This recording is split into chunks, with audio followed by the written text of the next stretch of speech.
Phew. I think it's working. Could we verify it? Yeah, thumbs up from the back. Brilliant. Thank you. Okay, so we have two interested parties to hear from this morning. So if you, I don't mind which order we're doing them in. I'm not sure if that's been decided, but if you want to come up and sit next to Dr. Lane.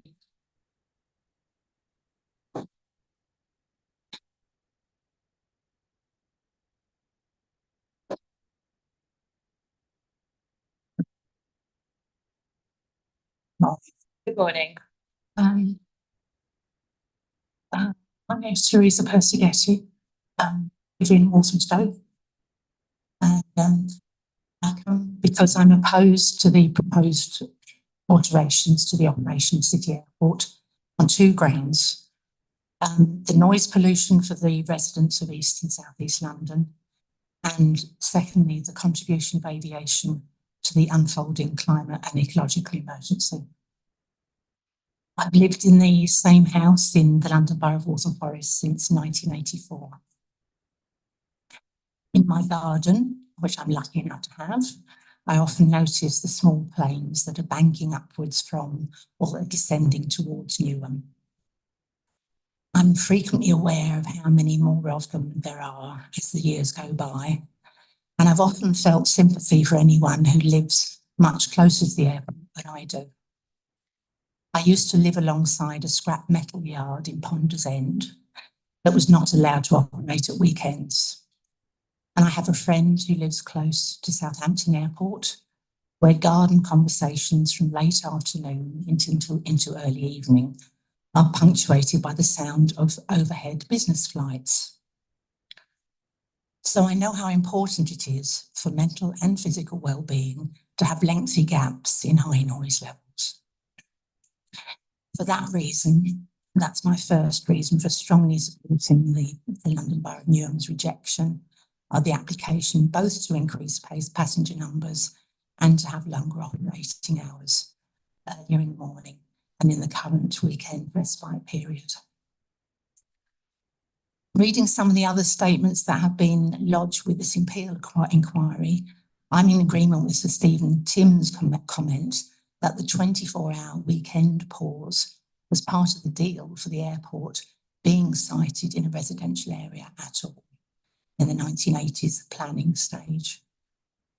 This is a statement that clearly holds even more weight now that there is so much more housing close by. I was actually astonished to learn that the airport had appealed the council planning decision when 92.5% of the public comments on the original planning application had opposed it. Most people don't bother making public comments about anything. 588 replies, but 92.5% opposed is a very high indicator, I think, of local feeling about the airport expansion ideas. Along with writing this statement in the hope that the airport's appeal will be rejected, I decided to come along in person to present my statement to the inquiry to show the issues raised mean a lot to me. I wanted to make the extra effort to express my views. Freedom from noise pollution is very important. But even more important is our right to a livable planet in the coming decades. The Mayor of London has a target to make London a net zero carbon city by 2030, only 6 years away. As his office has put it, limiting growth of aviation is a crucial action for achieving the Mayor's climate ambitions. It's pie in the sky for City Airport to rely on speculative technological advances in aviation fuel, carbon capture, and other such remedies that may never materialise. And to rely on them to claim that its plan for extra passengers, mostly on leisure flights and longer distance destinations, are somehow environmentally sustainable. It seems to me there's no model of an environmentally safe future that can possibly include extra aviation. Although I know aviation makes a much smaller contribution to total fossil fuel use than, for example, agriculture or domestic heating, it's surely a much easier sector of the economy to cut back on, not increase, since there are already alternatives and greener methods of public transport. None of us have an inalienable right to holiday in far distant places or to hold work meetings face to face, especially when so many meetings are increasingly done by video link. But we should have an inalienable right to clean air and water and weather that is neither too hot, cold, wet or windy for human, animal and plant life to survive. Metal boxes flying through the sky, guzzling fossil fuels, add nothing to our rights to those things. The unfolding climate catastrophe is not something remote and in our future. It's already devastating lives in many parts of the world. Even at a very local level, the pavement drains in my street in Walthamstow frequently overflow because of increasing rainfall. This week I've seen a new disaster movie set in London about flooding, and it was horrifying because it didn't just feel like a movie, it felt like something that could really happen. Summer temperatures here, as those of us who were here 2 years ago, have hit 40 degrees centigrade. Grassland on Wanstead Flats locally has been destroyed by summer fires. Houses in Thurrock have been engulfed by wildfires. Every single decision by national and local government surely needs to prioritise its environmental impact, including making every effort to reduce, not expand, aviation. I believe that the first duty of all sectors of government is to look after us. And I often don't feel protected by many of the decisions made by national and local government. London Borough of Newham's rejection of the City Airport's planning application, as outlined in its opening statement to the appeal inquiry, doesn't make mention of our climate and ecological emergency, but its prioritising of the welfare of local residents over the airport desire to unreasonably expand its business model is comforting. I therefore wholeheartedly encourage this inquiry to uphold the Council's objection to the proposed increase, both in passenger numbers and longer operating hours. Thank you. Thank you very much. I think we've got a transcript of your statement already, so that will go on as an inquiry document. Would you like a paper one as well? No, it's absolutely fine, but thank you very much. Mr. Humphries, I assume you've got no questions there. Thank you very much. Thank you.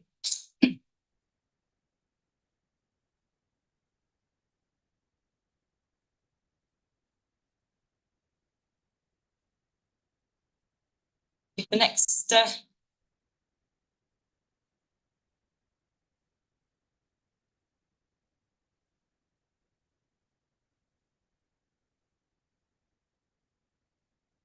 Firstly, I would like to say thank you for allowing me to make my statement to this inquiry. Sorry, I'm really nervous.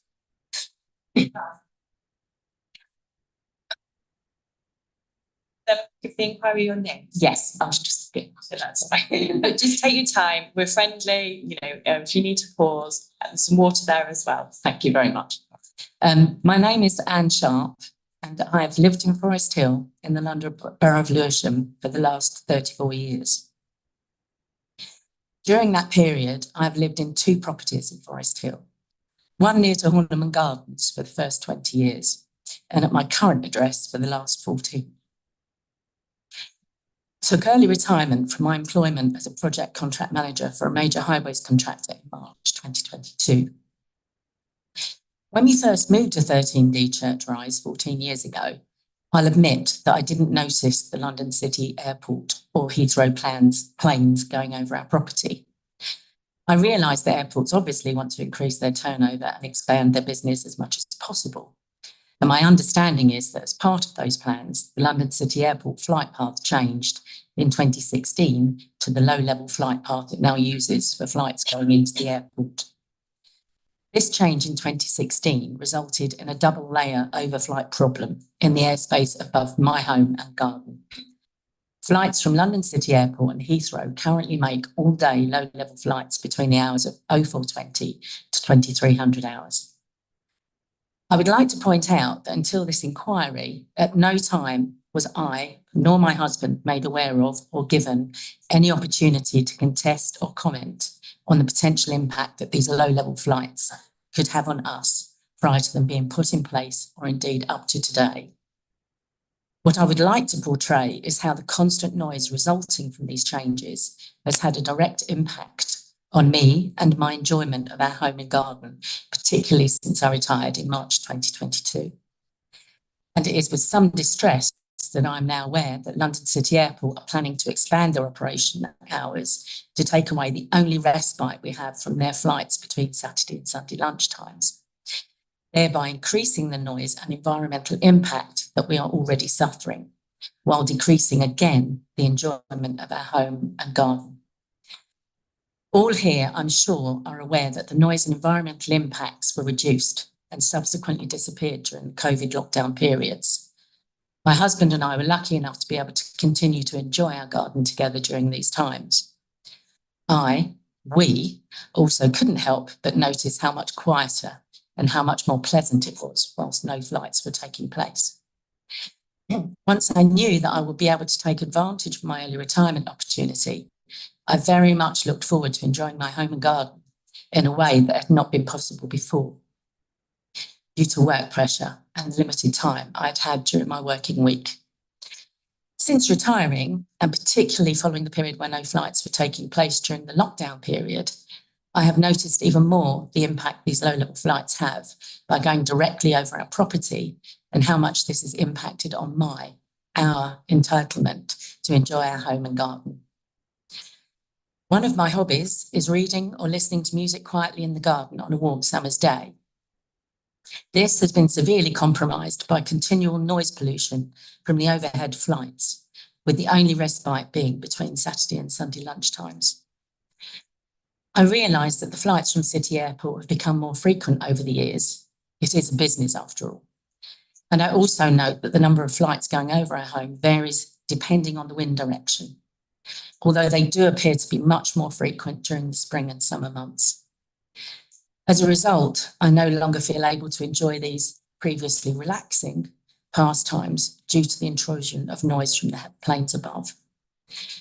Over the last 2 summers since being retired, the noise has been so loud that it can be difficult to hear my radio or television if I have the French doors open while sitting in our living space at the back of our house. I have on numerous occasions had to close the doors to get some respite from the intrusive noise that the flights make. Surely it can't be right that I've had to do this.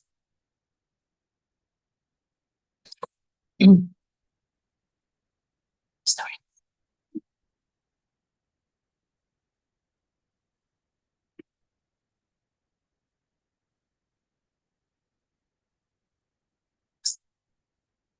In addition to the impact on the use of our garden, the flights can also affect our sleep. As stated earlier, the flights start from 0420 in the morning and continue until 2300 in the evening. The double low-level flight paths have woken us up on numerous occasions. This is a particular issue during the spring, summer, early autumn months when we like to keep our bedroom windows open. Getting to sleep can be a challenge during these months as well. To try to mitigate the noise, we have stopped opening the windows during autumn and winter now, although the planes can still be heard through the bedroom window fence.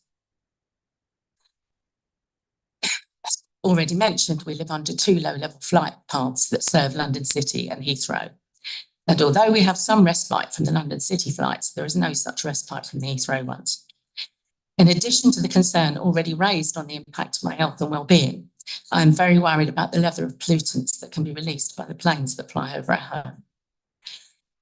Unfortunately, I suffer from mild asthma, which was diagnosed in 2016, and I worry whether it could be affected by plane air pollutants. My concern is that this environmental risk could further restrict the times that I can enjoy my garden in the future. As mentioned earlier, neither I nor my husband were made aware of any attempt by London City Airport to carry out consultation with residents affected prior to the low-level inbound flights starting in 2016.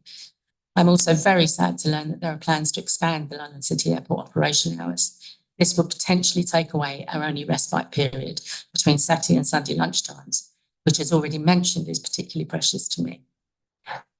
In conclusion, I understand that there may well be a strong business case for offering more flights and more routes from London City Airport, but my concerns remain as to the continuing noise and environmental impact that the current low-level flight paths have on my and my husband's health and well-being. Why do the flights have to constantly go over our home? Why isn't it possible to spread the flight paths out even by a few hundred metres or at a higher trajectory to reduce the impact on residents below? I also believe it would be a disaster for those living under the low-level flight path to lose the slight respite we have from the London City planes at the weekend. I sincerely hope that serious thought and action will be given towards minimising the impacts already being suffered by those living under these flight paths, and that assurances will be sought and given on how these negative impacts will be considered and eradicated, or at the very least minimised as much as humanly possible when proposing any future business expansion plans. Thank you for your time. Thank you very much. Thank you. Thank you both for coming in today. Okay. When we get the microphones set up, we'll proceed with the airport's final witness. Just for the purposes of those watching on live stream, apologies that we had some technical issues this morning. We carried on talking, but it was literally just some minor procedural points. So hopefully nothing of too much interest was missed. Okay, thank you. If we just want to, yeah.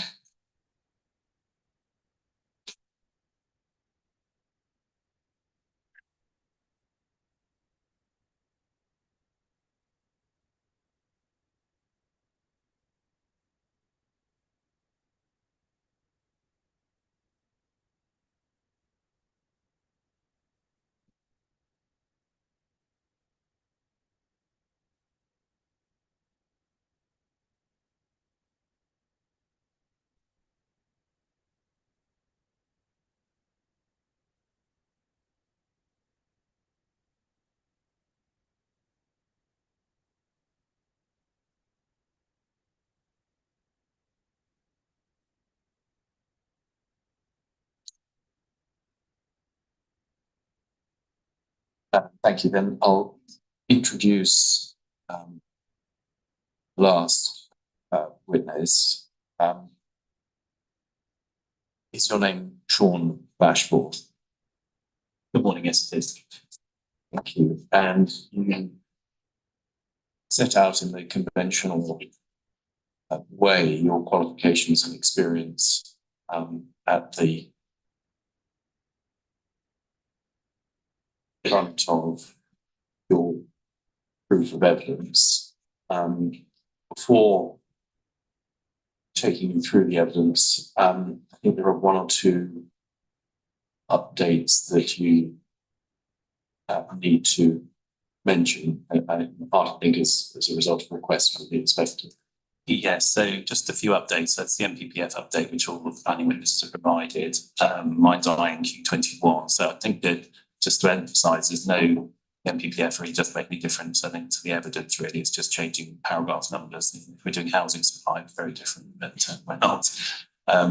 There's also some change in planning condition reference, and this has been mentioned by other witnesses as well, in terms of, so for instance, in footnote 17, page 27, paragraph 841, I referred to condition 101. Now that's because the conditions have changed. That's now condition 89. So just, that's obvious, but I just thought to make a point. So just so it's clear, going through things. And finally, let's go to paragraph 2.20.2. It's an error in the, well, it's an error, it just needs to be deleted because it doesn't make sense on its own. So that's page 7 in the paper copy that I've got. you know, there's paragraph 2.20, and then there's some sub-paragraphs in that. So the second one of those, so the last paragraph, it says across LBN, that just needs to be deleted. It just doesn't make sense because it contradicts what it says before. So yes, that whole sentence, because this paragraph's talking about the proportion of working age people. Effectively, it's what the balance is between people working in the borough and living in the borough. And it seems to contradict itself. It's just old data. It just needs to be deleted. Sorry, just there. So what's deleted is from the word both are significantly through to 2021. No, across LBN, sorry, 2.20.2, middle paragraph, across LBN, there's a significant increase. That's the one that's been deleted. Just that sentence. Just that sentence. And what about the one that comes after both are significantly low? Sorry, I've lost you. So 2.20.2, middle paragraph. It's the last sentence of that across LBN, is that good? Yes. It's a vote. Oh, sorry, yes, sorry, both of those. Sorry, I've crossed it out, so I can't see where the full stop is. So yeah, it is that one, sorry. It's That one as well. Humphreys, yes, sorry, it's the last two sentences because I've crossed it out. So apologies.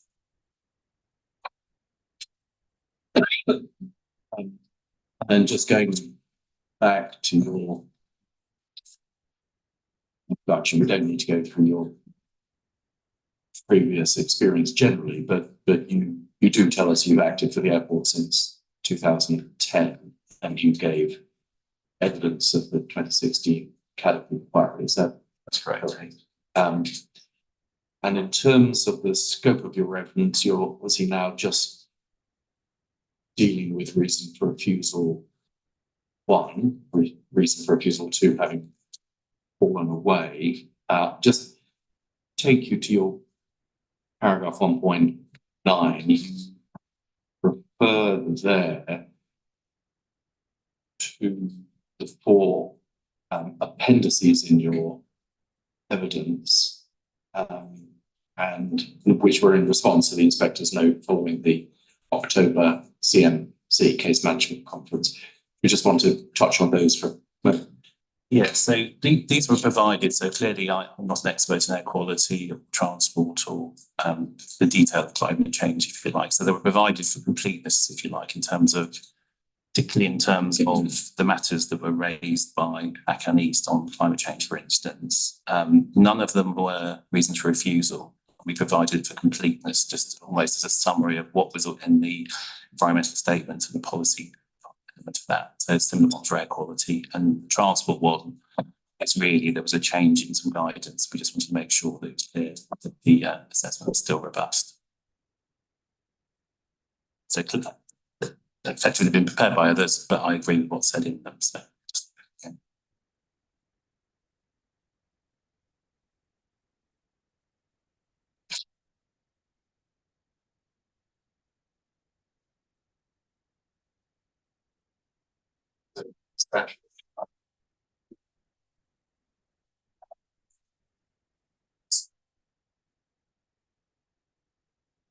Points latest the detail just generally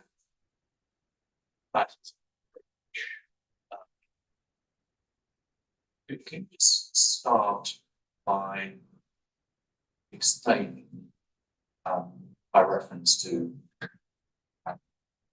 earlier evidence, in particular this comment, why these proposals are being brought forward, then how that plays into the planning case. Yes, so there's been talk about are the proposals necessary and why are the airport's bringing this forward again. And it's not just the airport unilaterally decided to do this, it's responding to requirements from the industry, as we've heard from Ms. Condon. Things have changed quite a lot since 2016 when the Secretary of State's first granted the CADA permission. So in terms of the airport itself, we've heard about airlines changing, Flybe's, the demise of Flybe. There's been challenging economic circumstances. Critically, again, you've heard this in the evidence in terms of there's more of a focus towards leisure. That's a very different position than there was when the CADA permission was granted. Now, what that means is the airport needs to respond to those changes. and respond to what its airlines needs, if you like, in terms of the demand from London City Airport's catchment. And critically, that's been informed by forecasts prepared in accordance with government forecasts, and also taking into account national policy, which does encourage airports to make best use of their existing capacity. Again, we know in policy terms that has to be balanced against economic and environmental impacts. Just to stress, CADIT was never intended to be a long-term proposal. If you look at the environmental statement that is actually, I think, in the core documents, the forecasts for that were up to 2023 to 2025. So we're already there, if you like. So that was a step. Again, we've heard in evidence as well that the master plan, so the airport's always had this plans for growth. And I think there were some questions yesterday about the actual status of that master plan in terms of it shows what the airport would like to do. But I think it's important to almost say that has got some status in planning terms. So if it might be helpful to turn up the aviation policy framework, which is CD 3.5.1. I'm working on paper copies just so I'm a sort of, as Mr. Humphrey said, I'm a dinosaur. Yes. CD 3.5.01 is straight. Thanks very much. And I'm going to paragraph paper copy 411.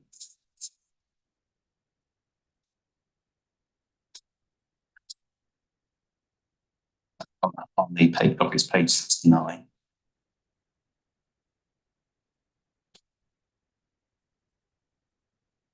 That's the same. Oh, okay, that's remarkable. Yes.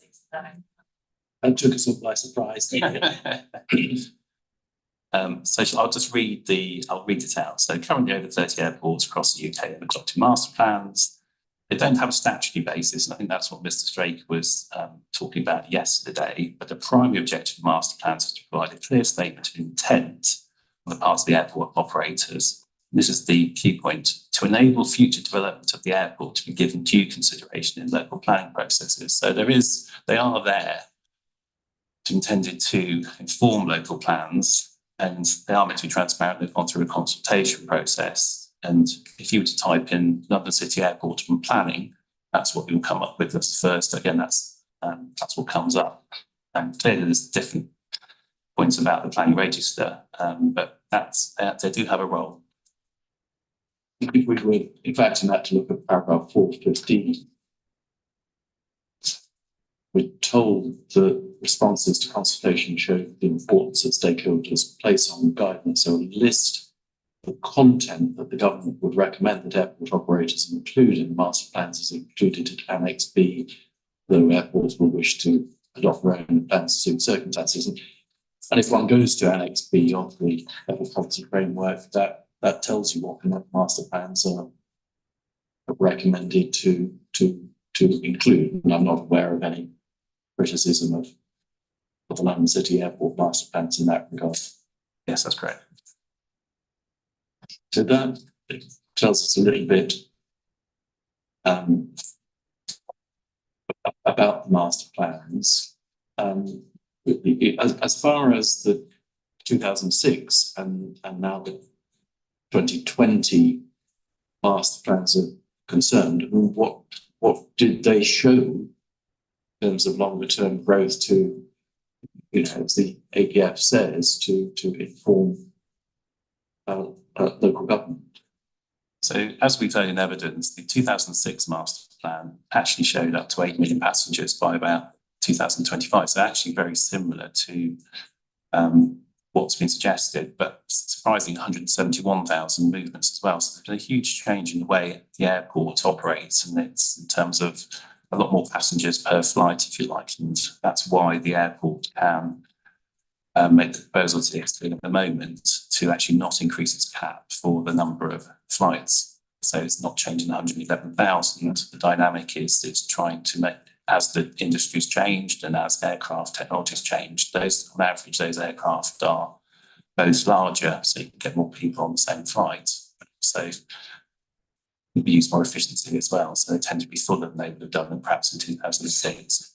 So 2006 master plan, that was about 8 million passengers, and the 2020 master plan, that was 11 million passengers. So again, more than 111,000 flights as well than we're proposing changing in this application. Just on more point to the been a number of questions online as well. Look, if there isn't evidence that anyone was asked the Saturday afternoon flights or couldn't fly on other days of the week, is that consistent with the demand forecasts? No, so the demand, again, we've heard this in evidence from Louise Condon in terms of the demand forecasts, and using national forecasts are showing that there is a requirement for, there is demand for flights throughout the week, particularly in terms of leisure as well. It's a really important thing in terms of, both in terms of making best use, the leisure element means that you can actually use it more intensively when the business flights aren't taking place. To take the proposition that just assume that there was no demand for passengers to fly on Saturday afternoons. In those circumstances, is there any obvious reason why airlines would put on flights that were empty? No. And if they didn't put on those flights, would there be any noise on Saturday afternoons? No. And as I understand it, in Newham's case, it's predicated that there will be noise on Saturday afternoons. What does that tell you about the level of demand for people to fly at those times? But yeah, so it's that assumes that there is going to be growth, and then there is going to be flights and noise. Again, another point that has risen about whether the proposed changes are necessary, and also this relates to the point about the Secretary of State in 2016 proposing conditions and a requirement of those, obviously, that the condition, amongst other things, must be necessary. What are your views on this issue? Are the proposed changes necessary, and are the changes in some way limited by the fact that condition was necessary in 2016? Yes, so I think I wasn't 100% clear what the necessary word was. It was actually relating to a condition, if you like. I think that's what it related to in terms of, is it necessary to have the opening hour condition as it was? Why is it necessary to change that? So clearly that condition was rolled forward. At that time, it would have been considered necessary. It wasn't imposed because you still have to meet the test. I accept that.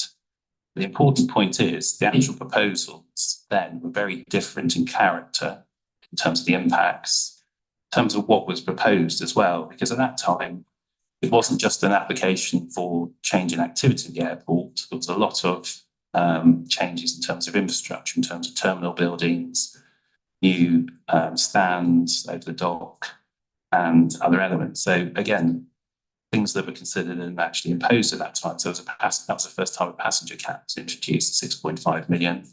That was a time when there was 45 peak hourly movements control introduced by conditions as well. So at that time, it was the overall package of conditions considering the impacts and the mitigation. So that's what the conditions effectively did. What we've now got is a different proposal, and that's on the face of the application. We are changing those conditions. Yes, we are changing the mitigation. We are, part of that mitigation was the opening hours. We are changing that. We're also adding new mitigation as well. So you have to consider everything as a package in terms of the planning balance. That's the important part. So it's not whether clearly have to still consider whether it's necessary. You also have to consider it as part of the planning balance in terms of the impacts. Are they acceptable? Are they mitigated? And then in terms of what the benefits are as well. And you mentioned earlier the change in market demand to leisure,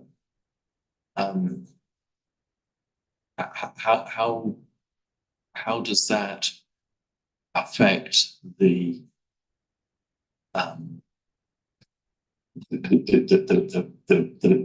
balance in relation to what is now proposed? So, I mean, the change in leisure, it allows the airport to use that consented infrastructure, allows it effectively from transport and the capacity of the airport. It allows it to fill the gaps, if you like. So business travel is very much peak, if you like. Business travellers tend to want to go in the early mornings and the evenings.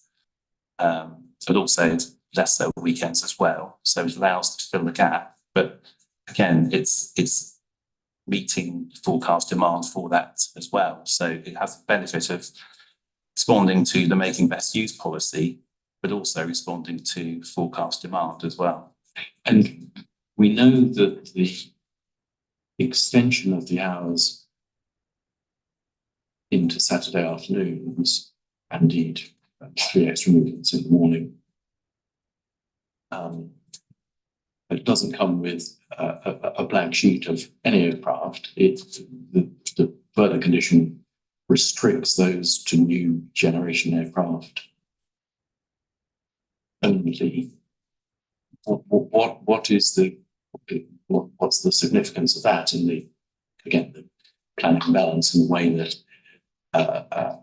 the change in circumstances? Yes, so it's not just a case of removing that. Again, it's the new condition 89. It's not just a case of removing or changing the opening hours on Saturday afternoon. You've also got the quieter aircraft as controlled by condition 89. So there's it's not just taking something away, if you like. It's also doing that, and also there is other sound insulation and other mitigation as well. And then restriction to new generation aircraft on the Saturday afternoon. Are the benefits of that limited to Saturday afternoon?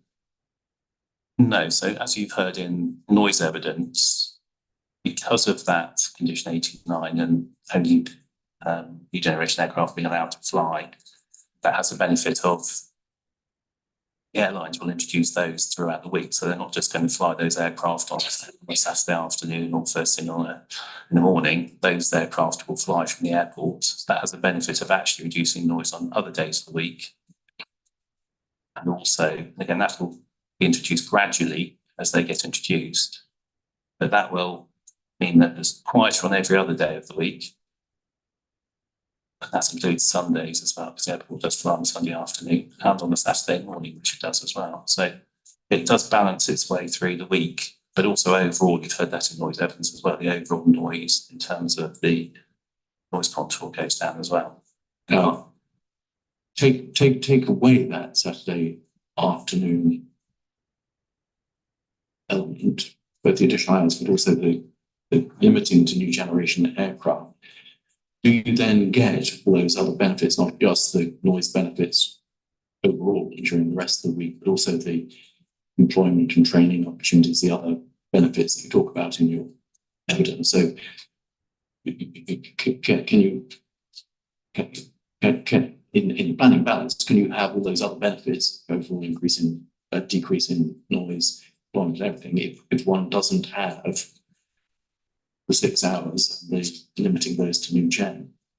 No, it might be helpful just to turn that one through, because there's a summary of that in there, so I can find the reference. So go to paragraph 5.18. That's page 29 on my paper copy. So I think they're the benefits you're talking about, Humphrey. So it's the jobs, it's the wider economic benefits, but also it's also the if you were to turn back to page 27, table 5.1, effectively, as I say there in table, well, what paragraph 510 says, with the proposals, you get 75% of the fleet would be that new generation. Without it, it would be 54% of the fleet. So again, you haven't got that. Not only have you not got the economic benefits that I set out in paragraph 518, you have those quieter aircraft as well to proportion. So let me on. If we talk then, and you've in a sense touched on it in some of these recent points, if one's talking about need, what is the need in relation to Saturday afternoons? What are the benefits in relation to Saturday afternoons? Has it been characterised simply a business case need? No, and this is, I think, it was explained in evidence yesterday that it's, I think Mr. McFadden gave this very much weight or neutral in the balance, if you like, because again, it's been characterised this morning as a business need. But again, I explained this in my evidence, very strong support for aviation growth in national policy and flight paths to the future, best use, for instance. There's just a few points in terms of the relevance. It's been considered a number of times at earlier appeals, so it might be just worth turning through those up. Sure. So I was going to turn up the Stansted decision, that's CD 8.2.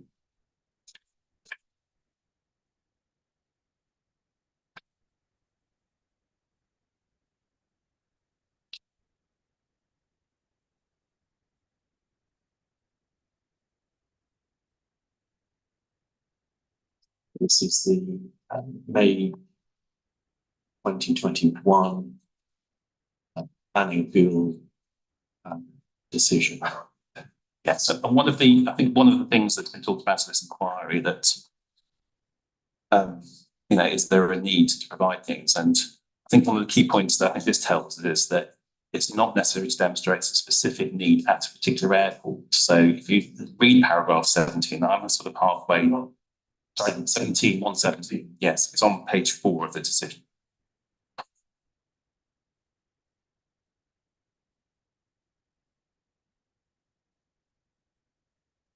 And I'm halfway down the paragraph, just after the footnote 5. It says there's no requirement flowing from national aviation policy for individual planning applications for development to MBU airports, such as that in that case to demonstrate need for development or associated additional flights. So effectively saying you haven't got to make a need case specifically for individual airports. That's a key point. And that's, we can see from the previous sentence, which I think you didn't read, in the context of MBU policy. Yes, that's right. Yes. Thank you. I think it said decisions. Yes, the next one was the Manston decision. So again, these are all recent airport decisions where the Secretary of State has been applying their own policies. So it's CD 804.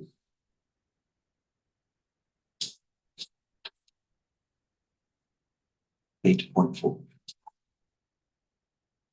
So CD 804, paragraph 7, page 12. That's the PDF's the same.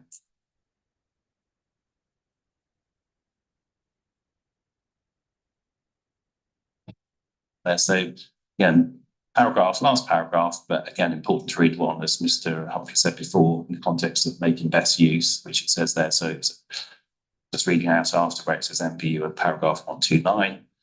MPU policy does not limit the number of MPU aircraft developments that might be granted and does not include a cap on the associated increase in ATMs as a result of intensifying use at MPU developments. So again, it's effectively saying support the growth generally, we don't cap it at individual airports. So we don't have to demonstrate and have a beauty parade of which airports can get the growth effectively. So how does that relate to this argument that's been advanced by more than one witness, that just because there is spare capacity at other airports in the wider London system, that in some way this detracts from need or the policy support in MBU? That's clearly goes straight to that point in terms of you don't have to look at other airports. You are supported in policy terms of proposing growth at your own airport. So So it's not a comparative exercise about looking at the wider airports in a certain area. All right. Sorry, last decision while we're in decisions. So I'm going to go to the Bristol decision now, CD 8.1.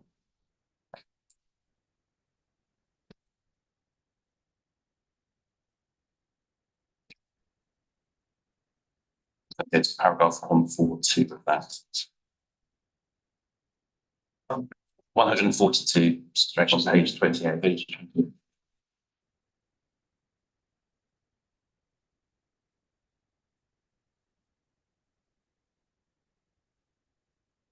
So again, this is in the context of the government's making best use policy. This is the conclusions of the forecasting and needs section. So paragraph 142.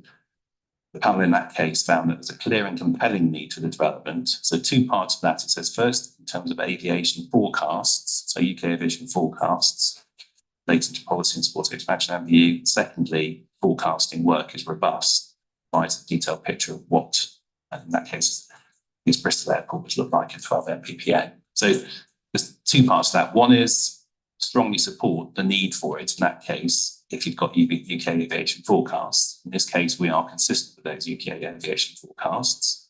So that tells me that there is clear and compelling need. And secondly, the forecasting, the work that we've done for this airport. I don't believe there's been some disagreements between Louise Congdon and Dr. Smith. I don't think they're fundamental. So I do believe that actually forecasting work does show strong growth. And I don't see why that's any different here in terms of being clear and compelling that need. And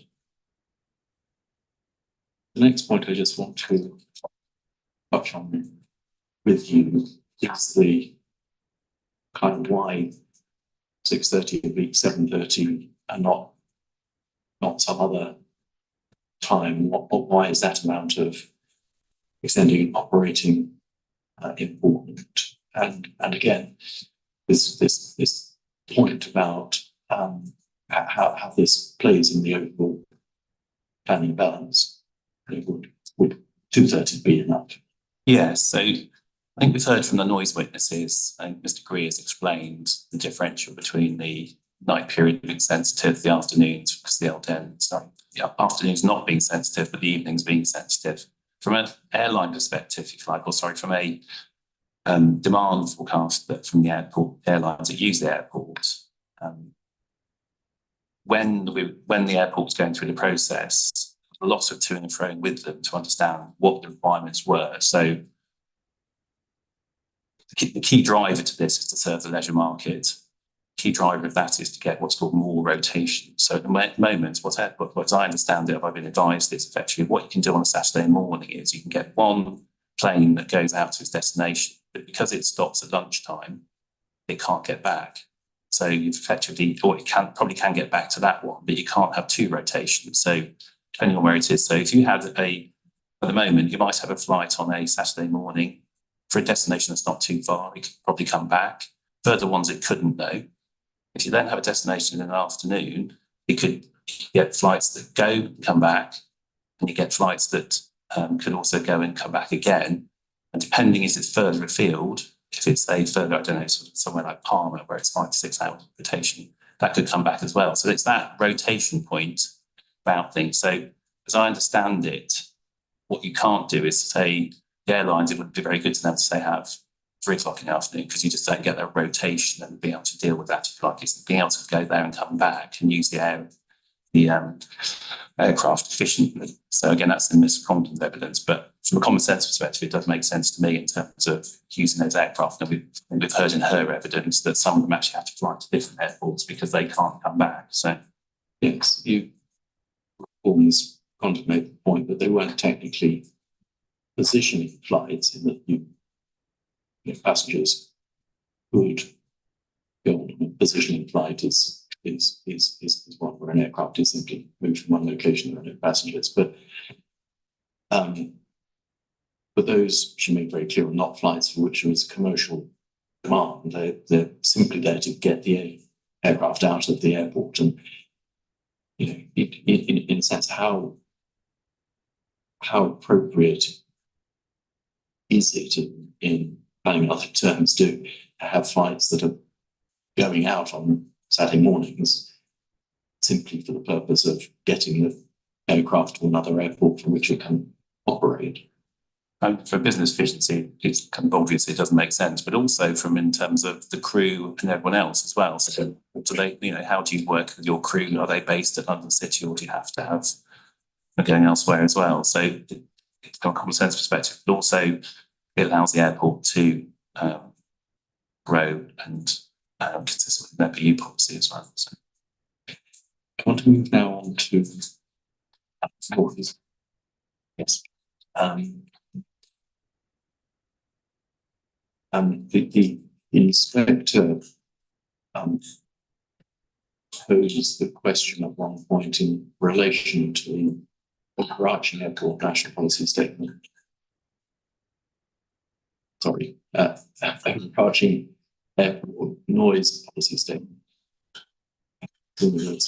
Letters MPS so much that's slightly fixing on that. So it's not national policy, it's the overarching airport noise policy statement.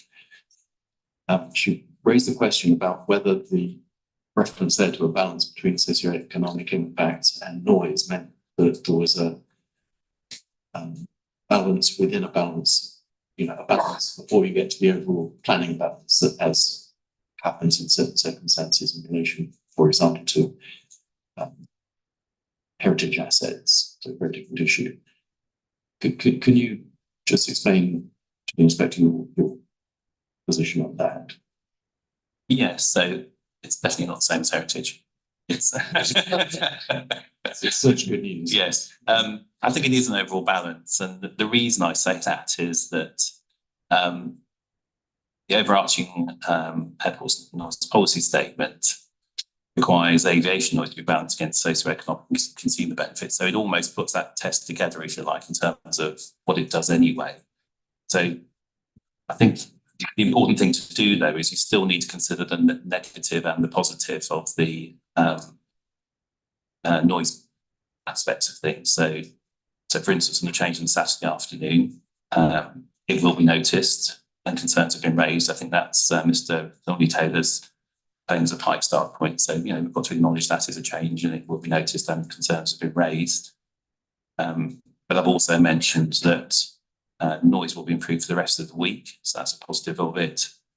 And I've also heard in evidence from the noise witnesses that that's not necessarily, you consider things overall in terms of for the entire week. And it's not that sensitive in terms of Saturday afternoon. So that's expected, I think, by Mr. Thornley Taylor.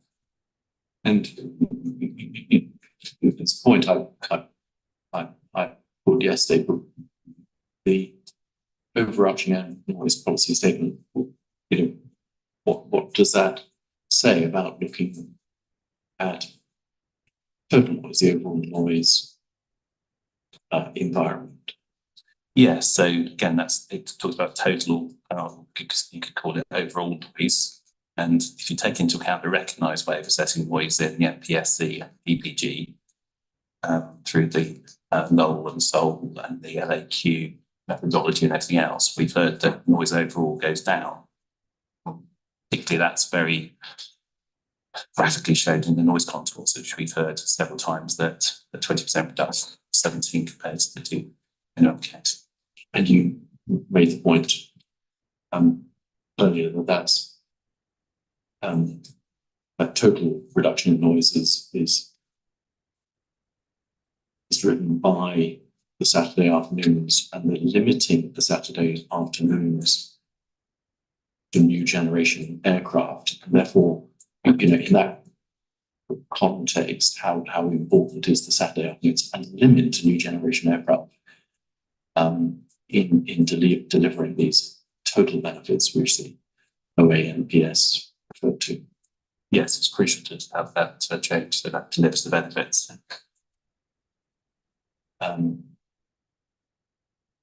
So just in terms of going on, so in terms of the balance, so we talked about noise, also we've got to talk about mitigation because that comes up in policy several times. So again, the overarching aviation noise policy statement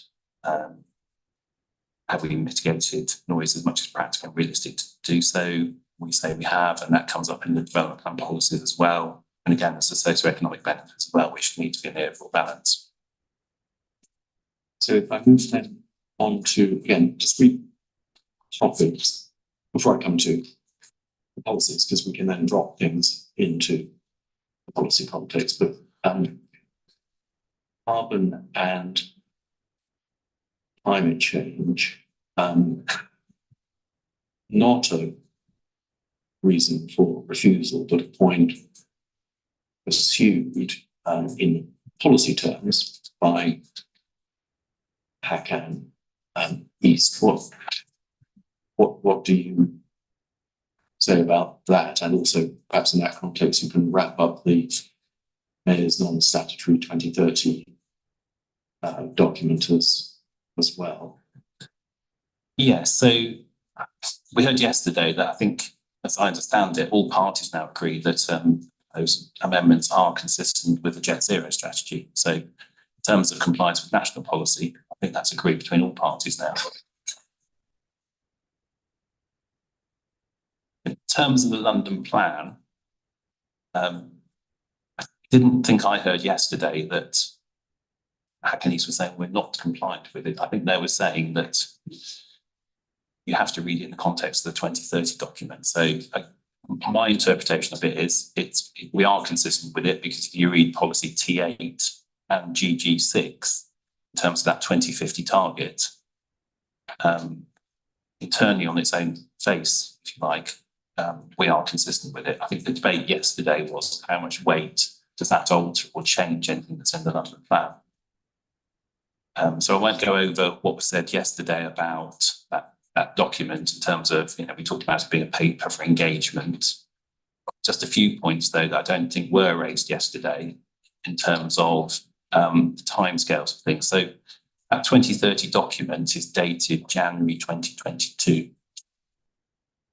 Now, that's important because the government's Jet Zero strategy is dated July 2022. So even if there was something important about it, it's been superseded effectively by the government strategy. And critically, as we've seen in evidence as well, the government makes it very clear that national policy, this is climate change and carbon, it needs to be dealt with at a national level.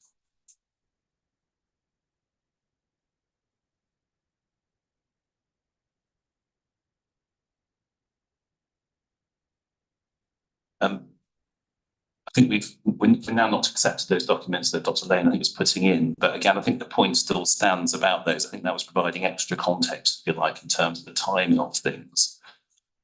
I think because the 2030 document predates the Jet Zero strategy, it's not necessarily relevant for that reasons that were explained yesterday.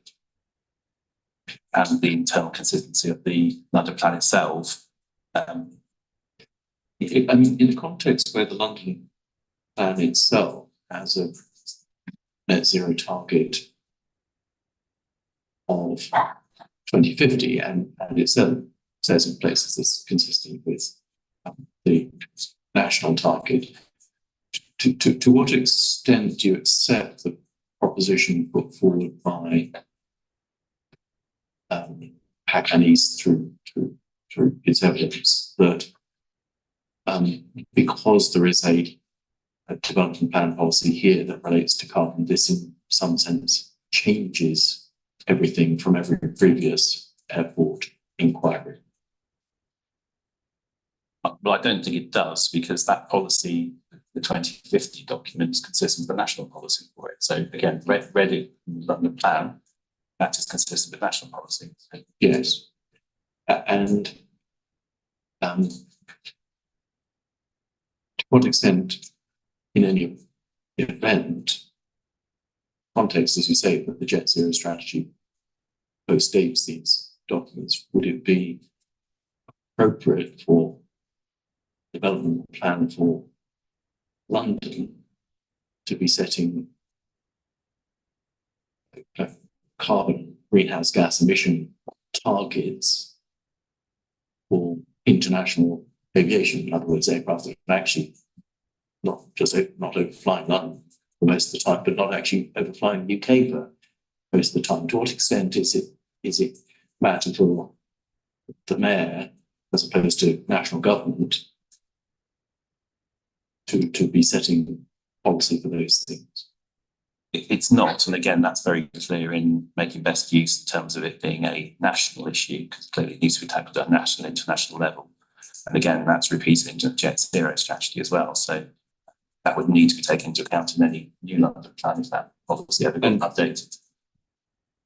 We know from MBU that the government views aviation carbon as being a national issue. And we know from earlier discussions in a different context that there is a concept of displacement.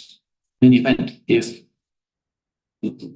London restricted the growth of aviation in order to comply with a particular local regional policy, does that actually materially change the overall UK carbon budget? Probably not, no. Just to raise a sort of similar point about, I think that comments were made about the 2030 strategy. A very similar point came up at the Luton inquiry last year. Sorry, it's the year before now. I kind of thought it's a turn of the year, isn't it? It's October, but in 2022 about there being a climate emergency in that case as well. So similar sort of position in terms of what's happened there. Effectively, like a lot of local authorities, they designated a climate emergency in Luton, and lots of London boroughs have as well. And effectively, I think part of the thing that the Mayor of London's doing is saying the same thing, call to action and everything else. But that was dealt with as part of the inspectors for that in the Luton decision. So it's at the inspector report 15.75.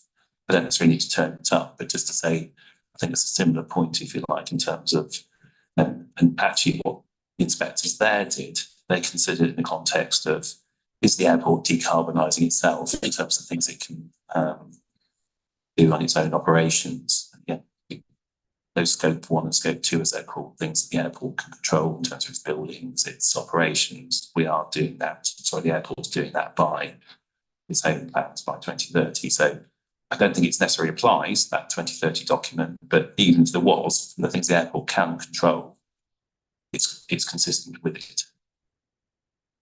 And you refer to Luton, is there I can see that seated. Sorry, it's 8.06 paragraph, inspector's report paragraph 15.75. No need for us, I suspect, to go to it, but you give the inspector the Yes.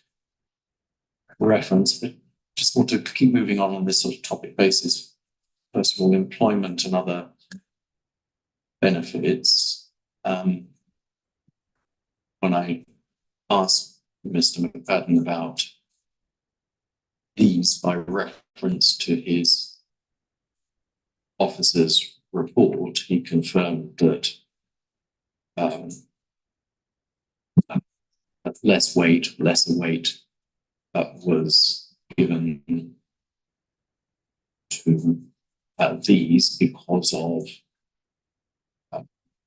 the difficulty of reporting precisely whether targets have been met in London Borough of Newham as opposed to the wider area, and similarly in his current planning balance he did the same.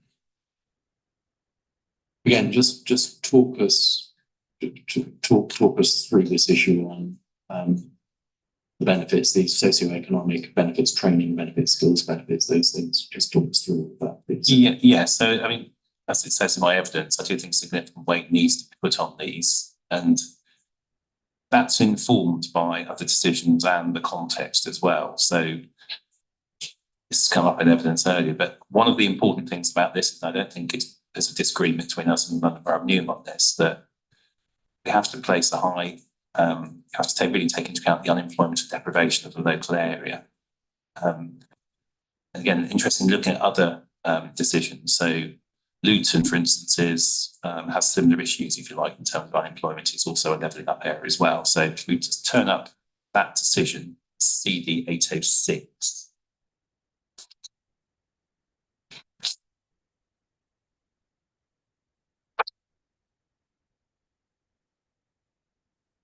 go to just the paragraph 36 and 39 of the Secretary of State's decision. So this is the Luton 19 Yes. MPPA planning permission, not to be confused with DCO applications, sometimes known as P19, I think. Yes, and I did an inquiry for this, not last year, the year before. And paragraph 13 as well. What's interesting about this is that how much weight the Secretary of State gave to the two factors of unemployment and deprivation locally in terms of how they considered those things. So it's not just about providing the jobs, it's actually, are those jobs important for the local area? That's the kind of key point I'm trying to make here. And again, it's interesting if you go then on to the inspector's report, paragraph 15.257, which is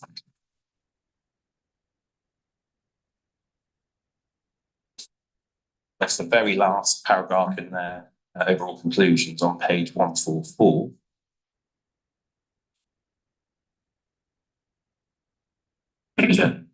That case, are you there? Sorry. Paragraph 15.257 on page 144. Yes. So again, their last part of their overall conclusions, they talk about the important role of social life at the airport, but also the deprivation and unemployment. So that clearly weighed very heavily with them when they were balancing those employment and economic benefits in that case. And again, there was a lot of debate at that inquiry about actually how big those were, because it was only, not only, but it was 1 million passengers, so it was effectively an increment there. But even in that case, Secretary of State and the inspectors informed that very significant weight because of that context. It talks in the paragraph there about direct and indirect employment opportunities, and also Sorry, Mr. Humphries, I put that way now. So no, don't worry. And also GVA, gross value added. Again, I think concepts that will be familiar to the inspectors, but just explain, please, these concepts of numbers of people employed at the airport, and then what the indirect and induced effects are, catalytic effects. People, they have a job, they go into shops, they spend money. Just explain the importance of that and what it is. Yes, well, I'm probably not the right witness to explain all the detail of that. No, but yes, but in terms of a planning judgment, if you like, in terms of actually, obviously, jobs are very important in terms of the local area, and I'll come on to explain in terms of what the unemployment is, because I think that came up in Mr. Chapman's evidence in terms of he was querying some of the data on that, but just thoughts on that. But GVA, I think what you're asking to explain is effectively the wealth that goes to the local area. So it's people that work there, clearly that's the jobs, but also how much they for the local economy. So, if they buy things locally, but also what the airport buys, and it then has wider benefits in terms of services and how that supports businesses and everything else. So it's not just a case of the jobs, it's the wealth to the local area. It's like a broad planning perspective anyway. And then you touched on the point that Dr. Chapman made about jobs and deprivation and so on, and let me ask questions about sorts of issues, but again, just help the inspectors understand this point about the importance of employment and GVA for an area with a high social deprivation. Yes, so I think it's probably just worth taking a few references. I don't necessarily need to go there, but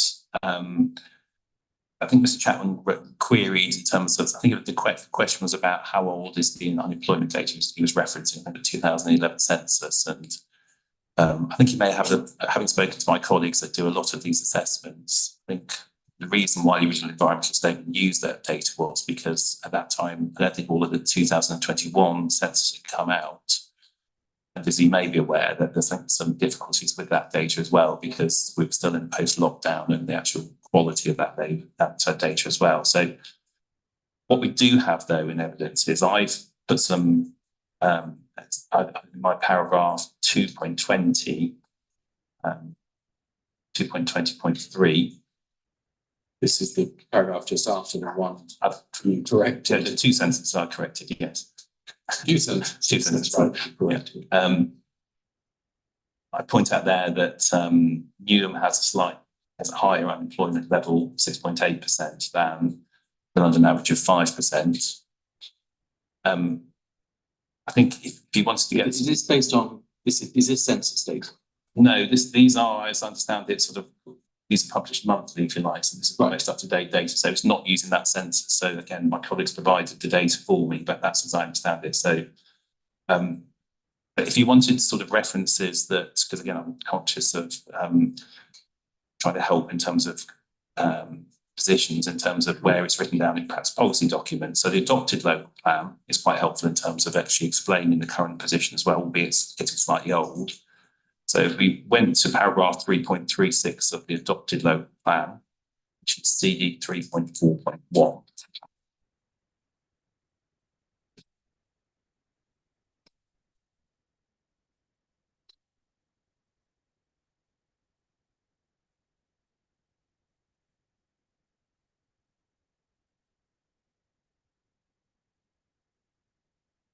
Page 132 of the paper version. PDF, page 132. Yes. So it explains in the third sentence there, unemployment has improved in recent years at 7.4%, but remains higher than the London average, particularly amongst young people. So again, that's consistent with what I'm saying, albeit this is a little bit older. And again, you've got some information about deprivation as well, which is kind of consistent with what I'm saying in my evidence. I think there is a more up-to-date reference. I think it's accepted by all parties. The new local plan hasn't got any weight at the moment. It does also provide an update, if you like, from 2022 when that was published. So CD, again, we're going to turn it up, but CD 311.1, paragraph 3129. So again, that talks about still there's that persistent unemployment issue. 311.1 is that's December 2022. Yes. Version. Yeah. It's one document I haven't printed out. But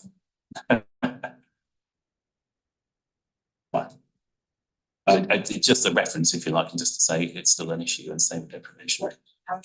Sorry, it should be our red paragraph down of 3.129. That makes sense.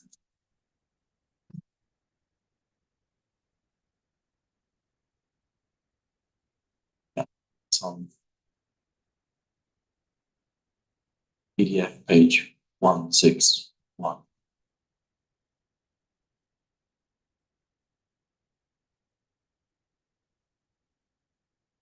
So from that, we can see unemployment is still higher than London average, and it's persistent because that's still going on. And I think that was a question that Mr. Chapman was asking. The data's old, we don't know what the position is. So I think what I provided and actually corroborated by the local plan draft and adopted, that's still a trend.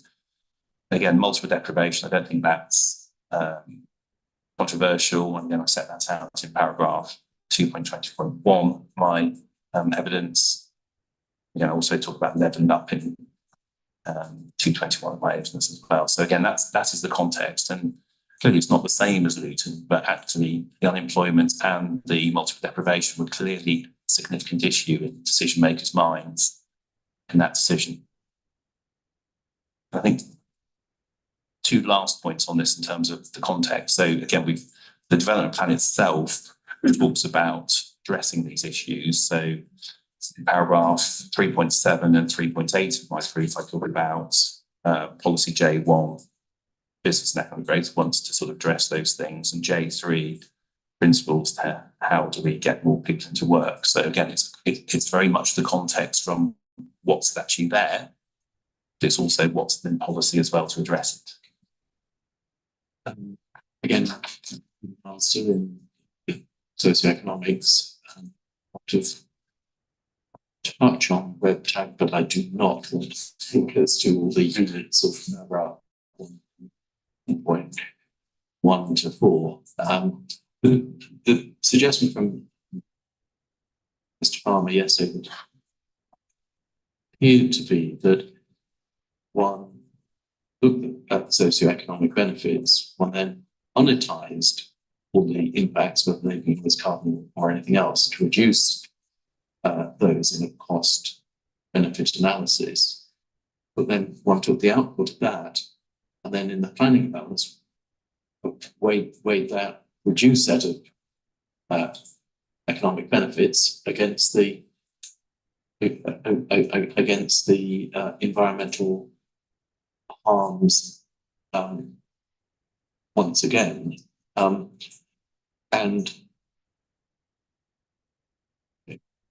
whatever economists do in terms of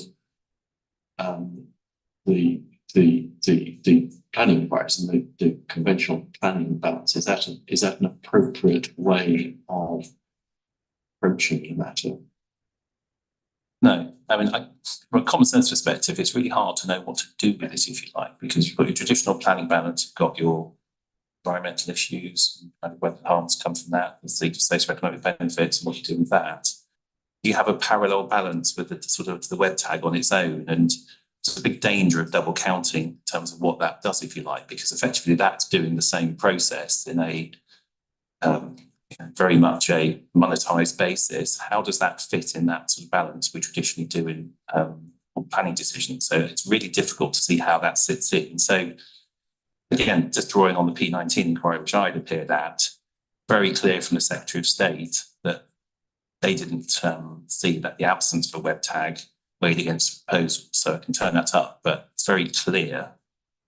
P19 Sorry, I'm using, so the Luton, call it P, trying to differentiate between the DCO that's currently being considered at the moment versus the 1 million passenger increment, which, sorry, I call it P19, but the existing passenger cap at Luton is 18 million. The airport applied for an extra million interim to go to 19 million. So, I don't know what the P means. That's what we called it. But it's 19. Yes. It could be a passengers, yes. But it's to just contrast it. So it's that I've just jumped up CD 8.6. Yeah, it got the numbers correctly around 8.6. That's the decision. It's the 19 MPA decision. Sometimes it's P19. Sorry. Yes. So excited about P19. What was the paragraph you wanted to take? So paragraph 36 is probably worth turning that up, because that paragraph also deals with afferent displacement as well. So which paragraph was it? It's paragraph 37 on page 7 of the Secretary of State decision.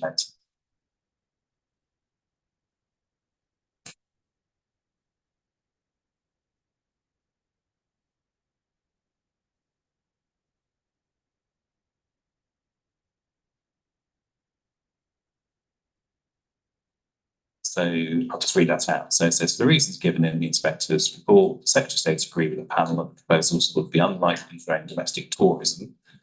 Any potential for displacement of passengers, so that's a point about displacement, or spending costs does not weigh against the proposal. So we heard in evidence, in the economic evidence from Mr. Chapman, that he was talking about displacement. That wasn't an issue, and we had very similar evidence of that inquiry as well. So displacement did not weigh against in terms of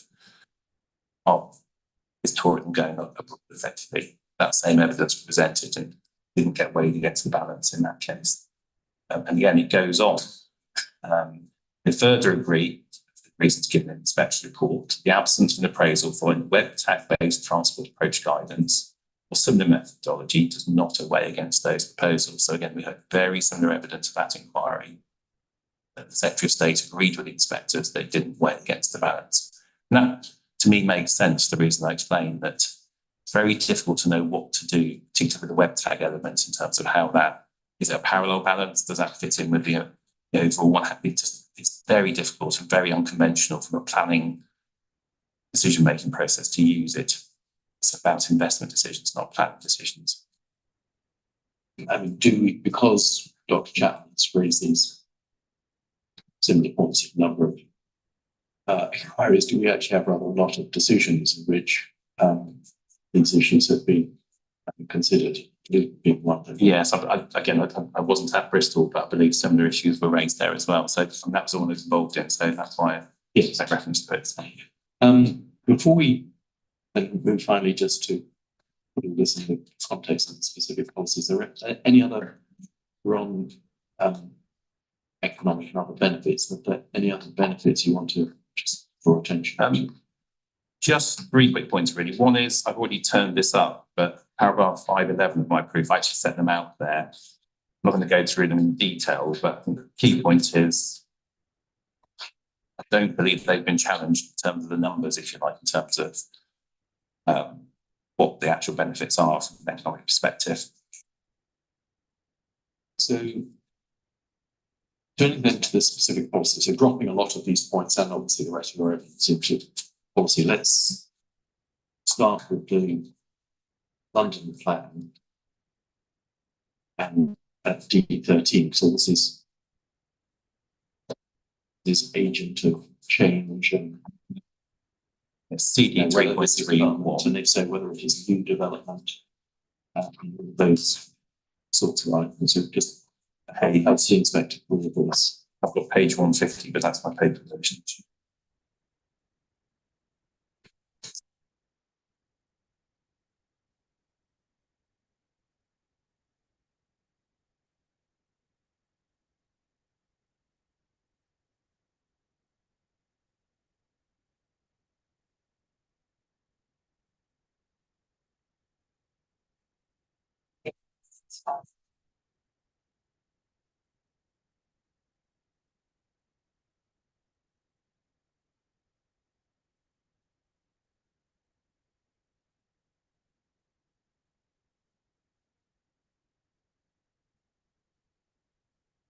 So just obviously that's in parts. The inspector's been through it. I don't think we need to other than just to remind ourselves eternally, but just explain to effectively how the proposed change conditions fits into all of this. Yes, so just to emphasise, I have dealt with this in my proof of evidence. So I'm just going to pick a few points up here rather than go through my evidence. So light touch. So paragraph 6.7 is where I deal with this in my 6.5 is where I deal with my proof. So I'm just going to go through the criteria quickly just to sort of make clear the points I'm making in my proof. So part A, that talks about responsibility of new uses. So clearly the airport's been there an awful long time, 30 years. New housing's required itself to mitigate because the airport's already there, and an obvious point. And as I've set out in my evidence, and I've actually provided a committee report, this tends to happen as a matter of course. So the council imposed those British standard conditions to make sure that insulation and ventilation are provided in all new homes near the airport. That was your appendix 5. Yes, correct. Typical. Yes. Set of planning conditions in that case for 2014. Yes, correct. So part B, designed to ensure that established noise and other nuisance don't remain viable and continue to grow. Again, from the airport's perspective, it's recognised that it can adapt and grow, if you like. So it's not saying that existing uses like the airport can't change. And then point C is the key point in terms of how those amendments relate to that. Because the important thing to say is, and I think this is where a bit of the debate of the inquiry has been, that is the airport's new noise generating development in terms of what's being proposed. So the existing airport, it's important to be precise about this, is clearly noise generating development. It exists. What the proposed amendments are doing there, seeking to grow the airport, which already operates every day. So it's not entirely new. Clearly there are periods where there will be new noise generating development. Clearly accept that. Second point to make is because the airport's already there, housing's already there, and that housing already has insulation. That's being improved. Again, except that doesn't necessarily apply to outdoor areas, but again, important to read or consider it in context. And again, we've heard noise evidence in terms of Mr. Greer explaining that there's no significant noise impacts. Again, I won't go into that in detail. Again, we've heard the noise evidence about mitigation that's been provided in accordance with the guidance in the NPSE and PPG. So I say we comply with that policy there. Summary. Let's go then to the second London plan policy that was included in the recent refusal. That's T8, and that's in CD 3.3.1 London plan, PDF page 453. That's actual page 438.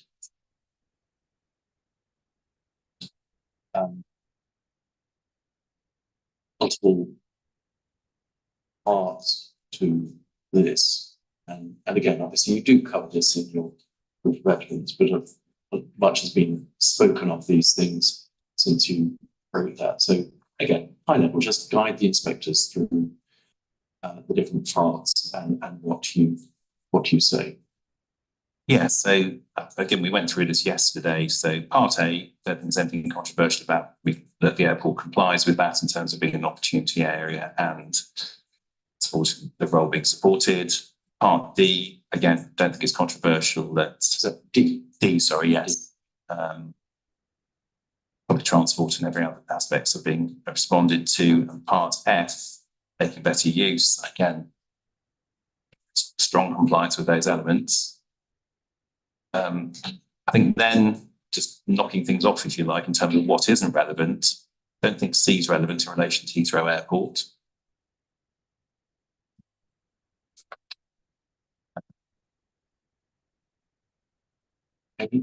H, and there's almost a lingering suggestion that this was relevant yesterday in terms of, you remember this was the debate about what was the definition of general and business aviation, but I really don't think that's relevant to the current proposed amendments. So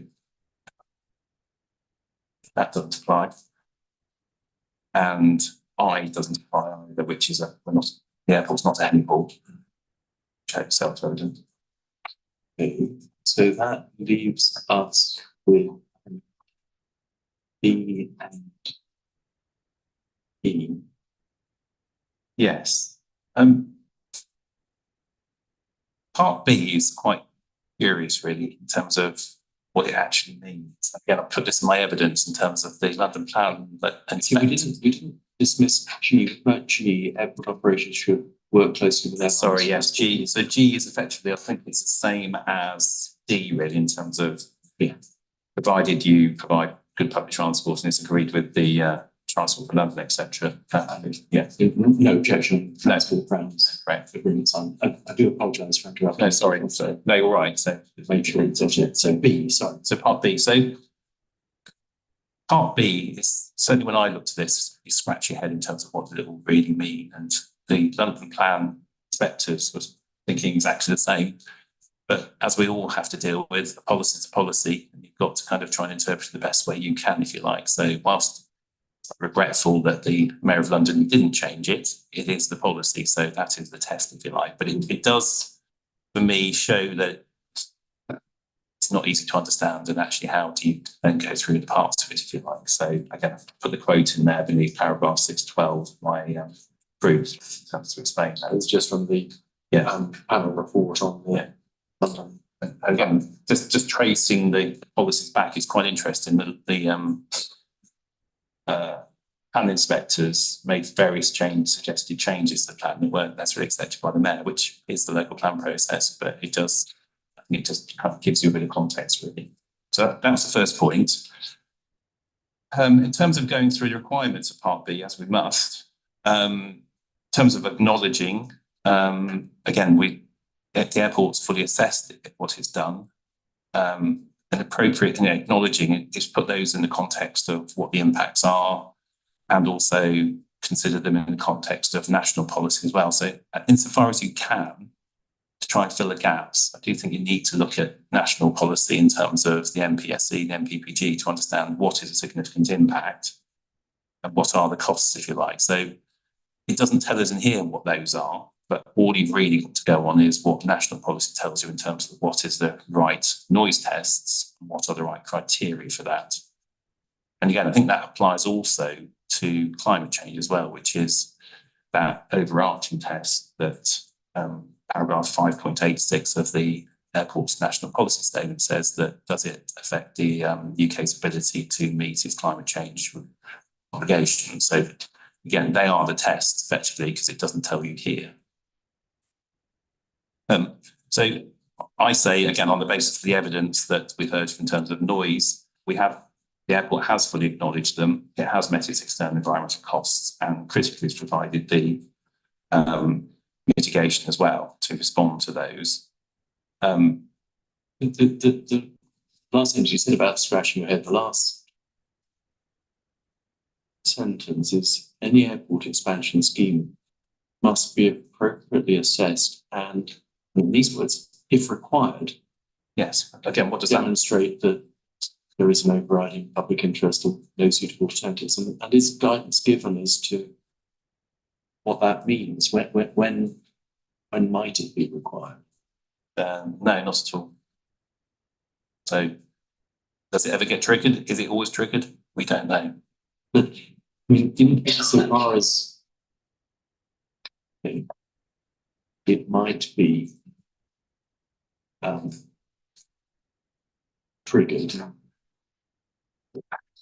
discussed earlier the need case and demand in the context of making best use.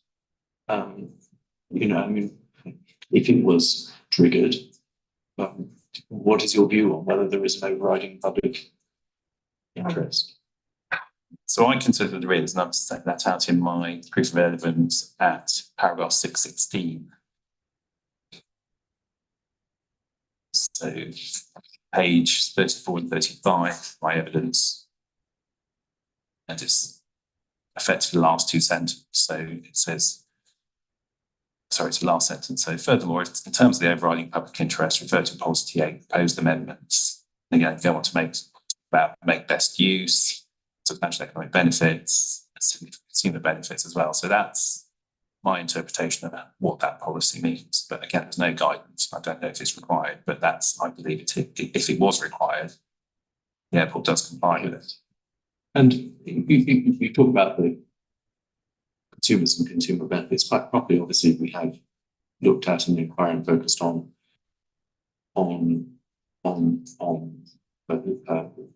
those that suffer adverse impacts, particularly noise impacts. We've also focused obviously on employment benefits, but the proposal would allow an additional 2.5 million passenger movements per annum. People whose first choices would be to fly from London City Airport.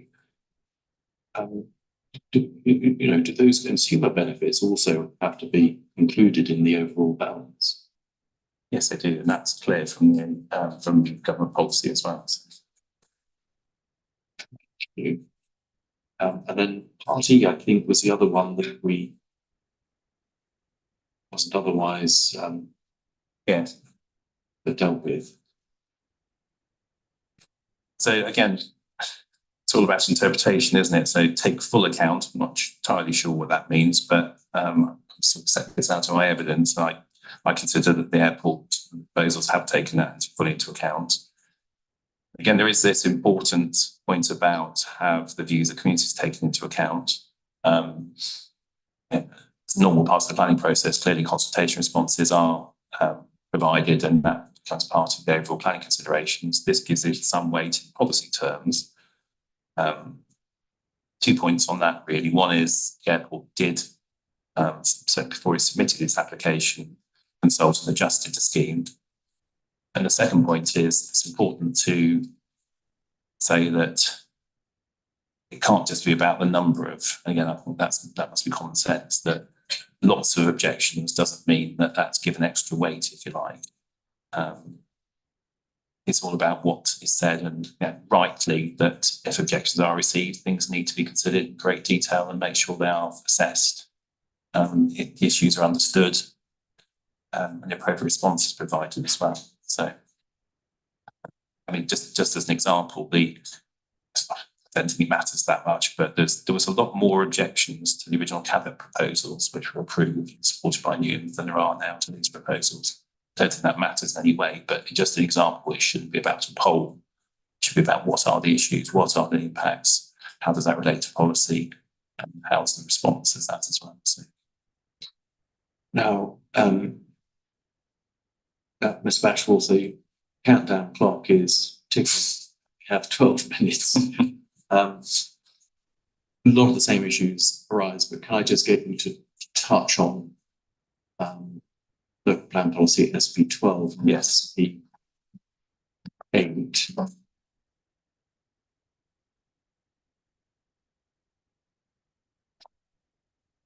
This is, I think, 3.4.1.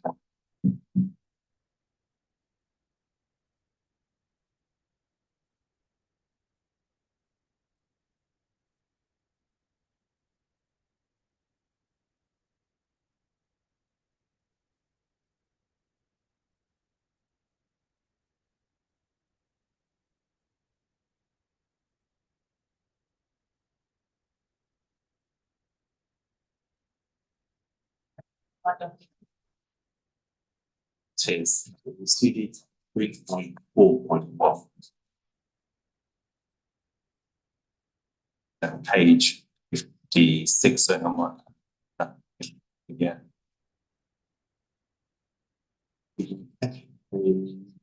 56 as well. This is the healthy neighbourhoods. Obviously, as I say, you have set this out in your. I have, and again, we've heard in evidence that in terms of health, community health, the impacts have been balanced in terms of the noise versus the socioeconomic benefits. There's a moderate beneficial effect. So let's see that being a reason for this being non-compliant. The other point, again, I don't think this necessarily came out so much yesterday, but in terms of the noise impacts, again, we heard as part of the noise evidence that does consider the health aspects of things as well in terms of the impacts through the noise policy statement for England. Again, we've also heard that Fortnite didn't raise health as a specific noise issue. And if we then go on to SP8, that's PDF page, same document, PDF page 92. This is ensuring neighbourly development. Again, light touch, just Yes, perhaps one of the inspector's way to deal with this, and also just give your overall conclusions on this. yeah. So again, just looking at criteria 1A, respectively, good neighbourliness and fairness, avoiding negative, maximising social benefits. So, and drawing on the noise evidence and the criteria that we have to for this policy, and saw this yesterday in terms of noise policy statement for England on page 94. Noise evidence from Mr. Greer demonstrates that noise isn't significant at first. So heard evidence that noise reduces overall. There isn't unacceptable noise if you look at criteria 2 level as well. And coming to the overall planning balance, this is section 9, and paragraph 9.3. You say you find no conflict with the development plan policies. And paragraph 9.4, you make the point no conflict with policies in relation to other topics. Yes. Set out in section 7 of your evidence, and those are the things that relate to your four appendices, and you identify the relevant policies and whether it's compliant. So there's nothing between ourselves and the council of that. Paragraph 9.5.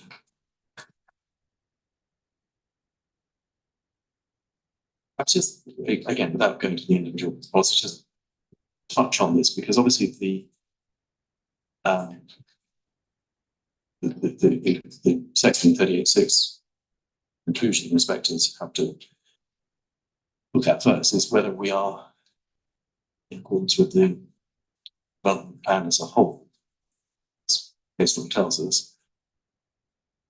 And that will include other policies. So talked a lot about the ones in the reason for refusal. We talked about the other four in the appendices, but are these other policies relevant? Yes, as you say, you have to consider a development plan as a whole. And I mentioned these earlier in terms of these employment policies, particularly the regeneration policies in the local plan and London plan as well. And the airport's proposed amendments are strongly supported by those. Even policy T8 itself supports making best use in certain criteria of these. So again, they have to be considered in the overall balance in terms of whether the proposals comply with the development plan. In your paragraph 9.7, you very properly accept, obviously, the inspectors of the Secretary of State may not agree with you, and they may consider there is some conflict with the development plan.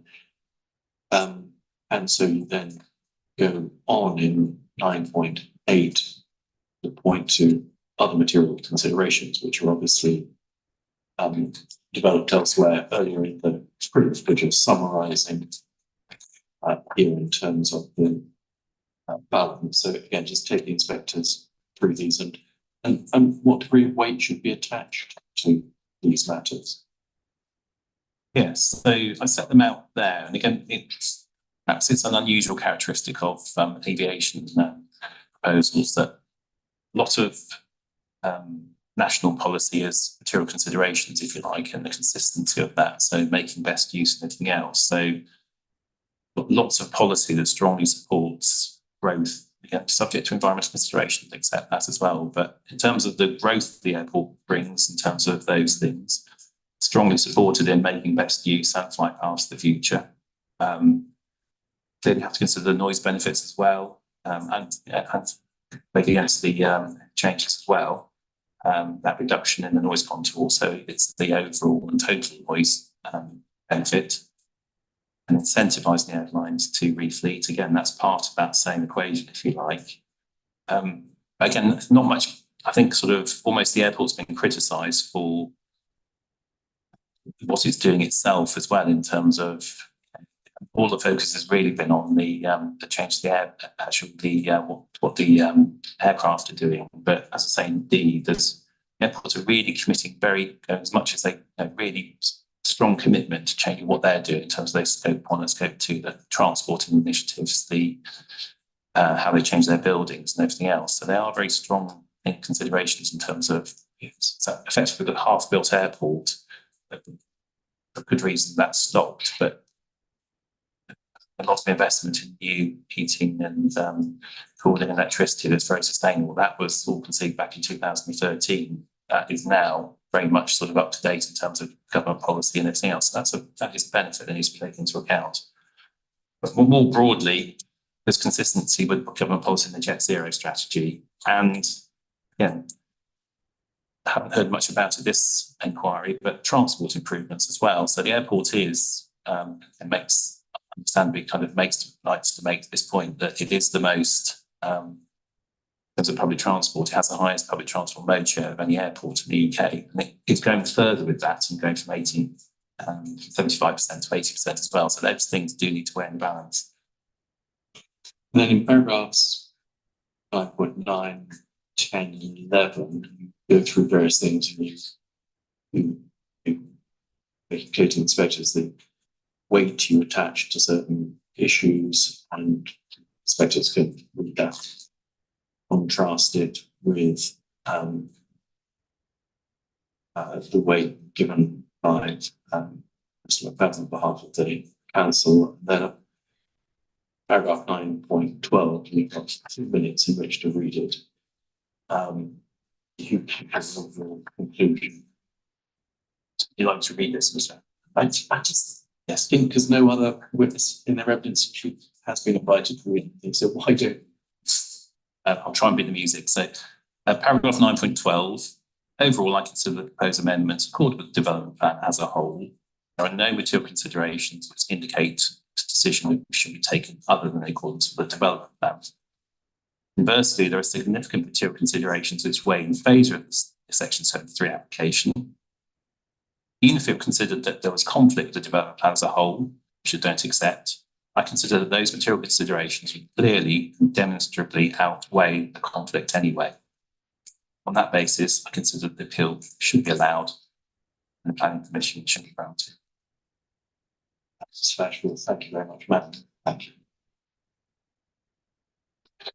Thank you very much. I had my YouTube countdown clock ready. I didn't quite get to play it. So, gosh, sorry. Anyone? Well over 90 minutes. We didn't start till 10. I did make, because we had the interested parties, we didn't start. I'd make notes. Don't worry, Mr. Straker. I'm keeping a close eye. Okay, so we'll have a break now. We'll come back at 10 to 12 and we'll begin cross-examination with Mr. Straker. Thank you. Try by 1 o'clock because I'm anxious, obviously, as we all are. We should conclude today at a reasonable time. Thank you.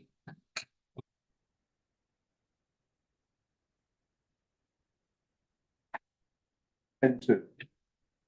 20 minutes.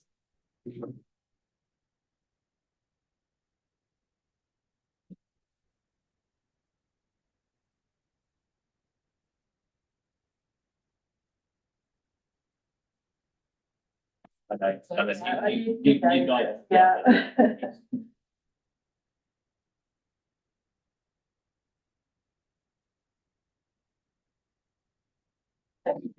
Not minutes.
Yeah.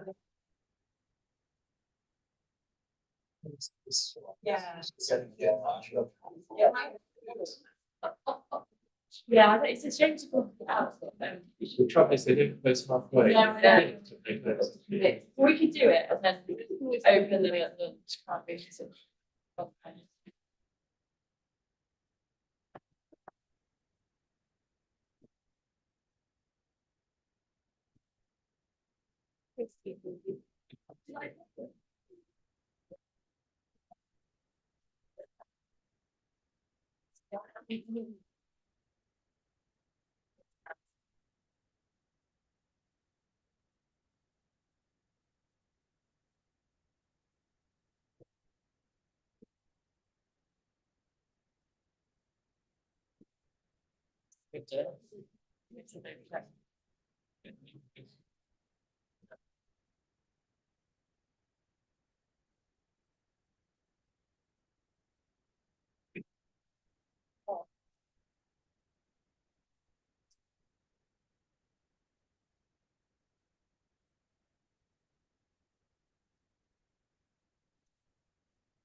Okay, welcome back.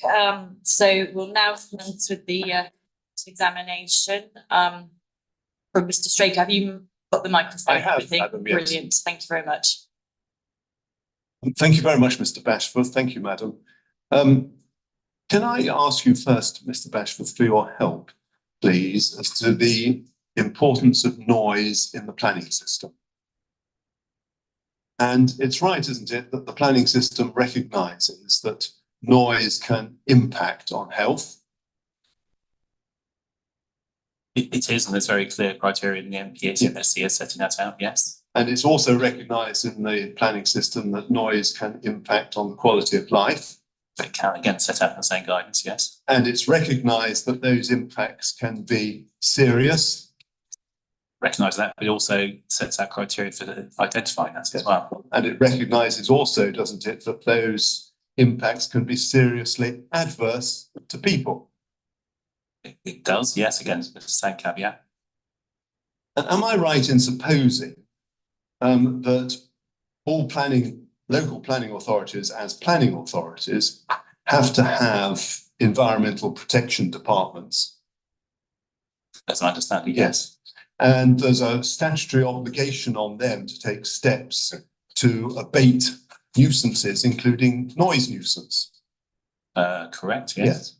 And that's why in some instances in the planning system, one might be told you don't need to worry about conditioning a matter touching upon that because it will be picked up by the enforcement process through the environmental protection officers. In some circumstances, Yes. but planning decisions tend to have conditions on as well. So we've seen, for instance, in the agent of change ones where, for instance, there's insulation required. So Yes, but one might confront a circumstance where someone could say, and legitimately say, it's a matter of duplication. You're putting a condition on relating to noise because it's going to be covered by another statutory process. correct. Although in my experience of airports, they tend to have very considerable amounts of conditions, etc., relating to noise because of the specific concerns relating to airports. Yes, and because airports are exempted from and aircraft are exempted from, aren't they? The noise nuisance provisions, which environmental protection departments of local authorities have to enforce. Sorry, I can't answer. I'm the wrong witness to answer that. So. Okay, well, as a matter of law, they are, and as a matter of law, they're also exempt from the ordinary law as to nuisance. And so if that be right, if I'm right in my assertion as to the law, it would support, wouldn't it, the proposition that the planning system, insofar as it's dealing with flights and aircraft, has to be peculiarly careful about noise. But as I said, it's a yes. As I said, planning applications and permissions tend to take a lot of account of noise. And the position here is one, isn't it? Where, as far as planning for London City Airport is concerned, it's recognised today and has always been recognised that noise using London City Airport can be seriously deleterious to residents in and about the London City Airport. I don't quite recognise the word seriously deleterious, but there can be significant adverse impacts. Significant adverse impacts, which may or may not be synonymous with serious deleterious, but let's not worry about that particular matter. We can see that that's the case today, can't we? If we look at the proposed conditions which are put forward and about which there's been this little debate about condition 1, but if you're able to turn up those conditions, just to get to condition 17.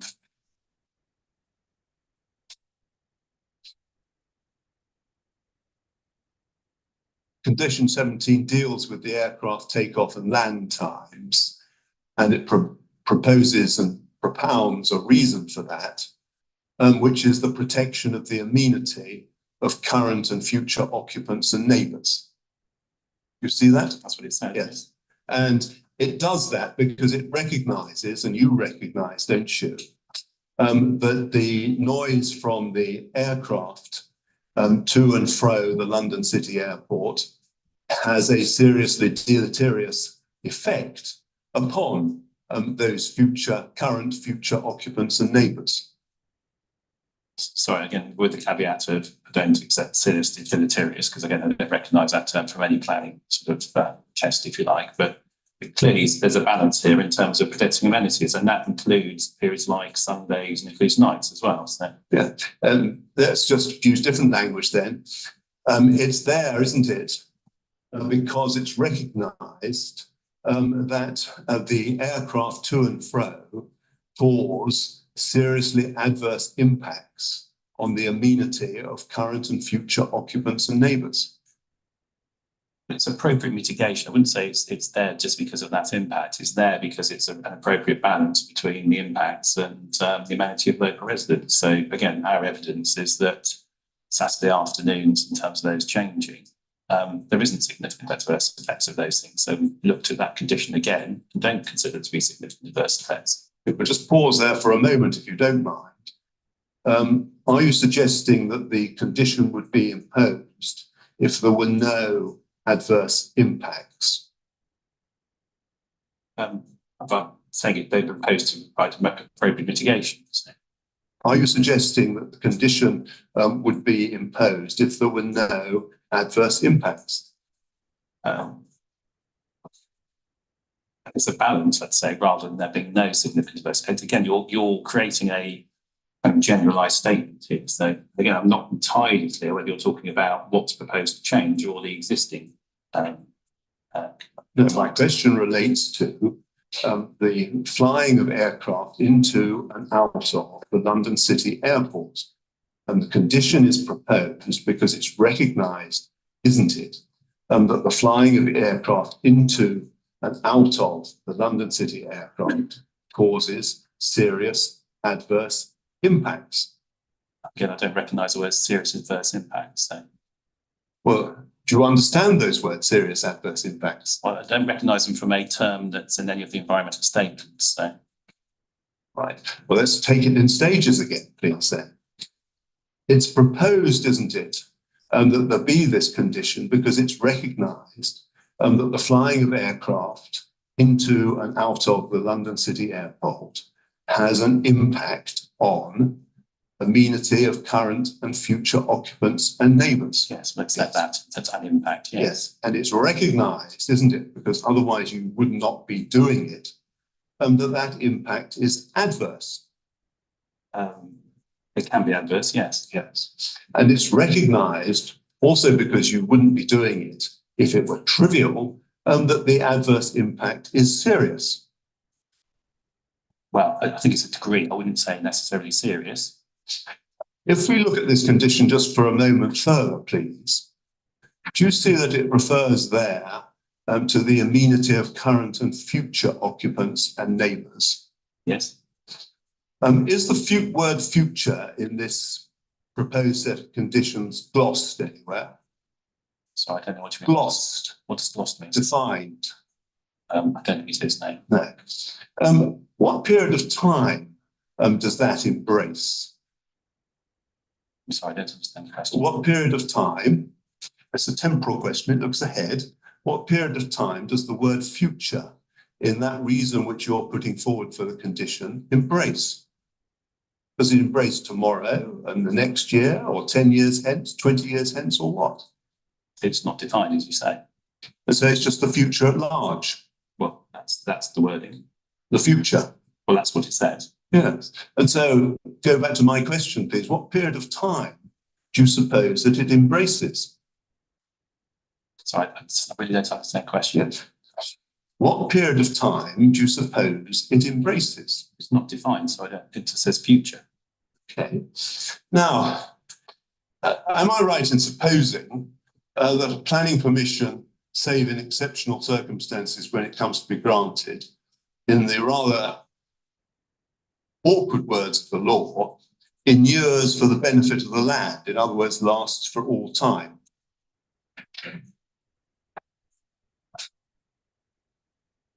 But it depends on the planning permission, so it's a very general question. It is a general question, and I can give you the statutory reference if you like. It's section 75, madam. And it's very unusual, isn't it, to have a planning permission which is subject to a limit on time. This planning permission expires 5 years hence. Yes, if it's temporary planning permission. And the ordinary regime is that a planning permission simply persists, it inures for the benefit of the land, as the lawyers say. I think the point is it's a permission that you can use unless a new one. I mean, the key point is, and if you ask for another planning permission, that could supersede it. So what are we supposed to take from the word future here? Well, it's saying that that's for the it's not defined, as we know, but it's saying for future occupants. And so that someone who comes to read this on the planning register can think to himself, can he, yes, they're protecting future occupants and neighbours from an otherwise serious adverse impact. And I will be one of those future because I propose to move in next year. Well, I don't think anyone would necessarily read it that literally, but and again, I think this point on so they could read it that way in terms of future. Yes, I accept that, but just in terms of qualification for that, and there was a lot of discussion about the planning register in terms of will people really look at that and have real confidence in terms of these things might change. Again, there's nothing stopping someone proposing another planning application to change things, and that's what these proposed amendments do.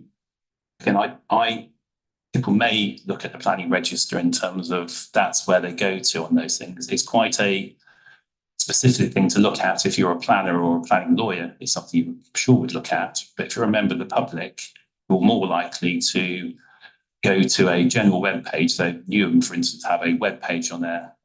If you type in London City Airport and Newham, it tells you all about the airport in terms of its constraints and everything else. But it doesn't mention anything about opening hours. It tells you about the public safety zone, it takes about lots of things, but it doesn't specifically say anything about a permission and condition, whether it's current or the future one in terms of what those restrictions are. So that's where your typical existing or future occupier would look, in my opinion. Very well. So you were saying future occupants hereabouts would disdain taking any advice from a conveyancing solicitor or another about matters to be considered before they purchase a property? Well, their conveyancing solicitor may say those things, but again, it's not a yes. As well. Oh, well, I wonder whether you don't mind if we could look at the permission at CD 7.8. And I noticed that when you were doing your examination in chief, you indicated that this was not intended to be a long-term matter. Do you remember you said that to Mr. Humphreys? Well, as I said, the forecast were for 2023 to 25, so that's the timescales it was looked at that time. Yes, well, let's have a little look at it, shall we? If you don't mind, that's CD 7.8. And the inspector... Sorry, let me just bring that up. So sorry.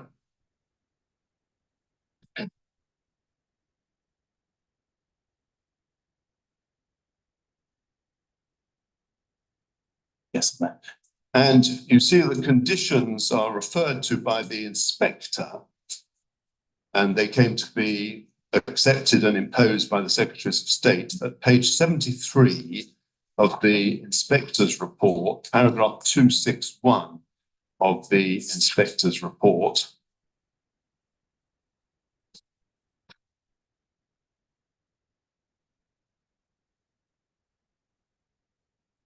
Do you see that paragraph? I know, yes. And I think you say in your proof that you led the team for LCY at this particular inquiry. I did, correct. Yes. And so I'm taking it that you participated in those discussions relative to the conditions. I can't get feedback was surprised if I didn't, so. You'd be surprised if you didn't, yes, because I mean, obviously you're a very diligent fellow, taking these matters seriously. And am I right in supposing that in 2015, 2016, the tests for the imposition of a condition were substantially the same as they are today in 2024? As far as I recall, yes. I think the key point on this, though, which was perhaps I didn't explain clearly enough in my examination in chief, is that that was all taken into account what was necessary at the time, looking at actually the overall noise impacts and everything else. So again, going back to your point on serious deleterious or significant adverse, we now have different information about those things, considered them differently. So whether it's necessary then, necessary now, positions changed. But the basis upon which conditions were determined was the same then as it is now, yes? Well, the test is the same, but what you're testing it against is different. And let's just look on, please, if you don't mind, at what you actually came up with in 2016. And we get that at page 115 of the inspector's report.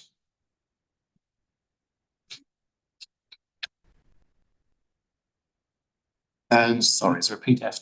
page 115, I'm afraid I haven't got a PDF reference. 158. 158, thank you so much.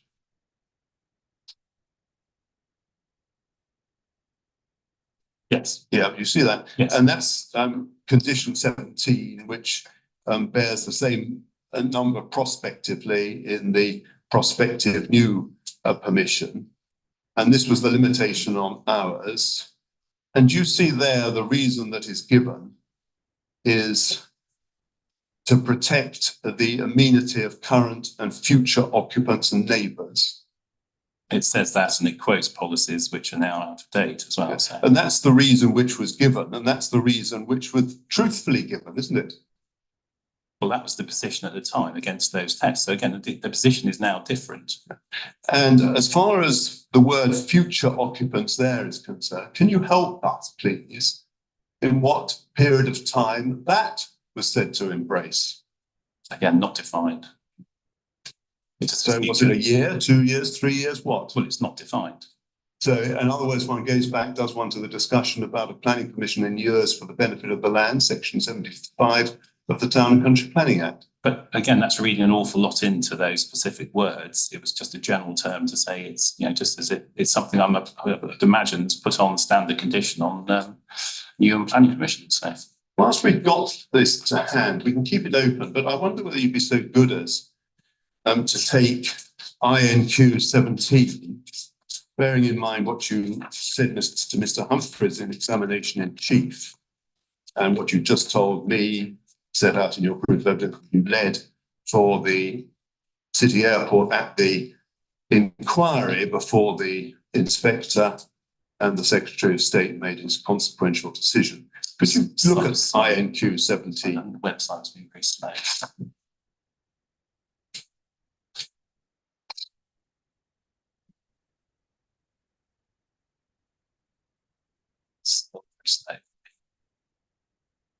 Yes, ma'am. And this document, INQ 17, was part of, wasn't it, the environmental statement at the, or preceding the inquiry? Not quite. It was updated before the environmental Yeah, statement. updated and preserved, but it was part of, wasn't it, the environmental impact assessment for that exercise? I can't remember precisely whether it was actually incorporated in the environmental statement, but it was part of the supporting information. I think you see somewhere that it was, but never mind, present purposes. What I'm interested in is we saw with Ms. Congdon how this was plainly intended to record something so that LCY could reach its optimum potential, page 2, paragraph 4 of the document. What I'd like to ask you about, please, is this. This was made, particularly that observation, in the light of and in the context of the consideration as to how best to secure airport capacity in the short, medium, and long term to preserve London's status as a global aviation hub. What period of time was embraced there, please, by the long term? I can't answer that, but as I said in my examination in chief, the actual demand forecasts and therefore the assessment in the environmental impact assessment were, as I understand it, for about 2023 to 2024 to 5. And so do you say that the long term being written about here and spoken to in 2016 only struggled as far as 2023 last year?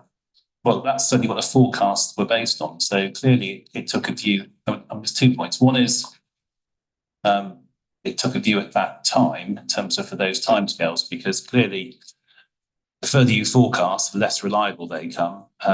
Things have changed very significantly since that need forecast. I mean, that's now, since 2013, that's 11 years ago. We've had a COVID pandemic. We've come out of the European Union.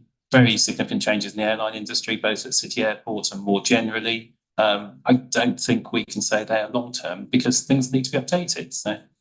Well, we know what Ms. Congdon said about those matters, said everything was clear by 2019. But let's just go back, if you don't mind, to the condition which we were looking at a moment or two ago. And we can look at either condition for this purpose. Condition 17 in either event, whichever one you happen to have to hand, old or new. I'm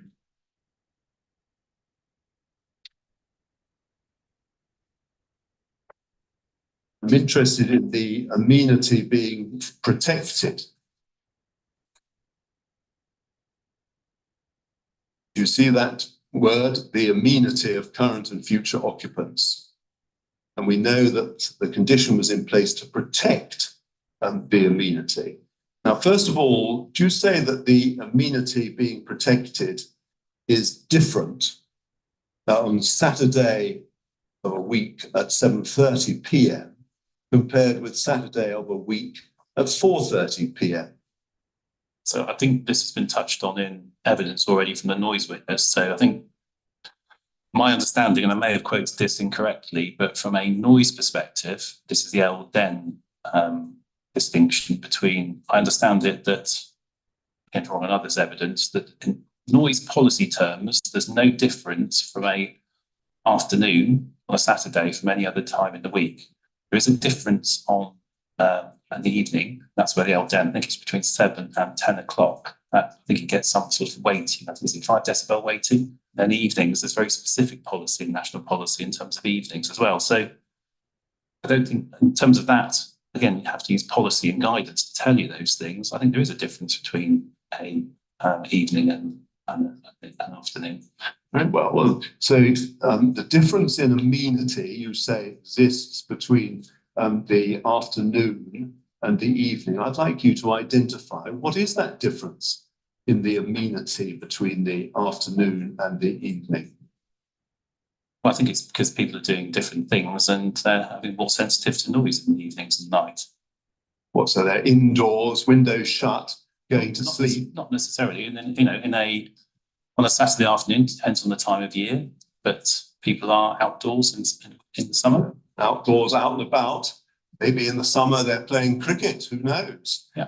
Maybe in the winter they're playing football at the West Ham Stadium, who knows? But they're out and about in the outdoors. And my question is, what do you say is different between the amenity being protected of an afternoon from the amenity being protected of an evening?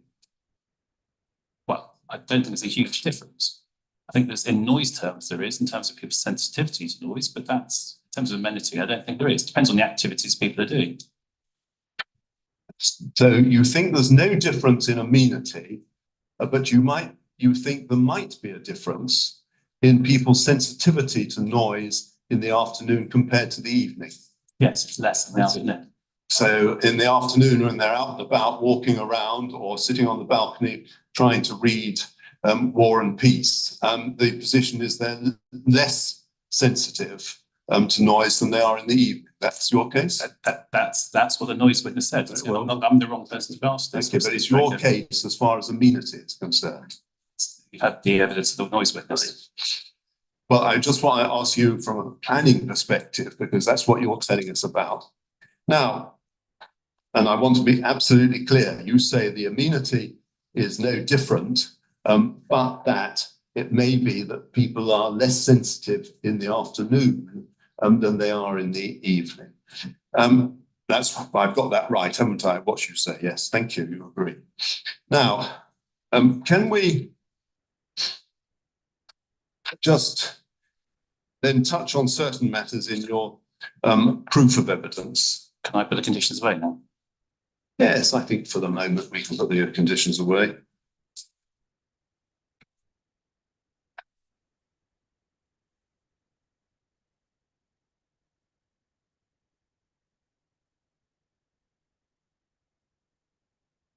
And if you could go to the relevant background. And at 2.5, you tell us about weekend closure introduced in 1998. I think it's right, isn't it, that Saturday PM, Sunday morning, there's no recorded instance of regular flights to and from the London City Airport. I've not seen the evidence of it. I think someone at the airport was trying to identify that, but I don't know what's the confirm or do not know. Mr. Thornley Taylor's looked into it and there isn't any. We know, therefore, that the position in terms of this airport is that that hasn't occurred. And am I right in supposing that from a planning point of view, that stands in proud relief? And I use that word to describe something which is measurable as opposed to whether one takes pride in it. Proud relief from any other airport in and around London. Well, I've heard that's in evidence, but I haven't checked myself, so. Okay. Well, and then if we look over the page for your proof of evidence against paragraph 2.8. Yes. There we notice the concluding or a passage of conclusion by the Secretaries of State in their decision letter. And it's of interest to note, isn't it, that I don't think anywhere the Secretaries of State in that paragraph or elsewhere used the word need. Not at that time, but the policy tests are different now, isn't it? Yeah, but they didn't then use the word need to describe what was put forward as necessary, did they? No, but no, making, sorry, just let me answer the question. The making best use came out after this decision.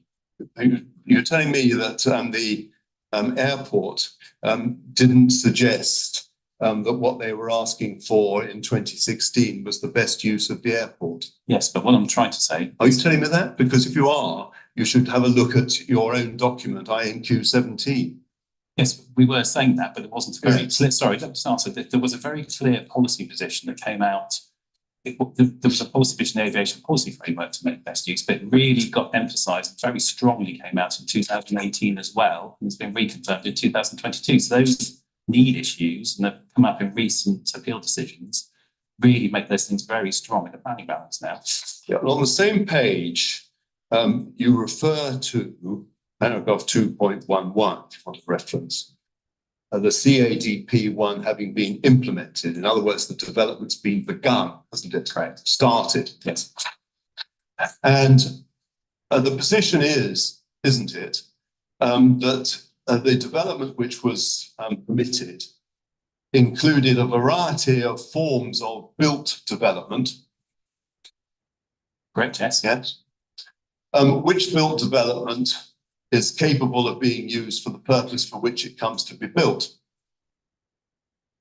That's just a function of ordinary planning. If you build a house, you can live in it. You don't need to get a separate planning Subject to the permission. controls in the planning permission, yes. Yeah, exactly. Subject to the controls of the planning permission, which say no noise.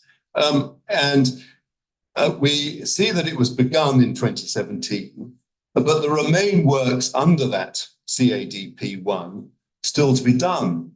That's right, isn't it? Correct, principally. So just to explain, I think it is in evidence, but effectively, a lot of the infrastructure has been put in there in terms of the deck for the aircraft in terms of where they park and also for the buildings as well. The airport were kind of progressing with things and then COVID hit, so that really put things to stop on things. So there's no activity really on the airport during that period. So they started, unfortunately because of COVID, they had to pause, and local authority were very aware of that. And that's where we are at the moment in terms of things. Things still need to kind of come back to them before they can redo things. Yeah, don't worry. This is not a matter of any particular problem that you've started. The question is, have you started? But the position like the mastermind program is haven't finished. That's right, isn't it? Yes, would like. I think the summary is the airport would like to finish, but unfortunately because of COVID they can't. Yeah, and it's right, isn't it, that when you do come to finish, and when you do come to have done all that's permitted under CADP1, which takes the ATMs up to the potential of 100,000 a year, the airport will see some considerable advantages, won't it? Well, it sort of, it'll grow, but it won't get nearly as many significant benefits in terms of what it could do if it got to 9 million. And part of that is a Saturday afternoon. The key issue with the current proposals are, in terms of where they are, is it doesn't respond to where we are now, not back 7 years ago.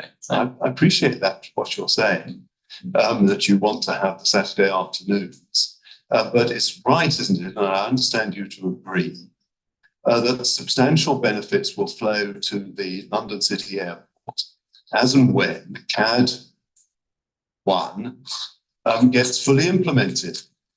There will be benefits and there are considered time, but again, I'll just go back to what I said in my evidence in chief. What you get 5.18 of my proof of evidence, the benefits that are set out there in terms of the jobs, the economic growth, social welfare, and critically, this 518.6, crucially, these proposals will allow that to be delivered more quickly as well. Yes. If we just pause for a moment, you've mentioned that there are economic benefits associated with this particular proposal. We can bear in mind, can't we, that there were economic benefits associated with CAD 1. There were. Yeah. Again, just going back, I agree, but going back in terms of, that's why in the business of a chief, I explained why need is really important and very much supported by government policy in terms of why they, as a government, consider that growth at airports, that doesn't have to be specific ones, is very much supported in terms of the planning balance. And those economic benefits from CAD 1 have yet fully to be realised, haven't they? Yes, because of Thank you. COVID. That's what we want to know. And so it means, doesn't it, that the Secretaries of State, when considering this matter, should appreciate that there are benefits which are derivable from socioeconomic benefits, which are derivable from CAD 1, which have yet to materialise. But a lot of those benefits will be delivered soon in terms of the airport growing, which covers from COVID. Very soon it would get back to its growth trajectory. And again, that's an important thing to actually allow it to do that, again, supported by policy. Now, that enables me to move, I think, to this question of you, if I may. You've said in chief and otherwise, I think, that Saturday afternoons are very important, particularly for this rotational business. Yes? Well, to serve leisure, Serve leisure. and the rotation, that's part of it, and crucially to also deliver the quieter aircraft as well, because that wouldn't come if that wasn't with the Saturday afternoons. You appreciate, don't you, that there is an economic function moving airlines towards those quieter aircraft in any event. Again, we've heard that in evidence of Ms. Louise Congdon to say that would be a lot slower.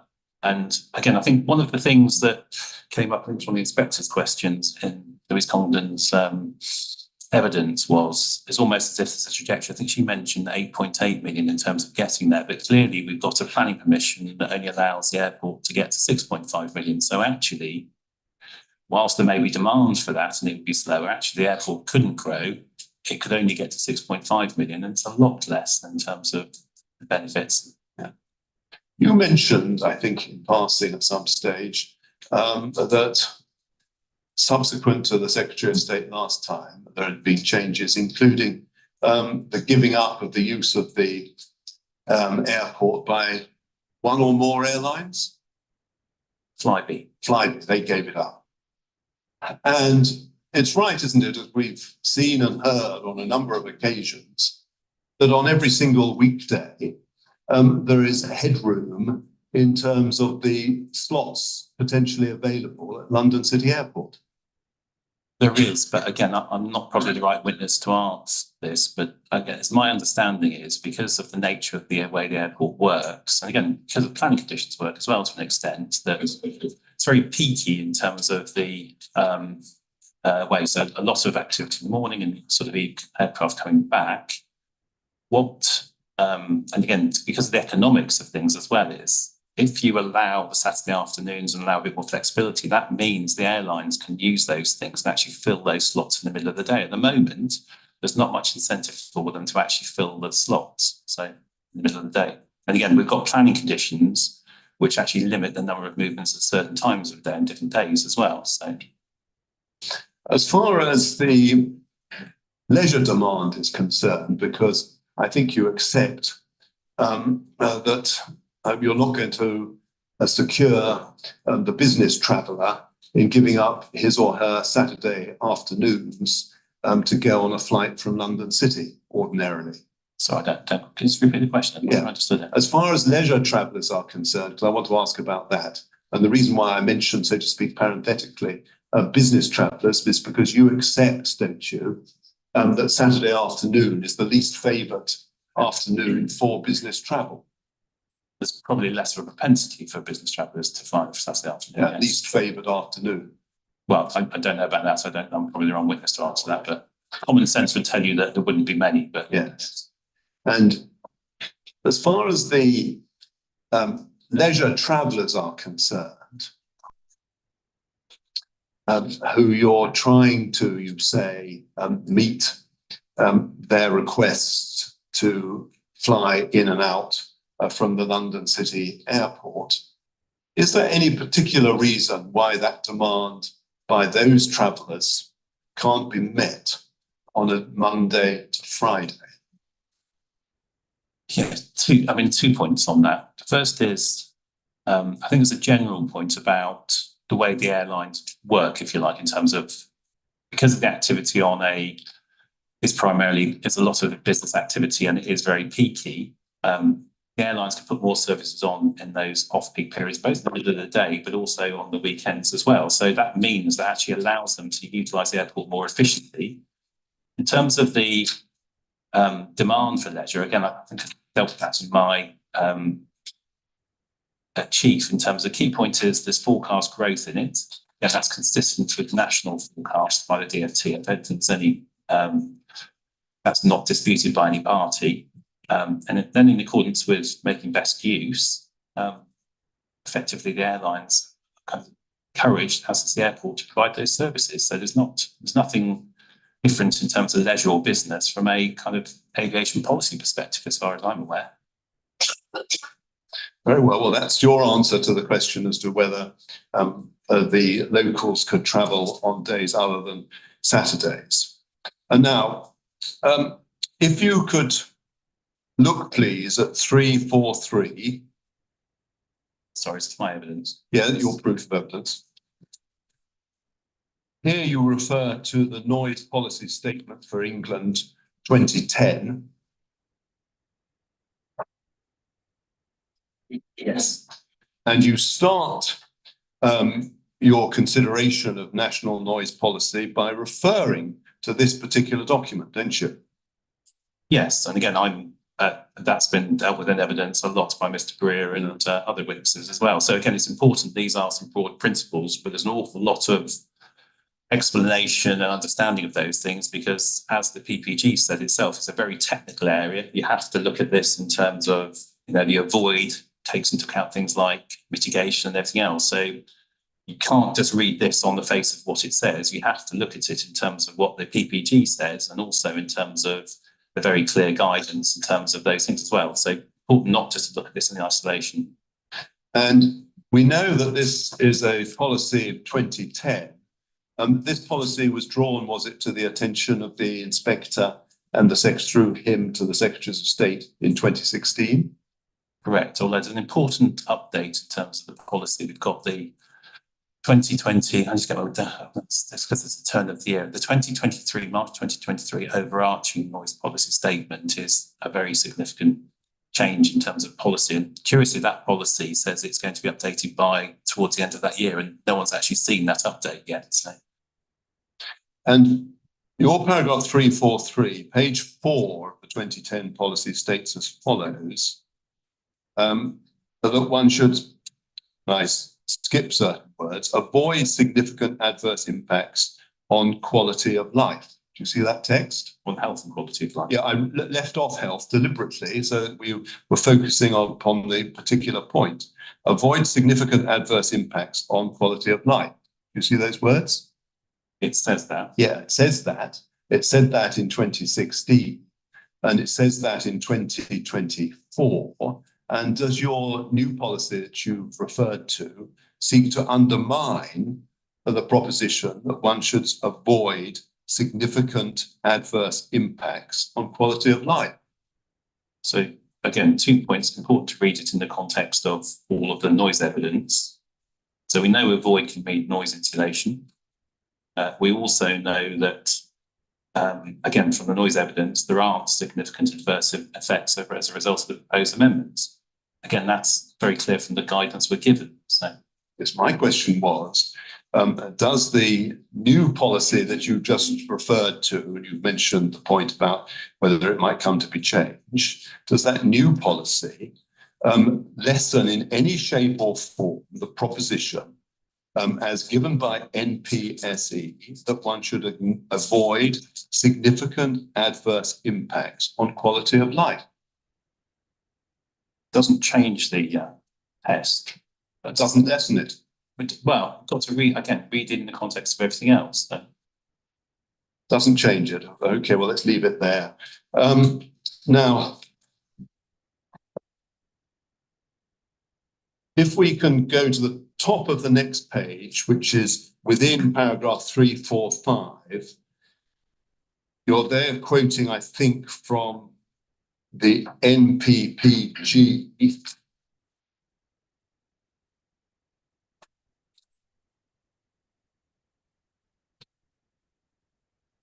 And there you talk about, or reference is made, to whether noise is likely to pose a concern. Do you see that? Yes, sir. Yeah. Now, I just want to ask a little bit here about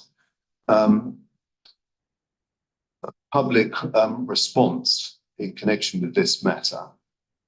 I think you said that there were more representations on CAD 1 than on this one. We have it the other way round, in fact. 1,700, I think the figure was given to me. 1,600 on this and 1,300 on the I've got the figures here if it helps. Let's just leave it as that. You just give figures. Just let me please ask the questions. So we can leave it at that, but let's just think about this for a moment, if you don't mind, in terms of whether noise is likely to pose a concern. I'm sorry, was something said? My only friend say something? No, obviously not.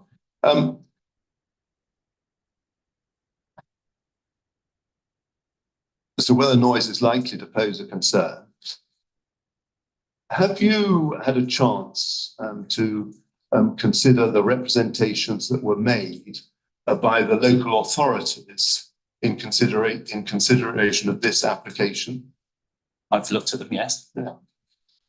And am I right in supposing that 8 other local authorities responded to this application? I haven't looked precisely, but it doesn't surprise me. There are only 32 in the whole of London, so that's 1/4 of them. And am I right in supposing that those 8 all objected on grounds of noise?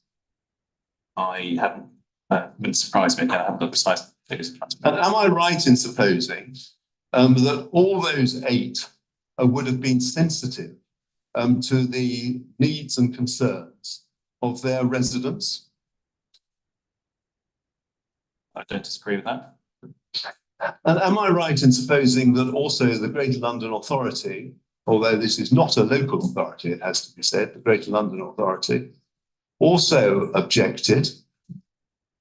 I just have a look at their stage 2, because their stage 1 didn't object on noise grounds. It said it needs to be considered Parents' concerns on noise grounds. Can I just clarify the figures? I know you didn't then take Yeah. the specific point. I mean, are we talking about the planning application or the appeal figures? Planning application. Okay. I think if we get some clarification on those, thank you. GLA expressed concern over noise, is that right? I've just looked.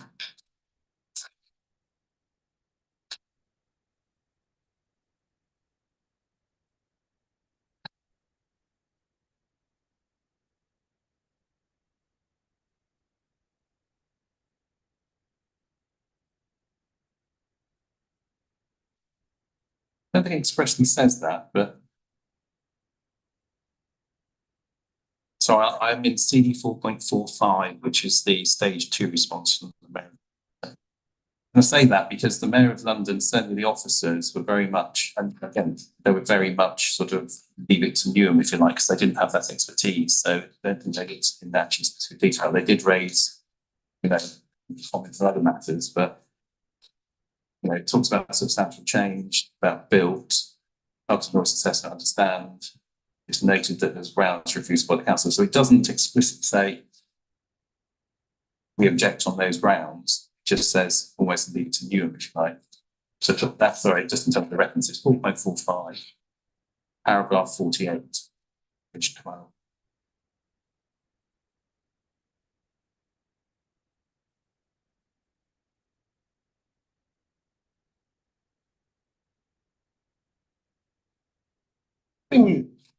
Seeing what we've just seen or heard, what we've just heard, 8 local authorities, number of locals, etc. Could you look at the London Plan 2021, policy T8? And the London Plan bears a CD reference, which do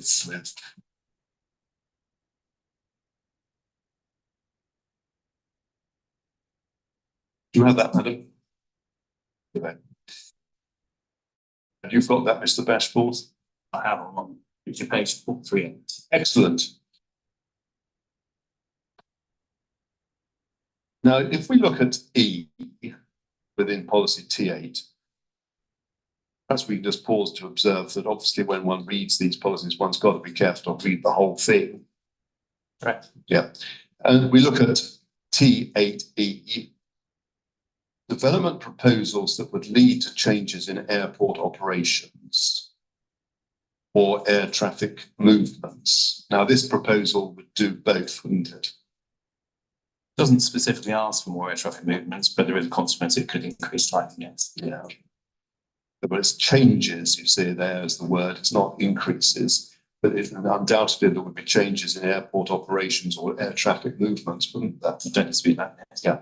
Where there are none at the moment, there would be some. Must take full account of their environmental impacts and the views of the affected communities. And when you looked at this with Mr. Humphreys, you said, well, this wasn't just a matter of totting up the runs, so to speak, as to how many people had written in, and that some other way has to be thought about the views of affected communities. Do you know of any other organisation best able to represent the views of its community other than the elected authority for any given area within London? I don't know, I haven't got a specific view on that really, in terms of it's about people representing themselves as well, so. Yeah, but the views of affected communities, my question is, I'm asking you this as a planning individual immersed in planning, if one's looking for the view of an affected community, is there any organisation better able to express the views of its community than the local authority which is elected by that community? Yes, their views are important, but so are parish councils and so are others. Yeah, I think there's a deficit of parish councils in London. Well, in terms of those sort of, yeah. But so in terms of who's best able to express the views of affected communities, we can agree that it's likely to be those local authorities who are actually elected by their affected communities. I agree their views are very important, yes. Very important. Yes. So just what's quite curious about sort of party, it doesn't actually tell you what you do in terms of, again, take full account. It doesn't say you should refuse planning permission, approve planning permission, everything else. It's just a statement. So it just says development proposals that would lead to change in airport operations must take into account. Must take full account, it says. Full account, you're right. Sorry, I won't take that. In terms of just take into account. So. Well, let's just take that in stages, shall we, if you don't mind, as far as this matter is concerned, because I don't wish to be in any shape or form pejorative, but on various occasions, the London City Airport has patted itself, so to speak, on its metaphorical back and said, oh, well, we listened to what you said about Saturdays and we're stopping the flying at 6:30, save when it's sunny, when we're going to fly on. And that was a way in which you say you took account of the views of the affected communities, isn't it? Correct. Yeah. And the views of the affected communities extended, didn't they, far beyond the Saturday evenings and include, and do by all means go to the statement of community involvement if you want to, Saturday afternoons as a time of particular importance.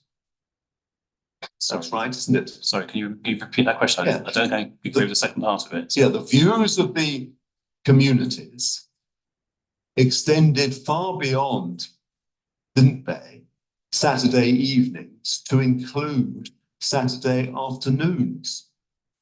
So I still next question. Are you trying to say that people express concern about flying on Saturday afternoons? I'm trying to say that the views expressed extended beyond Saturday evenings to embrace Saturday afternoons. That's what I'm trying to say. That's what I'm asking you. Is that right? Still don't understand the question, sorry. I think you were, when you re-explained it, the community views, the feedback that the airport got, included the whole of the Saturday afternoon and the evening. Yes. Does that help, Mr. Straker? Oh, certainly, madam. I mean, it appears in my mind to be a perfectly straightforward question, but it may be that I'm just dense about these matters. Anyway, but let's just explore that for a moment. Not merely did the views include Saturday afternoons, But some made particular reference to the great value attached to Saturday afternoons in the context of the afternoon being free of aircraft noise, didn't they? I can't remember those specific responses, so. Didn't look at the statement of No, community. I've looked at the statement of development. I'm still not entirely sure what question you're asking me though. I'm sorry, perhaps I'm being dense. So. No. I'm asking you a perfectly simple question, which is that the views of the affected communities included views expressing concern about the loss of Saturday afternoons and expressing great satisfaction in the fact that at the moment, Saturday afternoons were free of aircraft noise from the London City Airport. As far as I understand your question, I think what my answer is, I think, yes, people explained that they were concerned about changing opening hours. They said that particularly about Saturday afternoons. So I can't think, am I agreeing with your question? Well, I hope I you are. I don't know it's the way you've expressed it though, Mr. Well, Spraker. I've expressed it like this, and that members of the public and others indeed express the proposition that Saturday afternoons, free of noise from aircraft from the London City Airport, were a valuable feature of life. Some may have, I don't know how many there were, but yes, they may have said They that. expressed that. Yeah. Now, we know that, because I think you were kind enough to tell us, that there's no particular difference in the amenity being protected before 6:30 p.m. on a Saturday and after 6:30 p.m. So why is it that the proposition comes, okay, you can have protection after 6:30 p.m. on a Saturday evening, but not before 6:30 p.m. Because it's a balance, Mr. Straker. So the airport were very aware and conscious of the views of the community in terms of what they fed back at that pre-application stage, and indeed in the master plan before that. They spoke to the airlines. They considered it very carefully in terms of what they as a business and the airlines could respond to in terms of changing that.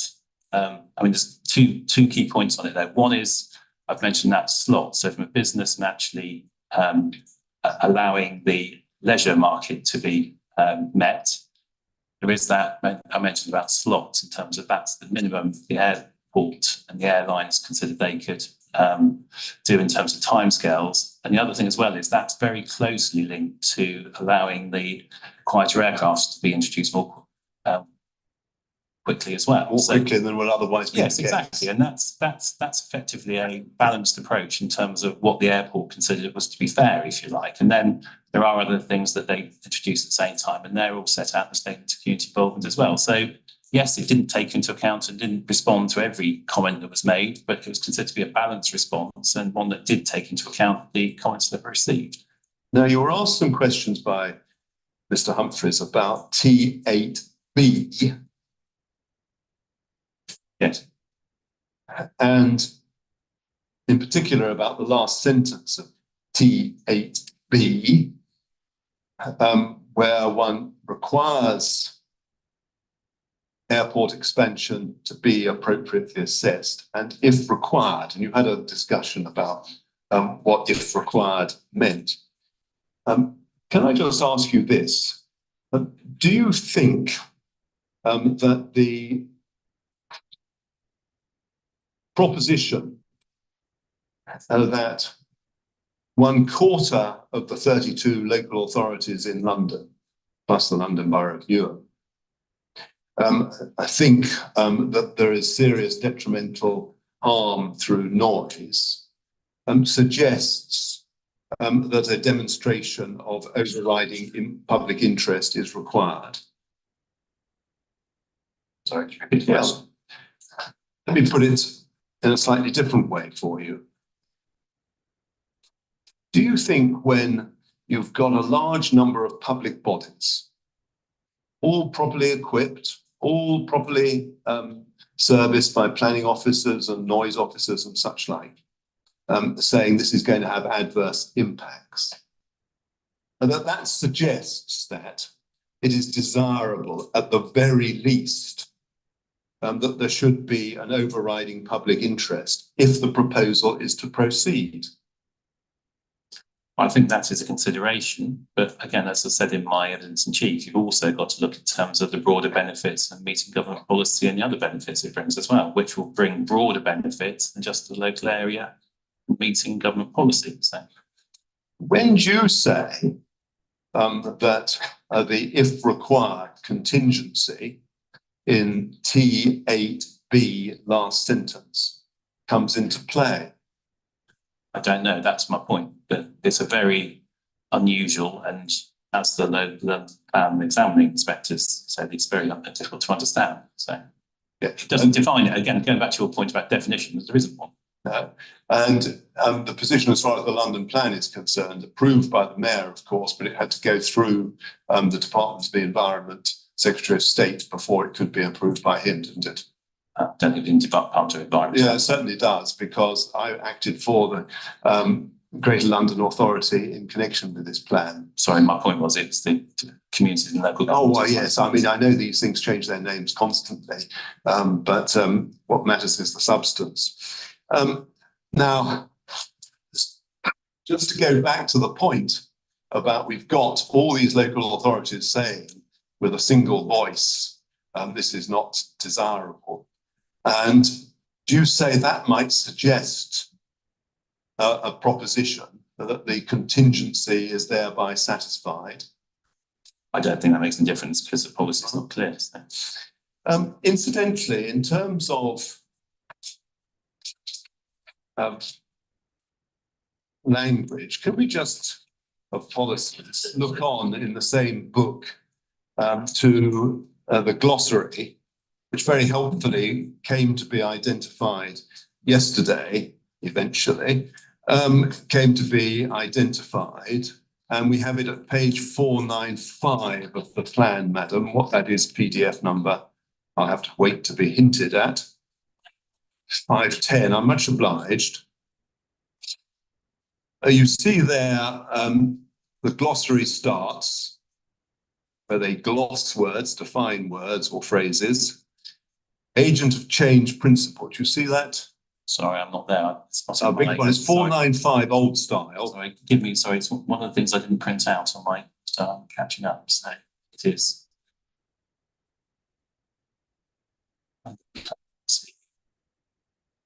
Sorry, what PDF page is that?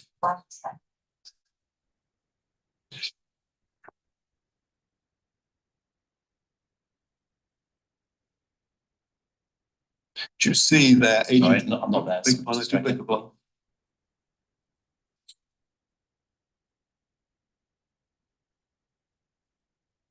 Yes, no.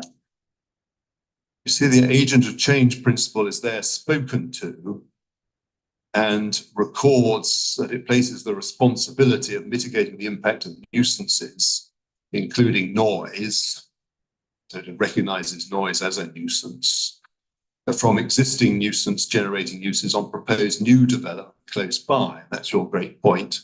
You said everybody should build themselves and work on the basis that the airport is in place, and presumably on a basis it operates 24 hours of the day, and then thereby ensuring that residents and users of the new development are protected from nuisances and existing users are protected from noise nuisance complaints. Similarly, any new noise nuisance generating development, for example, a music venue, will need to put in place measures to mitigate noise impacts on existing development close by. Now, I just want to see that example in the terms of what we're concerned, because, as you know, we say, well, it is obviously new development. If you've got a music venue which is used periodically at night, no doubt you and I are well acquainted to going to nightclubs and so forth, and all the noise associated with them. And they say, well, we'd actually like to operate Wednesday afternoons as well, or Thursday afternoons, and with the doors open, create a bit of noise. And that would be, wouldn't it, a new nuisance generating development? Yes, it would. Yeah. Well, And that's exactly parallel, isn't it, to the circumstance we have here, where we have a situation at the moment where the Secretary of State said, thou shalt not fly Saturday afternoons, and it is now desired to fly Saturday afternoons. yes, I think I explained this in my evidence in chief. I don't think we're not saying that this doesn't apply to the airport. What I'm saying is, actually, it's very different. You know, you're right in terms of there's an existing something like the airport in terms of whether it's a nightclub or that, but there is a change to that. But what I'm saying is mitigation is already in place that addresses a lot of those impacts, and the significance of the impacts you have to look at as well. So again, if that nightclub was, say, opening, I don't know, an hour earlier or an hour later, you'd have to consider that in the overall, but what is the noise implications of that? Is that acceptable from a noise perspective? If we look at the actual policy itself, D13, which is on page 150 of the London plan,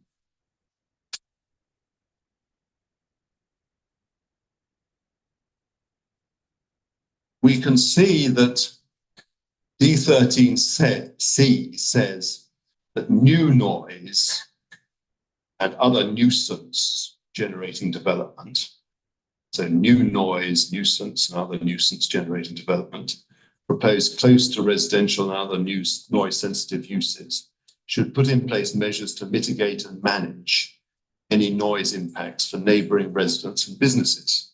You see that? Yes. And as I've understood it, you say, well, we've done that because we're protecting Saturday evenings and we're giving you some money in connection with outdoor activities otherwise affected on Saturday afternoons. No, I think that's a mischaracterization. So what it's doing, it's reducing noise overall. It's reducing noise on other days of the week. So it's a balance. So yes, there is the mitigation consistent with the policy, but it's also doing that as well. And as we've heard in the noise evidence, there aren't significant adverse effects. And that's been very clear in evidence. And the noise on the Saturday afternoon won't be mitigated at all, will it? Yes, it will.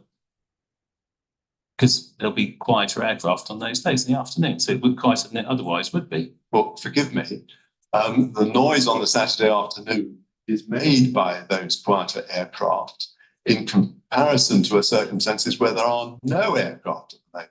So go back to my question, please. The noise on a Saturday afternoon won't be mitigated at all, will it?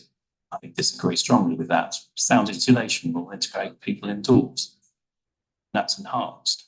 To drive them all indoors on Saturday afternoon. Well, you asked me whether mitigation, and that is the case. I don't think that's Oh, disputed. well, we've got your answer as far as that is concerned. That's sufficient for my purposes. I should perhaps just ask you, whilst we're at it, because we had this debate about T8 4.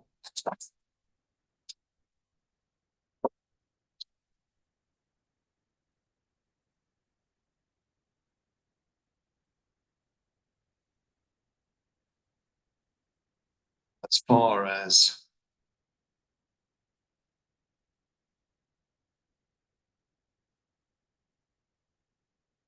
just touch on the D8H.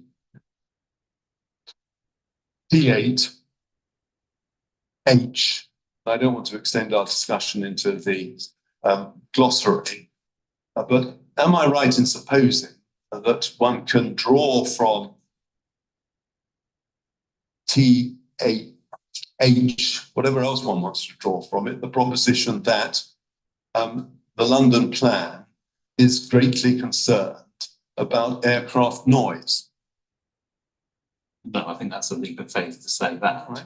So I'm going to go back to the definition turn it up, but I actually wrote it down after yesterday. So it says, page 506 of the London plan says, general business aviation, a range of ad hoc services and activities, including private jets, recreational flying, pilot training. These proposals will not change that. So H does not apply to the proposed amendments. It says development proposals relating to those things. This proposal doesn't change those things. I appreciate that, but that wasn't my question.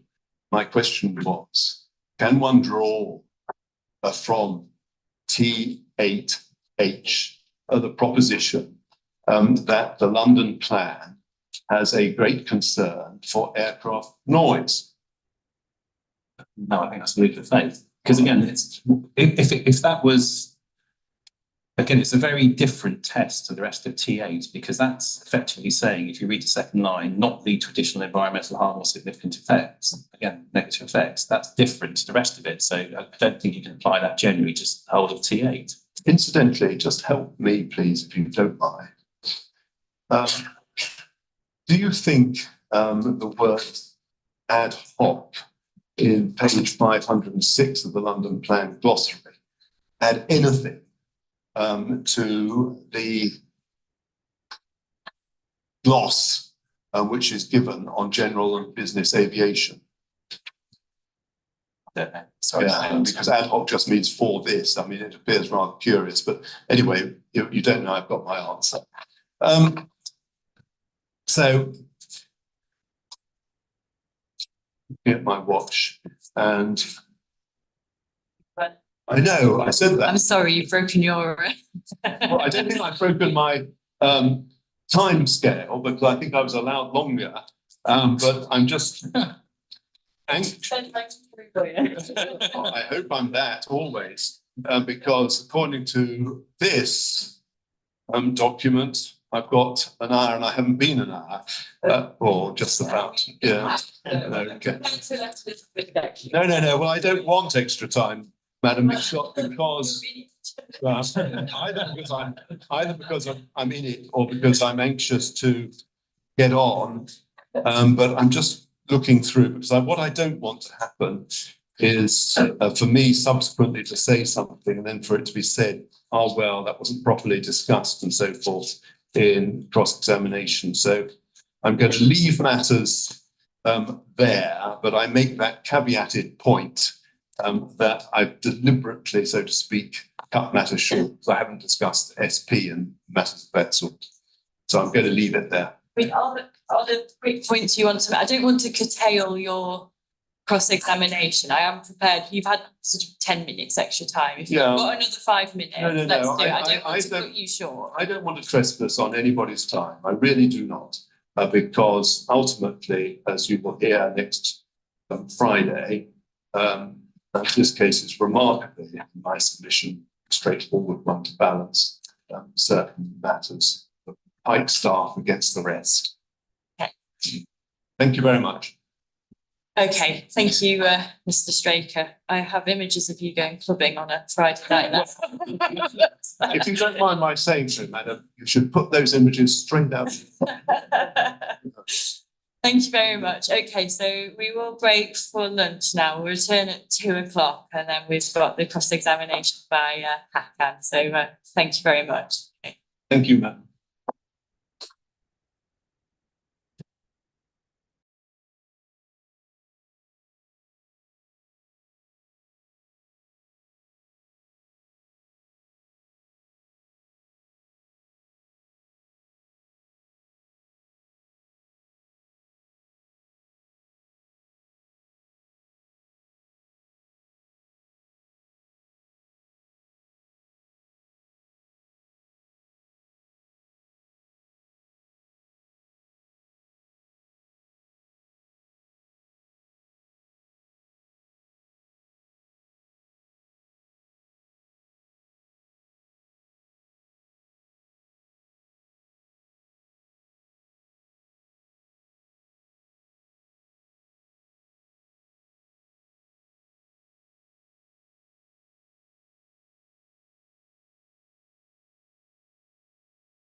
Okay, yeah, welcome back everyone. So we'll continue on with the cross-examination of Mr. Bashford. This is with Hakan now, so over to you, Dr. Lane. Thank you, Madam. I wonder whether just before that starts, I can raise a matter which may be capable of being answered directly by the, just by way of one supplementary question by way of cross-examination. Otherwise, I'll ask for it to be confirmed by the London City Airport, so that you're not left under any misapprehension. And it is this, that the London Borough of Newark responded unfavourably to the master plan prepared by the London City Airport.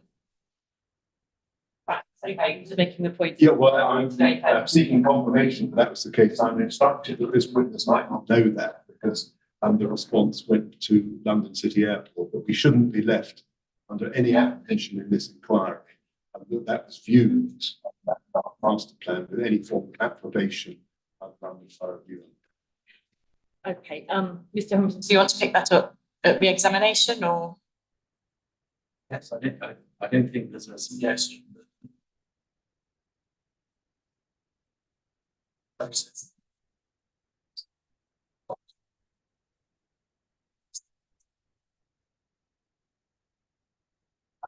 Past plans, yeah, how things do come to fruition. But I'm not suggesting that the local authority said yes. Okay, well, I'll make a note of both points of view. Okay.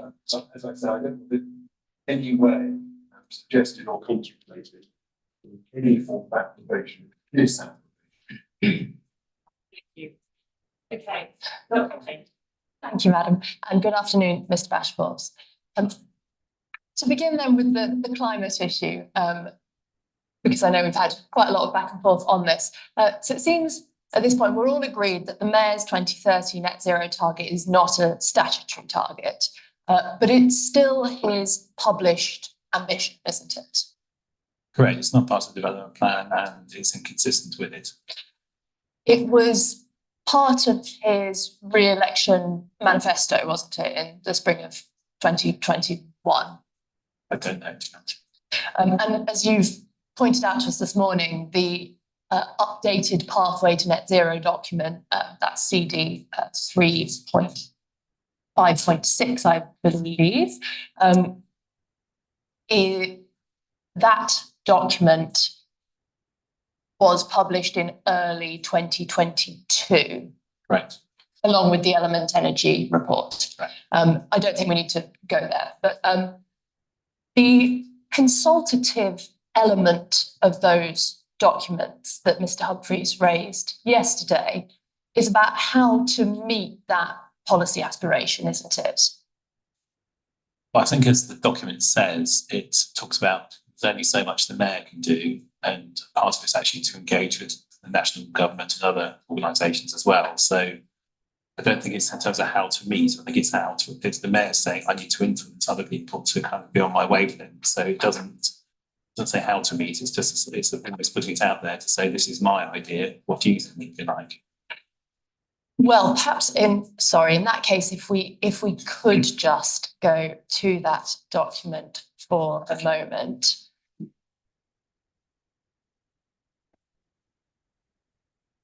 And once we're there to page 4, sorry, was that 3.9.06? And once we're there to page 4, the top of page 4, where it states in the second paragraph on that page that the Mayor has declared climate emergency for London and has brought forward by 20 years the target for London to be net zero by 2030. This puts London at the forefront of global cities, etc. To support this increase. Sorry, I must be on a different page. Is it PDF page? Sorry, PDF page 4. Pardon me, I didn't make that very clear. Sorry, what's the printed page? Printed page 2. It's essentially just the introductory.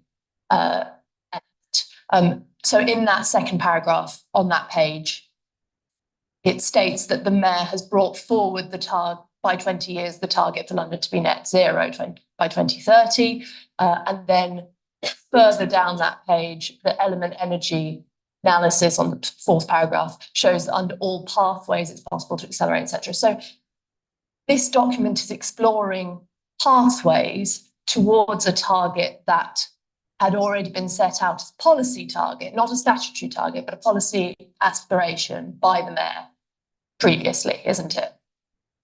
No, because clearly if there's a target or a pathway, you need an end game to that. So the current plan, policy GG6 development plan, as that's for 2050.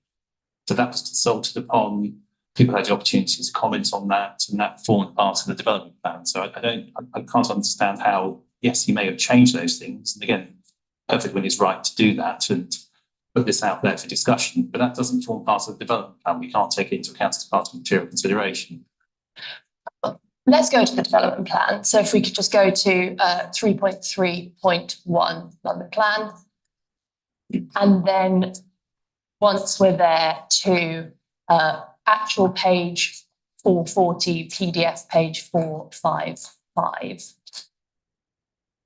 And to paragraph 10.8.8 of the explanatory text, which says at the end of that paragraph, the implications for other sectors and airports must also be fully understood when expansion proposals are brought forward, and aviation greenhouse gas emissions must be aligned with the mayor's carbon reduction targets. It doesn't refer there to the carbon reduction targets in policy GG6, does it? No, but nor does it refer to, well, you have to read the plan as a whole. So again, there's no specific definition of this, although there is a zero carbon definition at the back of the glossary. But common sense reading of it is, and again, given that policy GG6 is so clear in terms of that 2050 target, I would read 10.88 in accordance with policy GG6. So I don't think we're in dispute that at the point when the plan was adopted, there was no 2030 target in place, but the text of this policy doesn't refer to any specific net zero target, does it? But it must be common sense that those carbon reduction targets must be in the plan itself. Otherwise, it's almost a meaningless policy. What are you aiming for?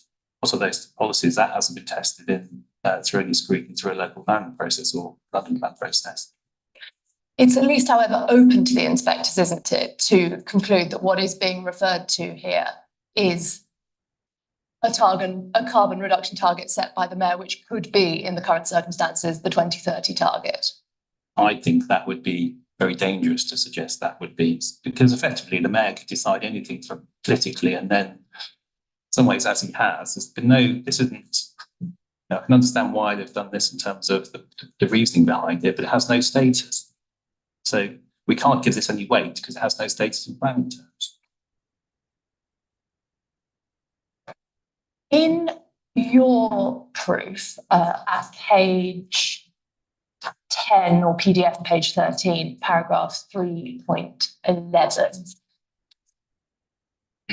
Yes. You talk about part A of this policy being supportive of airport expansion in opportunity areas, and you go on to say the supporting text at paragraph 10.8.3 also states that it's important to use in the first instance to make that use of existing airport capacity. Can we conclude from that then that you would agree that supporting text is sort of relevant when we're considering what policy T8 means as a whole?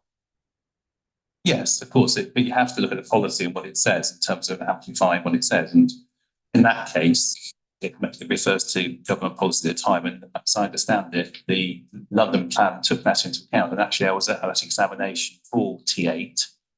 And I wasn't representing Heathrow, but some others were. And there's a big debate at that inquiry about the mayor's approach to Heathrow, but also making best use. So that's referring to policy, making best use 2018, and that's what that's about. So it wasn't about something that didn't exist. So the reference to the mayor's carbon strategies, that didn't exist, but certainly not to a 2030 2030 target at that time. So it's not as if it was considered as part of the development plan, it was amplifying that. What the one I'm referring to was it's explaining that in the context of other policy, which is MPU, which was about at the time. Understood, but just as a point of principle, we're not in disagreement that the explanatory text for this policy is relevant to its interpretation. Yes, and again, I think this is kind of standard planner way I understand it was you need to look at the policy in terms of if it's any no lack of clarity in terms of what that says, you should look to the explanatory text. And you highlighted in your evidence the fact that the examining panel had some sort of concerns about the policy. In fact, I believe they recommended it be deleted in its entirety, didn't they, including criterion A about the opportunity area. But you confirmed in your answer to Mr. Straker earlier that it was properly adopted with the consent of the relevant Secretary of State. Yes, I said that in my evidence in chief. So however much it seems a bit strange, the policy, despite those comments and how difficult it is to read, it was adopted in his policies. And you're not sort of suggesting that it should be given any kind of reduced weight? Only insofar as if it's not clear, and that's particularly relevant to Part B. I mean, there's some again, we've been through these, some things that actually, what do those words really mean? The examining inspectors didn't know what they meant. So you have to be very careful about what one person's interpretation could be very different to another's, for instance. And that's what they were talking about. So we heard last week when the economics evidence was heard, that at present there is spare capacity in the system at some of the other airports serving London, didn't we? I think that was put forward as part of your case. Yeah. So there is a difference between the parties in terms of sort of forecasting around what that capacity might look like in future, but I don't understand it. There's 2 points, I think. One is, I think in terms of that spare capacity, as I understand it, and again, this is me just understanding from Louise Condon's point, is one is that spare capacity will be used up relatively quickly in terms of that's only a point in time at the moment. So Heathrow particularly becoming full was one of the points that was raised, I think. And the second point is, again, I dealt with this in my evidence in chief, you don't look at the overall capacity at other airports. It's very clear that you should just look at one individual airport. I'm not asking you making best use or a need case question here, though, Mr. Bashforth. Just as a factual point, as things stand, none of the other London airports have fully bounced back to their pre-pandemic passenger throughput. Again, I don't know the detail of that, but I did think that's an evidence. So. And if I could take you, and I'm aware you're not an economist or a forecasting witness, but if I could take you to Dr. Smith's proof of evidence for Newham.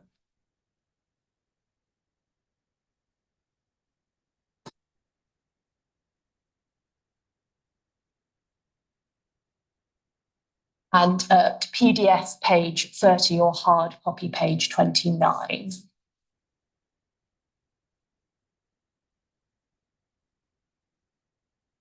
There's a section, sort of halfway down this page, on carbon emissions.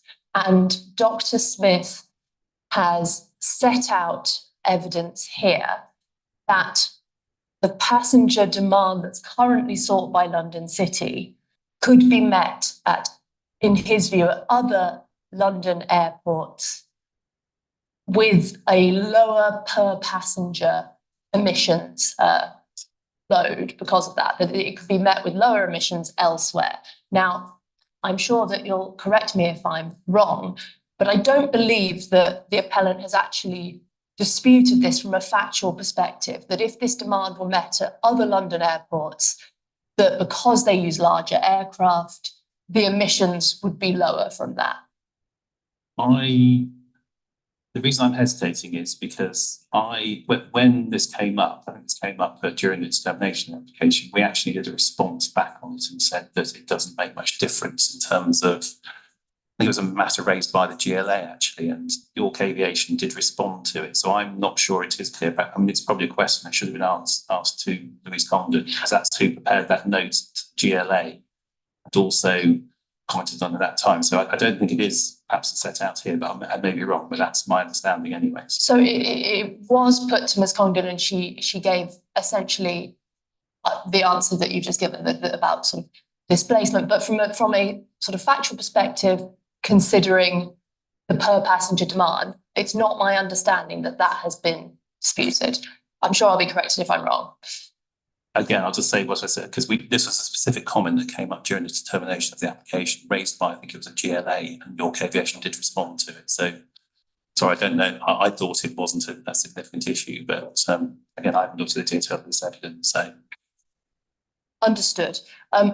If I could just take you back though to policy T8 of the London Plan, to the actual text of the policy,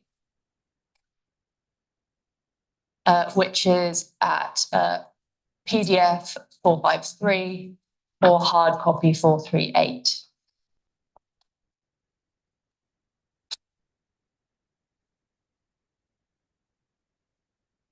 And you've already been taken sort of through criteria B or part B with Mr. Straker as regards noise and sort of public interest issues around noise. But this last sentence of part B of the policy that states any airport expansion scheme must be appropriately assessed and if required, demonstrate that there's an overriding public interest or no suitable alternative solution with fewer environmental impacts. In the present circumstances, there is an alternative solution with fewer environmental impacts on climate, isn't there, if this demand were to be met at other London airports where there is currently capacity? Again, I think it just goes back to the what I said earlier, really, in terms of, again, drawing on evidence of others. I understand there won't be, again, this take time to, there may be, we're in a post-COVID position at the moment. So as we get closer to 2030, the likes of Heathrow will be full. Understood. So I think we know where the differences are between us on this topic. Let's move on to noise. I just want to explore with you a bit the planning implications of Dr. Knoll's evidence that he gave about the new generation aircraft and about mitigation in respect to the new generation aircraft. Mr. Greer, in his evidence, stressed the fact that neither Dr. Knoll's citizen science study nor the new Bickerdike-Allen noise monitoring data from Lambeth can tell us anything about what's happening in the SOL, so the significant observed adverse effect level area, because they are outside the LOL, and the SOL is much closer to the airport. We're talking there about what's happening very close to the runway. But just to be really clear, when you're considering whether or not there might be a significant effect in EIA terms generally, you have to consider both the baseline and the magnitude of the change, don't you? Could I just start? Could you just rephrase your first question? Because I wasn't quite sure. You mentioned don't consider the SOL. Is that right? Do you mean the LOL? Well, so both. So just to sort of to set out what the differences between the parties were by way of preference. And I promise I'm not going to be just asking you lots of technical noise questions. So we have a situation where we have a LOL with 51 decibels. We have a SOL at 63 decibels, and we have monitoring sites that are slightly outside of both. Now, in re-examination, when Mr. Greer was asked by Mr. Humphreys in re-examination whether or not Dr. Knoll's evidence about potential uncertainty around mitigation in the LOL could affect whether there's significant adverse effects from noise, he noted the fact that because these sites were outside of the LOL, they couldn't tell us anything. He said they couldn't tell us anything about what was happening in the LOL, but they certainly couldn't tell us anything about what was happening in the SOL. And that's the significant adverse effect level. But I just wanted to explore a bit about sort of how in EIA terms in general, not specifically with regards to noise, we calculate significant adverse effects. And in general terms, it's true, isn't it, that when you're looking at whether there's a significant adverse effect, you have to consider a baseline for whatever the criteria is, and you also have to consider the magnitude of the change, because the significant effect is not just about where people start or where they end up, it's about what the change is between those 2 points. So I'm not an EIA expert, nor am I a noise expert, so I'm not sure. I mean, it's very difficult to be honest, and it gets quite technical because, I'm very technical, even though I have quite a lot of experience on airports. I mean, understood. All I will say is, and again, these things trigger at different points and everything else, so it's important not to be too generalised about things. The noise level is important in terms of the lower SOL and everything else. I understand that. And depending on where you are, the change can be important as well, but it gets very technical where things sit within the different sort of levels, if you like, and is a change in importance in this one or that one. I'm not so.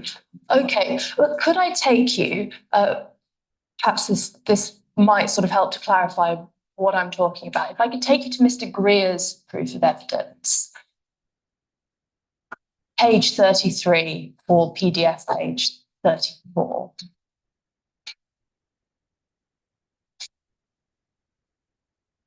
And he's got a table there that shows it's called scale of effect matrix at table 5.3, and it shows how he's calculating these things in very general terms.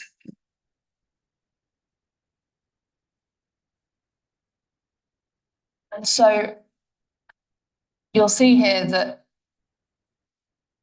while once you get sol, a medium, sol to joules, once you get to that, you can have a significant effect or a potential significant effect at quite low levels of change in terms of noise.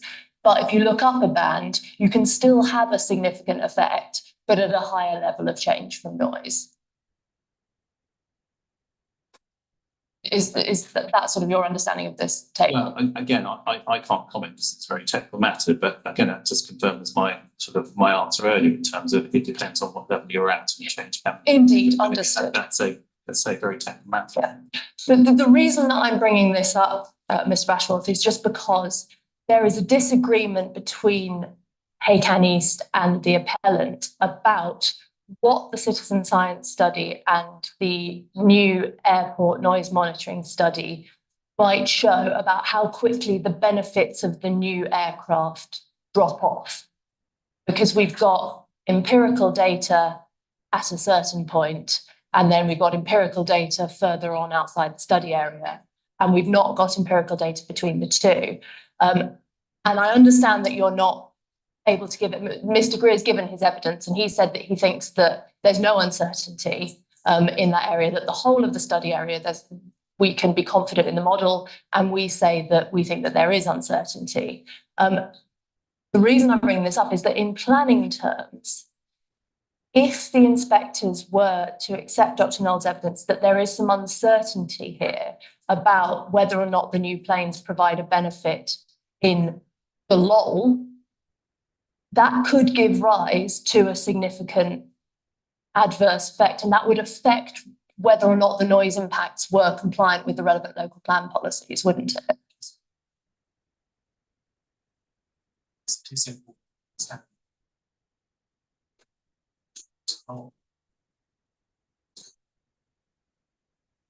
Starting it's a permanent noise monitoring station data.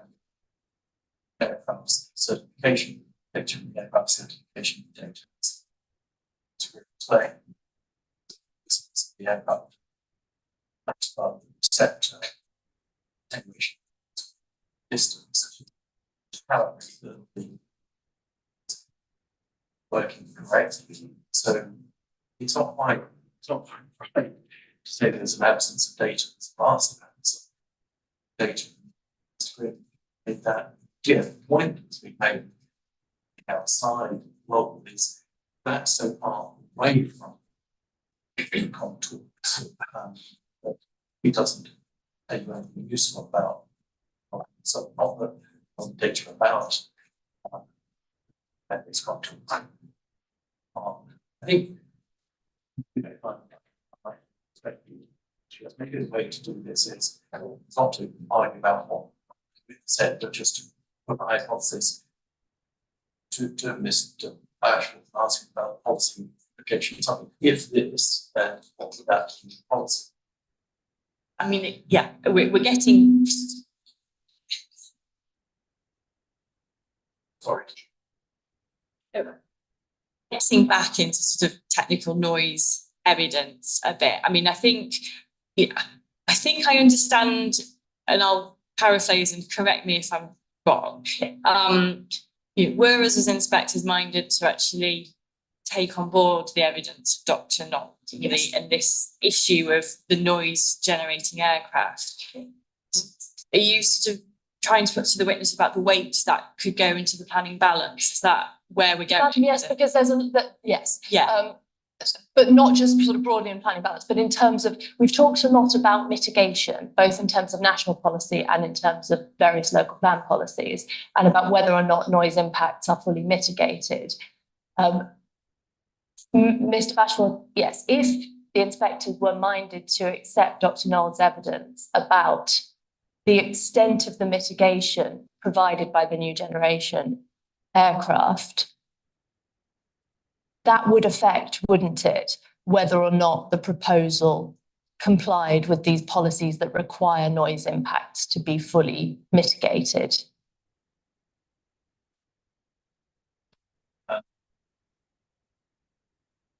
I think, well, there's a huge if. I always hate hypothetical questions because it's kind of trying to break things down as they're not really are, if you like. But fundamentally, I struggle to understand, given the evidence, that would be the case because we've got an established noise in terms of the impacts and everything else. It may make a slight difference, but I really kind of can't really say how much it would because Mr. Greer's could answer that, if you like, in terms of how much weight we give that to, because again, I'd need that advice in terms of, well, how much difference does that make to the overall noise impact? But in terms of, obviously, we've got this package of mitigation. Yes. And the new generation aircraft is part of that mitigation put forward by the airport. It's not the only strand, but it is a strand. If that was undermined or taken away, would that affect in your professional opinion, that affect your overall judgments to the benefits? It may change them, but as you say, it's not a binary thing, if you like, in terms of you've still got the other forms of mitigation.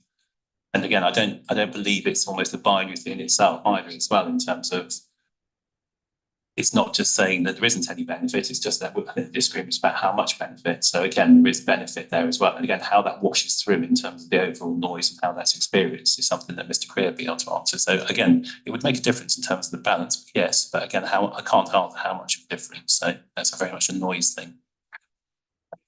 And I mean, essentially, Ms. Bashford, sort of same question, but in terms of compliance with national policies. So you've spoken at length about the fact that the proposal, in your view, complies with NBU because it's appropriately mitigating its environmental impacts. But again, if the noise mitigation were more uncertain than claimed, that would throw into question the issue of compliance with NBU, wouldn't it? I don't think it'd throw into question, but you may need to, consider the balance. So that's a slightly different thing about throwing into questions.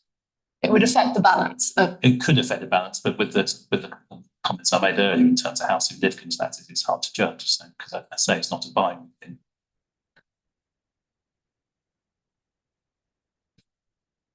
Likewise, for the sake of completeness, in terms of the policy that you were talking about, Ms. Strakes, the sort of noise policy statement for England hierarchy, the avoid and the mitigate hierarchy.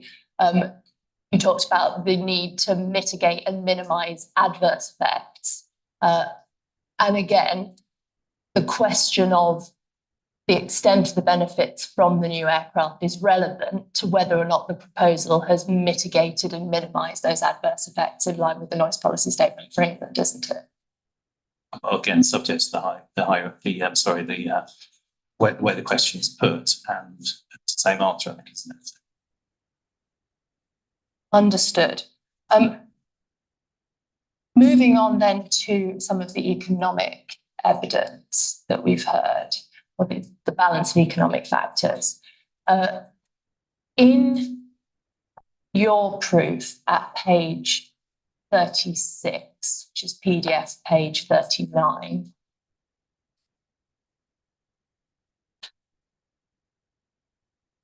paragraph 620, as part of your consideration of policy SP8 of the Newham local plan, you set out your view that the employment benefits of the appeal proposal outweigh any noise impacts, and therefore make the policy proposal compliant with policy SP8. Sorry, just to be really clear. Yeah. Sorry, sorry, I interrupted you. Apologies. No, Please do, because I'm about to put another hypothetical to you. Oh, right, I was just, sorry to interrupt you. It was just to point out, this is a community health point, if you like, so that's why I say that weighs things, if you like, it's sort of, well, in the context of that policy, it's sort of Indeed, but you put the point that the anticipated employment benefits and the health benefits that stem from new employment outweigh the health benefits that might arise from noise impacts. Yes, that's what the health assessment and my appendix says. Yeah, but we heard evidence from Dr. Chapman, didn't we, about the anticipated extent of the employment gains.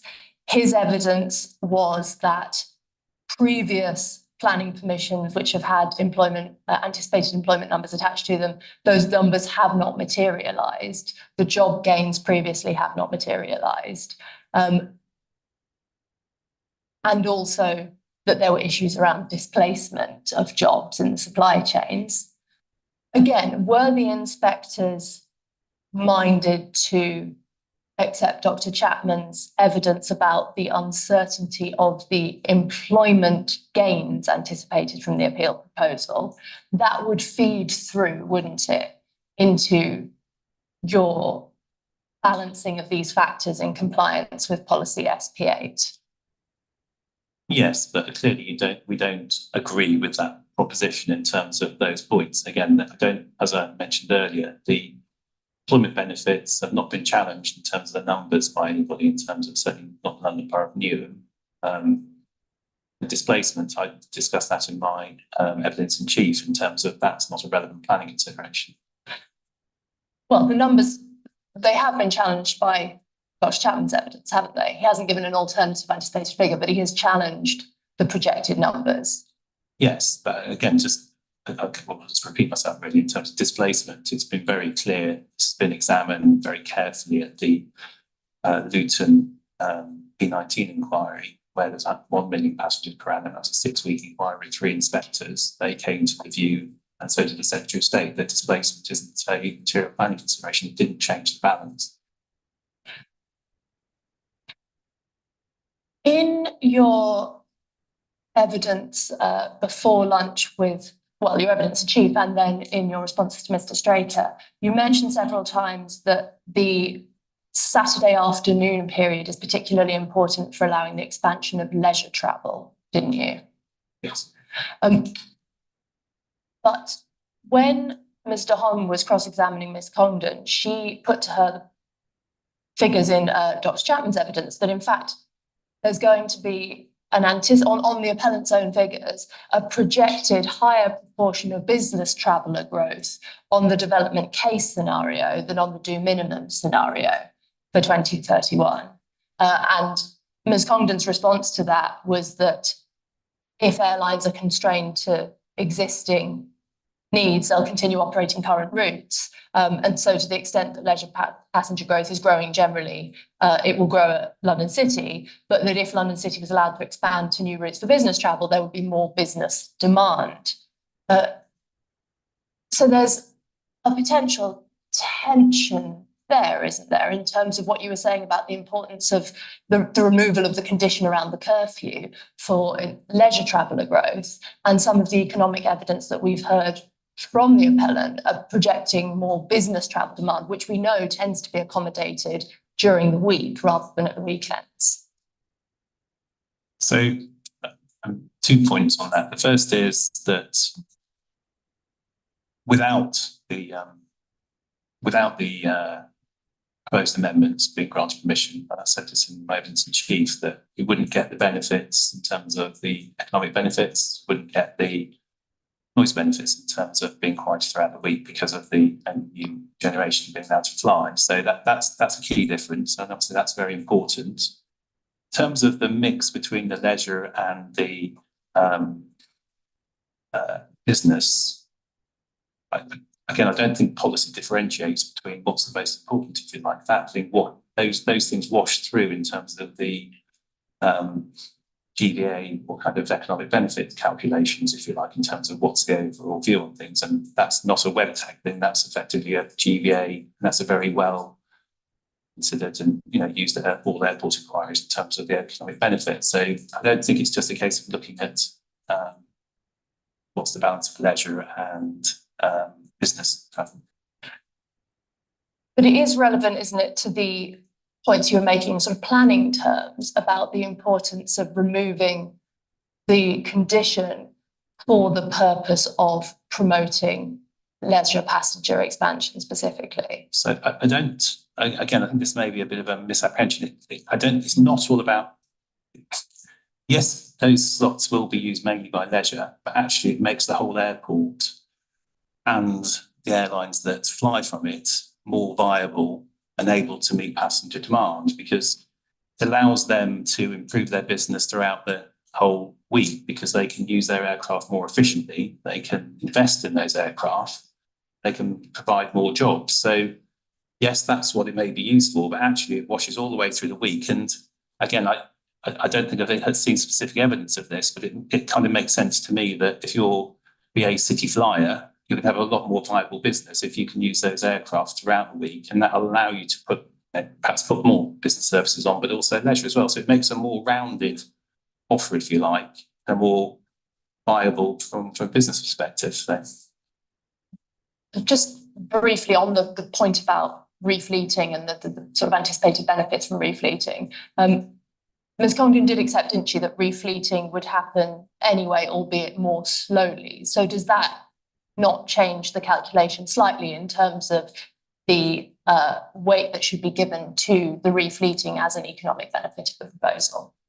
No, I don't think so, because again, you've seen I went through them in paragraph 518 in terms of the benefits of these proposals. That's the difference between the with and without.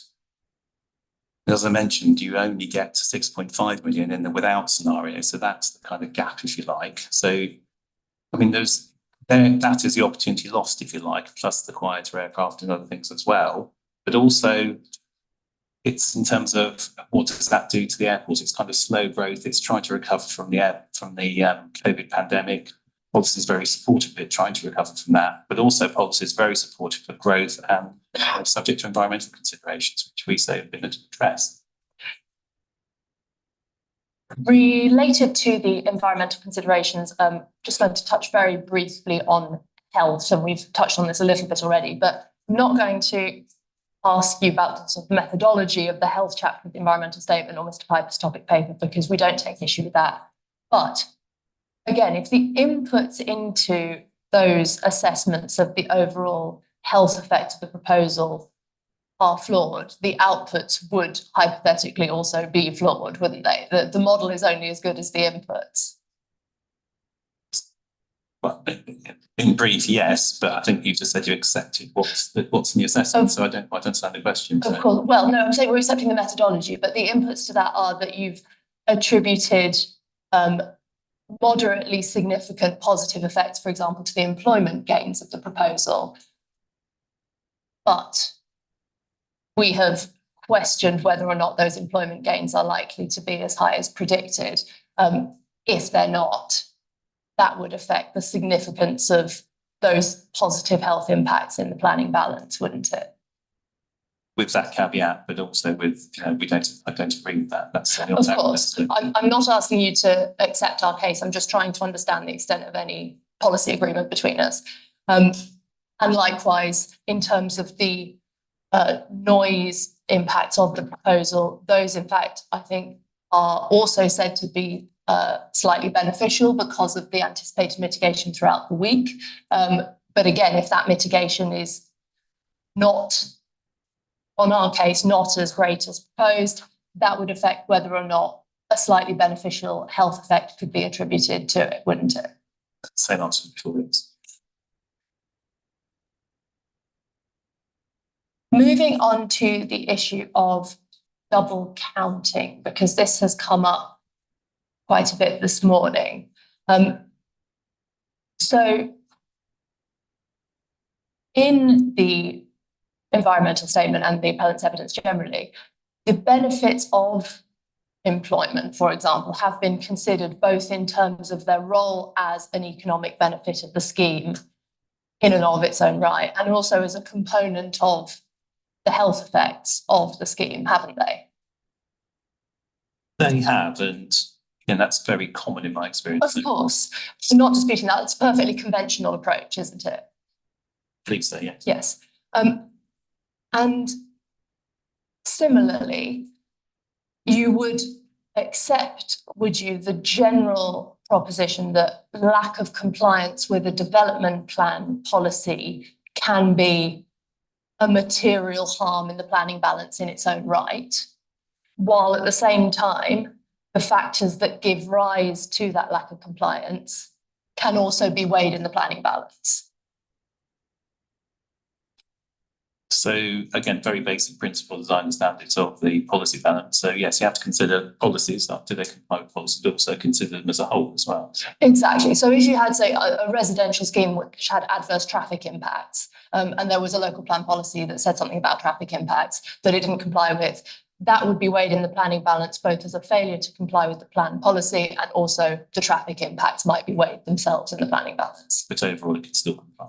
Yes. And this is a process that planning decision makers are used to going through all the time, of considering impacts in relation to one aspect of a local plan policy, and then also considering the kind of impact out in the world. Yes, and then again, it depends on, cases that it complies, and then if that's not the case, it could still comply if it was considered in a whole. But then you have to consider material considerations as well. So that's the next stage. Again, that's what determines that. Of course. Dr. Chapman's monetization, his web tag monetization of the noise impact of the proposal and his version of the carbon monetization, use the appellant's own data in the environmental statement, don't they? I don't know. Well, sorry, they do. So we've not provided our own sort of alternative figures. They use the data from the environmental statement and consider what the effect of that might be on the overall economic value of the scheme.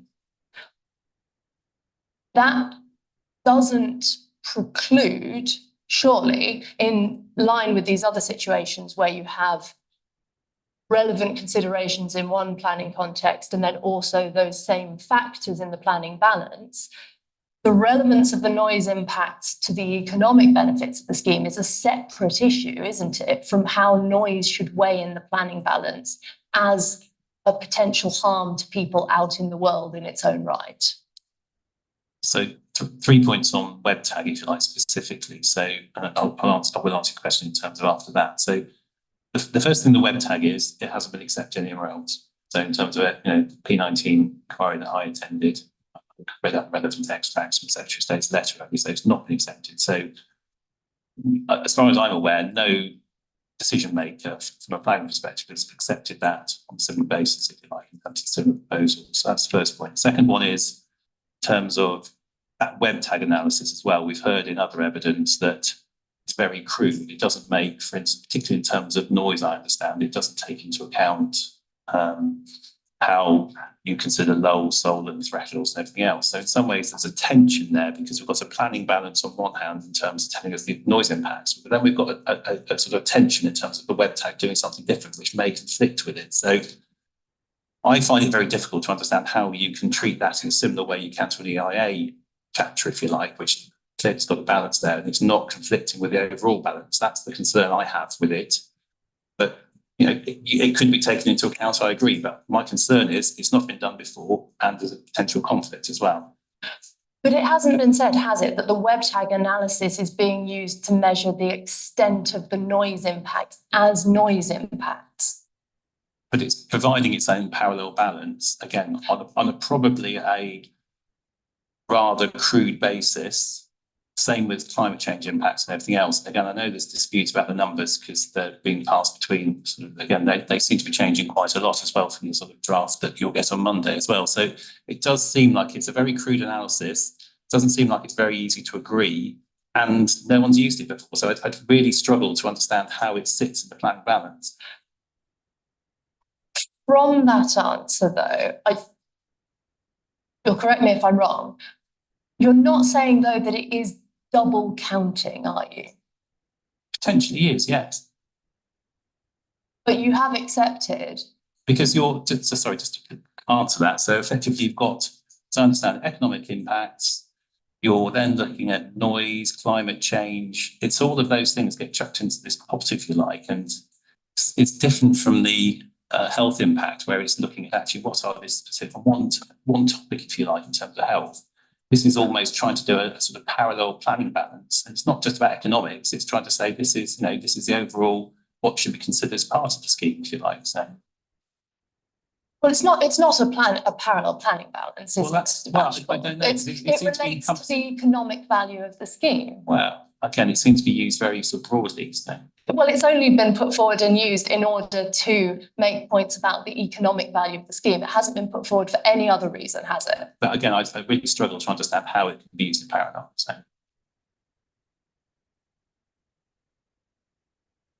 If there were, so last question on this topic, the web tag monetization has been done on the basis of the appellant's own data. If the inspectors were to find that there were additional harms relating to noise from, for example, the amenity impact of the Saturday afternoon curfew, the London Borough of Newham has raised, or from more extensive noise detriment from issues around mitigation, surely those additional harms would need to be considered in the planning balance, even if, as you say, there's a conflict between a web tag monetization of the noise impacts and the noise impacts in the planning balance as they stand. well, again, it's a hypothetical question, but again, I really don't accept that web tags an appropriate methodology. And again, going back to the point you raised earlier about it's an economic monetization, but it's almost been used to recalibrate the evidence on noise, climate change, and everything else to say it's worthwhile, sort of thing. So it does influence the whole planning balance. I'm just going to push back a bit on that, Mr. Bashful, because I don't think it's ever been suggested that it should be used to recalculate the evidence on noise or planning. It's only ever been suggested that it's relevant to the evidence on economics, hasn't it? Well, again, that's probably to miss further responding, but yes, that's again, perhaps I'm confused, but perhaps that's the problem with web tags. So.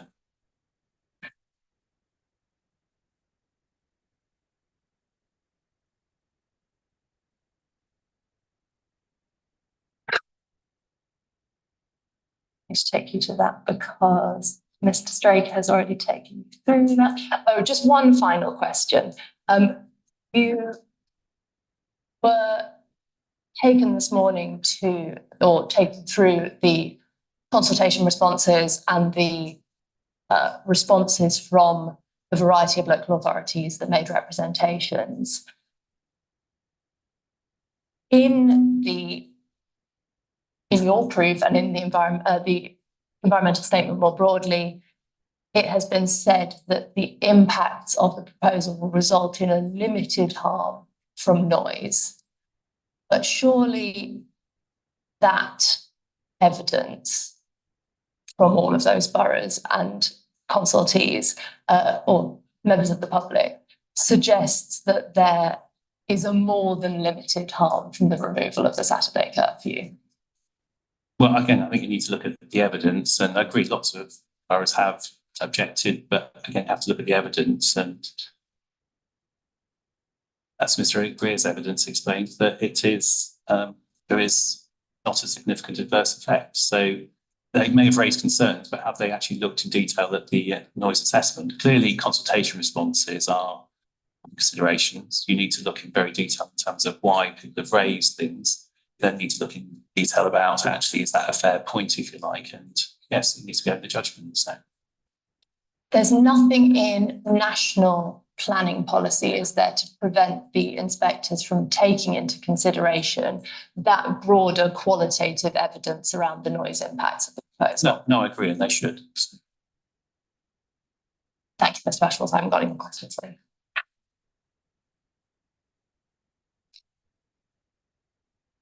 Thank you, Dr. Lane. Before we go back to any re-examination, I've got a couple of questions.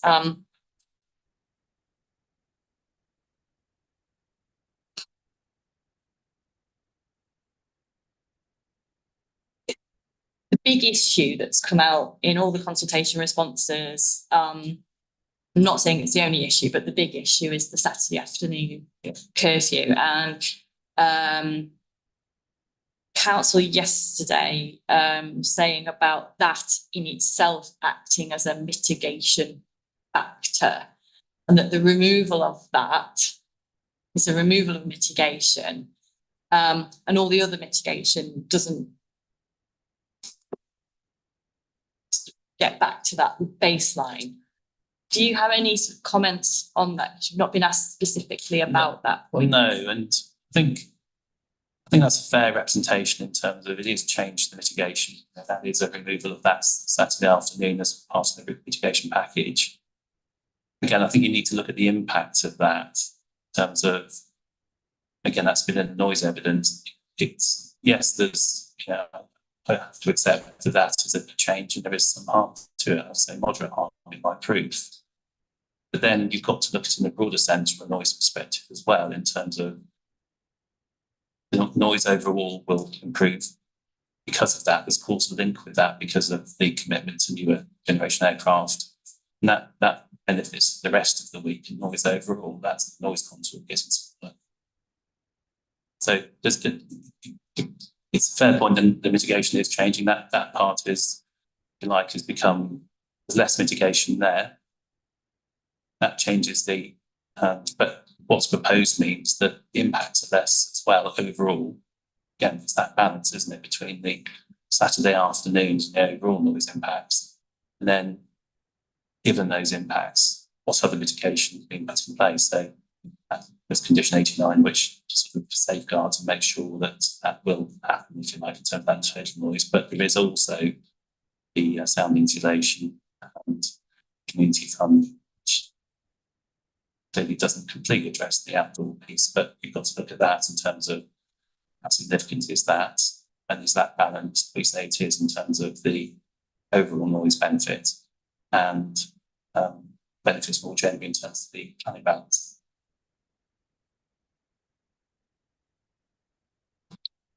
And talked a lot about, I think it's 5.18 in your proof, which is where you canter through, summarise the benefits. And that's against this, that's the with the development scenario, and it's against the baseline without the development scenario. Do minimum. The do minimum, yeah, sorry, I'm using yes. And I mean, I sort of aired this before we started the planning evidence, because obviously this is an appeal against conditions. It's in our powers to look at all the conditions again. We have obviously talked extensively about them. But you obviously talked about, you've got 6.5 million passengers per annum cap. Yes. But what if we, and this is, no, you don't like hypothesis, but it's scenario tested. Yes. Because obviously we've got to report everything to the Secretary of State. Yes. What if the passengers per annum increased to 9? Because I think Louise said it could get to about 8.8 million. But with retaining the Saturday afternoon limitation, restriction, curfew, respite, whatever you want to call it. Yeah. How does that affect those benefits? So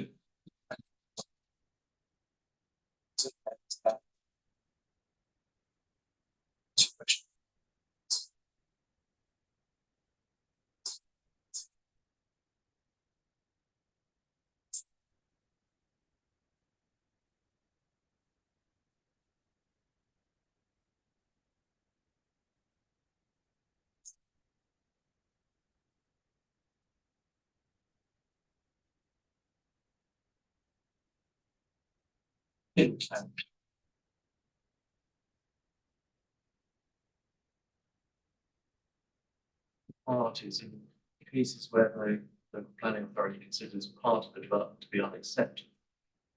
Normally be best to see amended details from the applicant prior to the decision being made. Exceptional circumstances may be appropriate to use a condition to grant permission for part of the development. such conditions will only be appropriate when the acceptable and unacceptable parts of the proposal are clearly distinguishable. Severability type of point.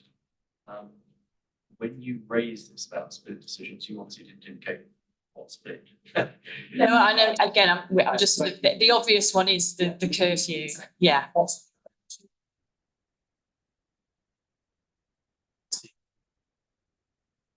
The issue in a sense is to what extent does that go to the heart of the proposal, the question.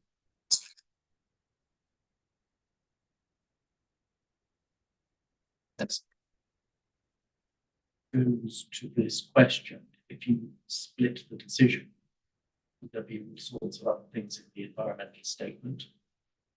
And of course, the need case and socioeconomic benefits, which would not be the same. Therefore, you might say, well, hang on, that was before us, we didn't know we were dealing with this. Now, that's obviously because we didn't know the split decision, you know, what the split might be something very minor where one would say, well, that actually makes no difference. But in that, you've drawn attention to 518. I apologise for interrupting just to make a legal contextual point. Obviously, Mr. Bashford, so I'll answer your question is, if you took out the extra hours, it'd make a difference to any of these things. I mean, I'll come back to you. I'm happy if you, for the airport, want to make legal submissions, because there is a legal point there as well. So if you want to do that, I'd be happy for that. What's that? And then I can see that you know, maybe necessary. It sort of goes, as I said, to what is the split? What are you splitting out? If it was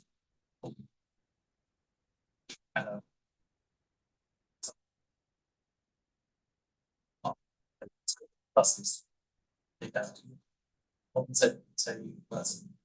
wasn't for us, you know, that makes no difference. But in a sense, this particular point goes to the very heart of this and the inquiry, and we would be slightly cautious on something where others may say, well, you needs to hang back. That doesn't. okay, yeah, take the legal point.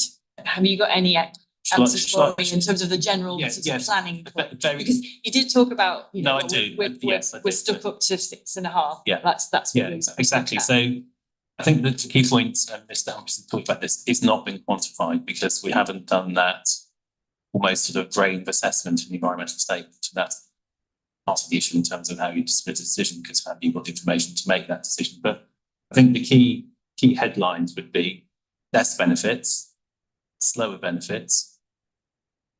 What you also wouldn't get is necessarily, again, this hasn't been assessed, so it's very hard to kind of take a view on it in terms of I don't think you get less overall noise. You might overall in a long period, but actually in this sort of intervening periods, because obviously there will be that fleet transition, but it won't be nearly as quick. So actually noise, certainly in the next, I don't know, whether it's not been assessed, but that you don't get that benefit in terms of total noise. You also don't, again, we haven't assessed it, but we don't know, would we be offering the same transport improvements? Would we be offering sound insulation things? So it's all of those things. It kind of almost, we don't know the impacts. We don't know the mitigation, if you like, that would go along with that, but it would definitely be less. It would be slower, and the mitigation would definitely be less as well. So it's hard to say, but I do think it's, you know, it'd be a lot worse, if you like, in terms of what the balance is. Thank you.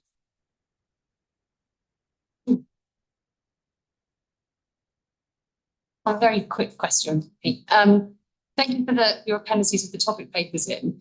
There were lots of interested parties that made comments that I have read, and a number of them referred to ULEZ, the London-wide ULEZ, and the flagged up concerns about conflict between the approach to reducing emissions through that scheme and what they see as a complete conflict in then allowing additional flights. And I just wanted your comments on that, just so that I can make a note of them.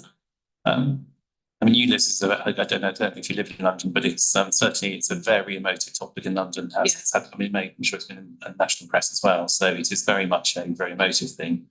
Hard to comment in terms of that's a very specific Mayor of London thing. It's been very extent unpopular, but understandable as well, because the Mayor's got these air quality requirements in terms of meeting the European standards, doesn't he? So in that context, that's one thing, and that's why the ULEZ is there, to meet those requirements. You know, government told the Mayor to do that. What I would say about the airport is it's been considered against those same sort of air quality guidelines, if you like, and found to be acceptable, if you like. It doesn't do the exceedances in terms of the reaching air quality management areas and everything else. So to say, you know, it's not causing an additional problem from air quality perspective, and that's been agreed by London Borough of Newham and its consultants and the GLA as well. They had lots of questions. In some ways, GLA always ask lots of questions about air quality. Obviously, the people at TfL are the ones that manage the ULEZ as well. So GLA scrutinising that were satisfied with this as well. So, okay, thank you.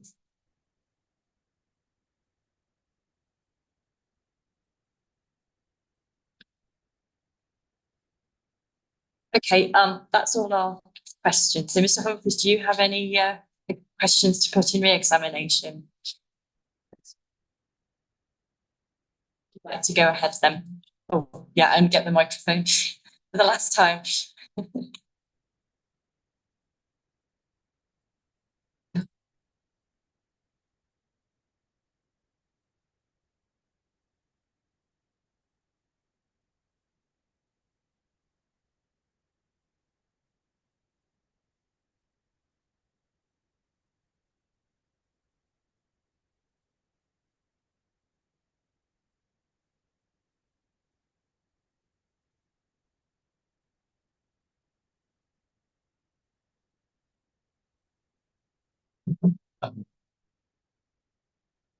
Specialists.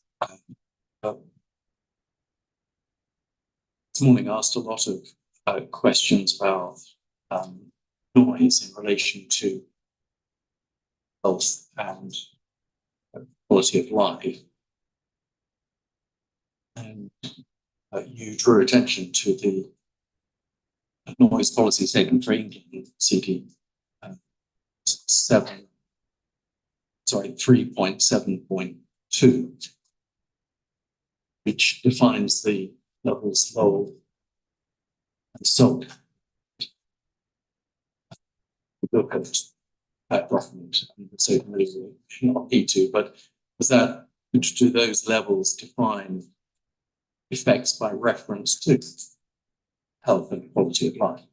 they do, and my recollection is Mr. Donatello agreed that as well. Yes. And if we were to look then at CD 1.15,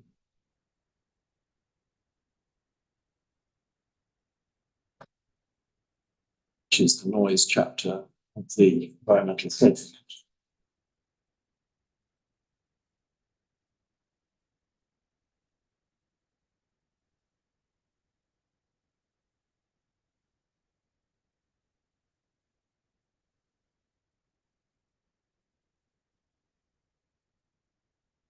If you were to turn to PDF pages 43 first of all, and then 44 PDF pages, and for those with paper copies, it's page 8-41-42. Sorry, I missed that. Was That's okay. 8-40, 41 and 42. Inputs 8.22 and 8.23. yes, And you can see there, we'll start with contour size. We can see there the Lowell contour, which is the lowest observed adverse effect on health and quality of life. Yes, and also the 63 to Seoul, the significant observed adverse effect on health and quality of life. And if you look at the 2031 development case and you compare that with 2019, for example, we know permitted contours are bigger. What does that tell you about effects on both health and quality of life as a result of the proposed developments? So the less people are within the size of the contour is smaller, so therefore less people are within that contour. So in terms of numbers of people, you can see in the next table, numbers Yes. of people, in terms of numbers of people with the lowest observed effect on health and quality of life, what is the effect of the development proposal? So it's less than the numbers less than the current position. So in that context, what do you say about the points that were put to you on a number of occasions about the noise here having a seriously detrimental effect on health and quality of life? The proposal is having a seriously detrimental effect on health and quality of life. Overall, noise will be less and less contours, so it wouldn't. Thank you.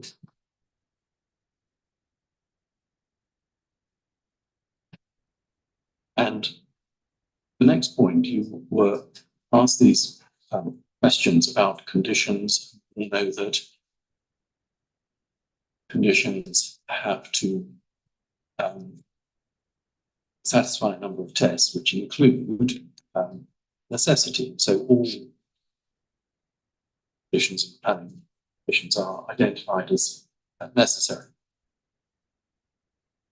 We also know, of course, that the Section 73 process allows planning permission to be granted not complying with existing conditions. What should that tell the inspectors, therefore, about whether previously necessary conditions may, in appropriate circumstances, be changed? Does it mean it can be changed? And again, I think it's quite, just looking at the test for planning conditions, paragraph 56 of the NPPF, but it's not just about we all know these off the top of our, well, I think most of us know these off the top of our head, don't we? But it's necessary, relevant to the planning and to the development permitted. So again, it's relevant to this development. It's not, it's a very different development. So.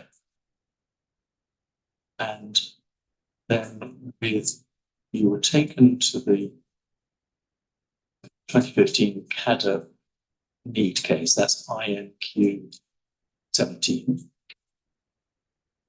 So get that document if you are able to. And I'll take you to a couple of different points to illustrate different things. You made the point that that was looking at 2023, 2025 as the time horizon. Can I get you to turn to PDF page 11? This was in sort of executive summary at the right level. Saves us trying to go through the entire document to pick up the same point. But if one looks at PDF page 11, figure 1 in the document, what does that again tell you? Page 3. Sorry, I do apologise. That's page 3.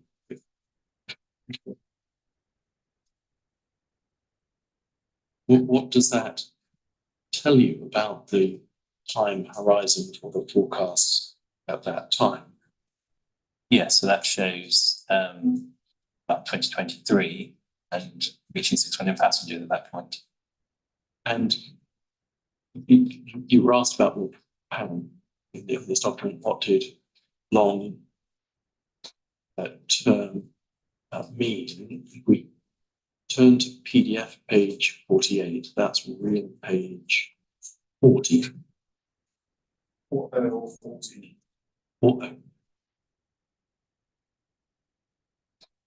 And again, I'm sort of randomly picking things out. This was in the context here of load factors, so that's the percentage of an aircraft that, on average, that is full. But if you look at line 6, where it's discussing this issue, just pick this one around.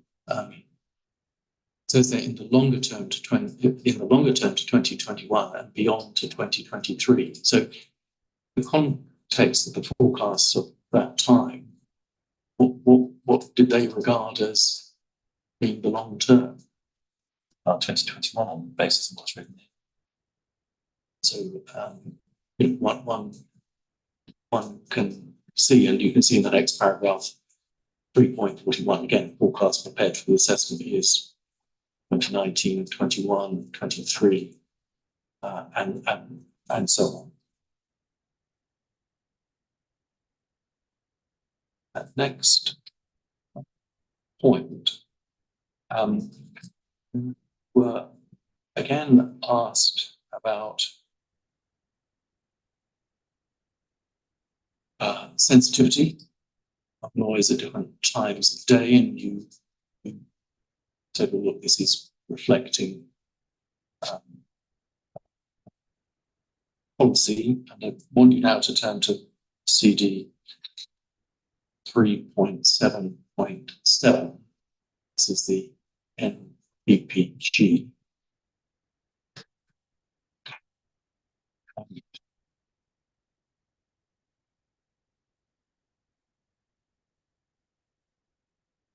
Page is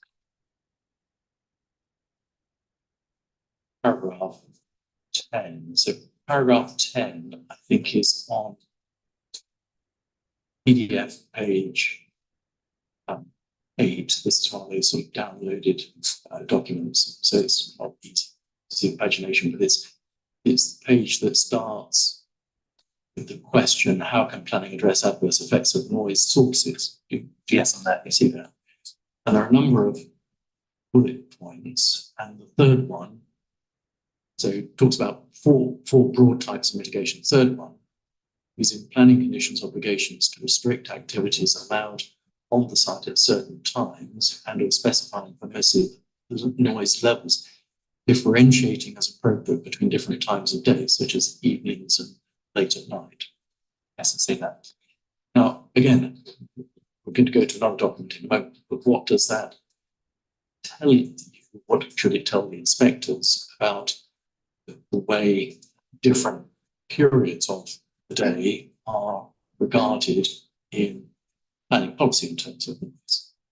Yes, it says there that they're the times to think about if you need to put planning conditions on, so the evenings and nights. So let's go now to IEMA. So this is CD 3.7.22.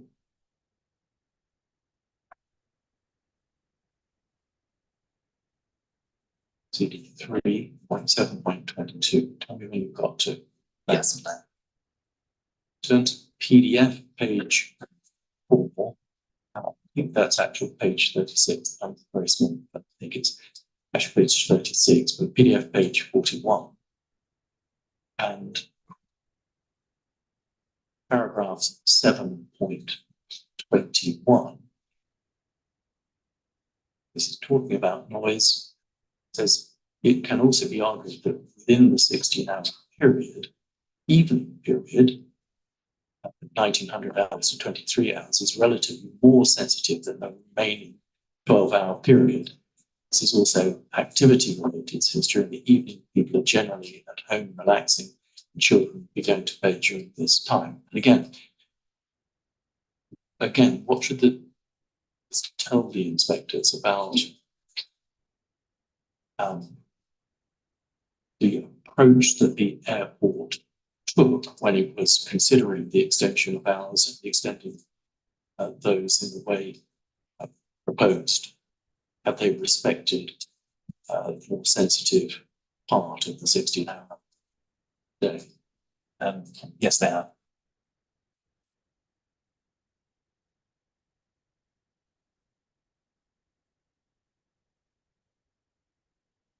it was then put to you in relation to CADAP that this had taken the ATMs up to 111,000 ATMs. What was it in fact an increase at CADAP? We can look at the decision letter if we need to. So CD 7.8.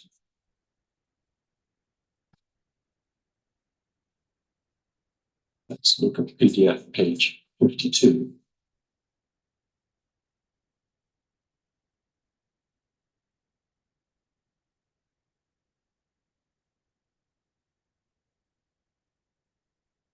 Sorry, would you mind repeating the, Yes, it's CD 7.8. I think that was on. So there's this, so you may have it was, and it's probably, that's my analog way of working, I've lost it now. only yourself to blame. Yes, my name's spelled wrongly on the first page.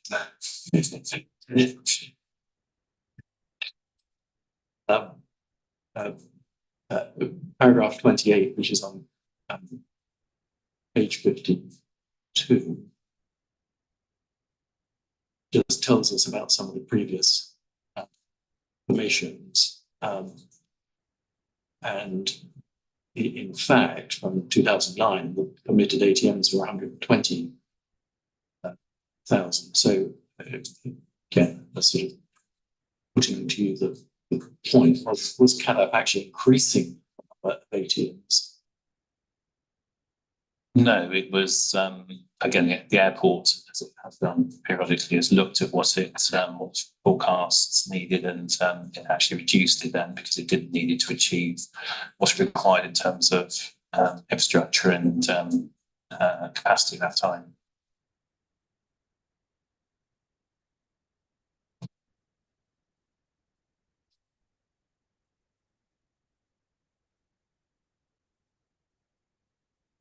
And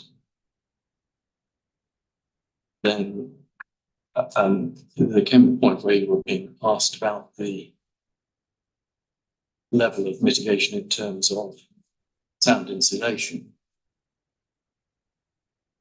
And could you look at Mr. Greer's evidence? And may here at the same time be able to pick up a point that Dr. Lane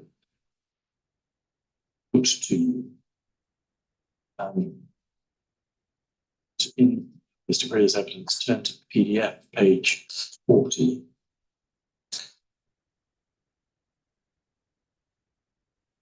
PDF page 14 is a table 6.1, which is the current and proposed Airways SIS.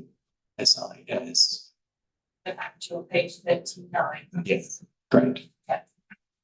And you can see there the current sound insulation scheme, proposed enhanced sound insulation scheme. So, recognizing as you have that although the overall noise climate improves against today, that there is obviously noise, and there will be noise that will be noticeable on Saturday afternoons. How has the airport responded to that in terms of sound insulation? So there's a significant improvement, particularly in relation to the intermediate tier, which is triggered at a lower 60 decibel level. As you can see in that table at the moment, the grant up to £3,400, that would now increase to 8,000 as well. So I think one of the issues that was talked about during the inquiry was actually the take up of that if you're a leaseholder in terms of getting the works actually done. One of the things that the new sound insulation scheme will do is the airport will actually undertake the works for the freeholder for you, because that's it's been seen as a barrier in terms of actually getting things done, because if you're trying to do that over a number of properties and trying to get different contractors in to do it all, if the airport offers to do it and then gets their contractors to do the work, that's seen as a way of getting a higher take-up rate as well. Now, much later, so I'm going to take this point out of order. Dr. Lane was asking you points on the premise that Dr. Nold was right, and that there was some uncertainty in the proper calculation of the contours, and that significant effects might occur that have not been properly mitigated. If one looks at that table 6.1, we know that the sole significant observed adverse effect level is 63. Does the mitigation, in fact, go beyond that, i.e. to a lower level of noise? Yes, I mean, there are two tiers beneath that. So there's the 60, which was 63, and there's always been a 57 as well. So those two elements are above and beyond issues. Yes, and the first tier now is at 57. 57. So if we want to just understand on Pagani's premise of the contours being wrong, just how wrong they would have to be, could we look at CD 1.39?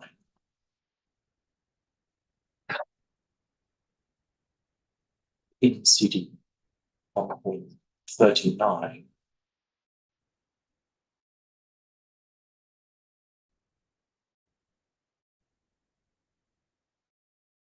turn to figure 8.3.4.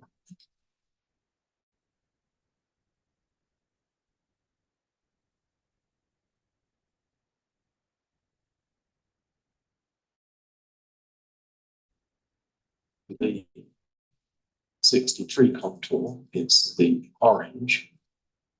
We can see the 57 contour, which is the green. That's how far down we insulate. Yes.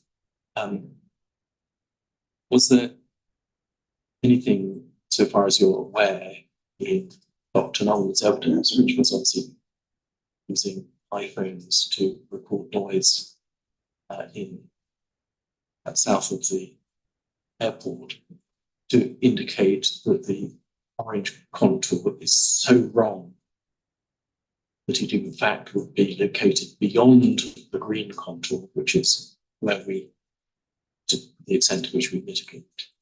Not as far as I'm aware now. In fact, did even Dr. Nold suggest that?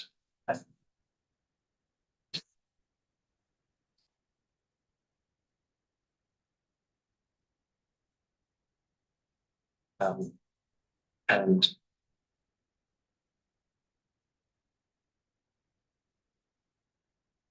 then moved to the afternoon, so I took that one point out of order just because we had the disagrees proof open. Just 2 points now. You were taken early on by Dr. Lane to the pathway to 2030 document, and we discussed with her its status and so on. Earlier in the day, in a different context, you mentioned the Mayor of London Stage 2 report, and obviously, as we know, the Mayor of London has the ability to intervene in a planning application.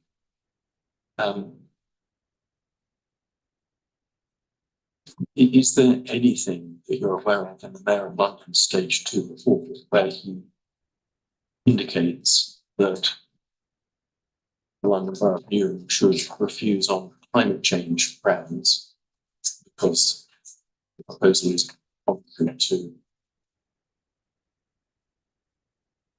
the 2030 document, indeed, plan generally? No, there isn't.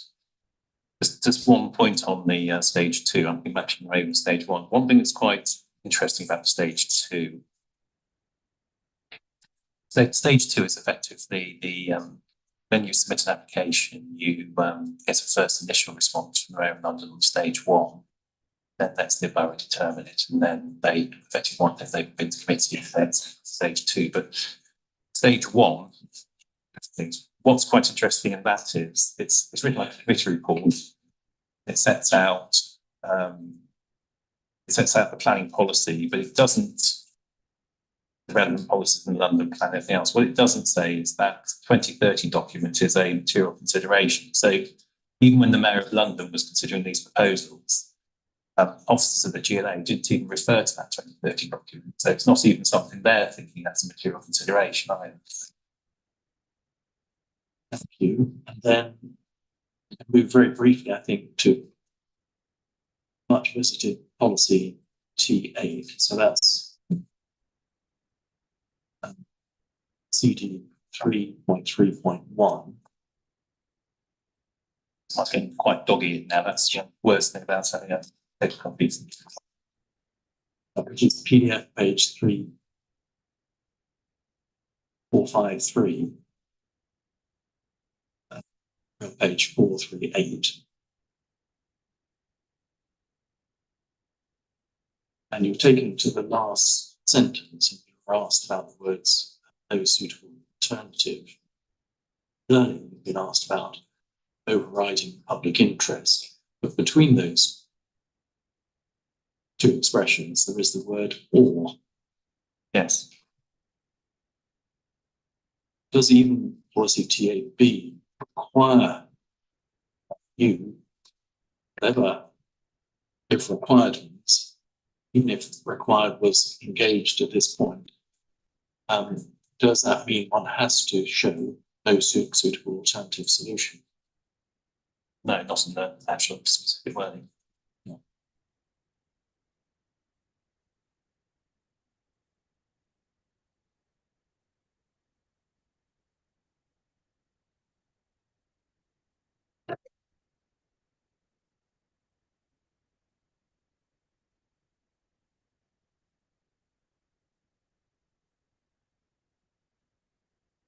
Last.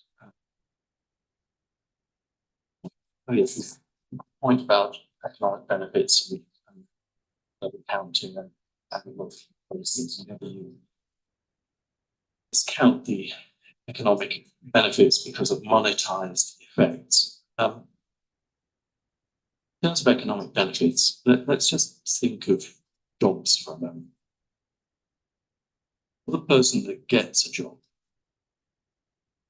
is that a real job? Yes. Does it make a difference to that person and their family? Yes, if they're unemployed, it could transform their life.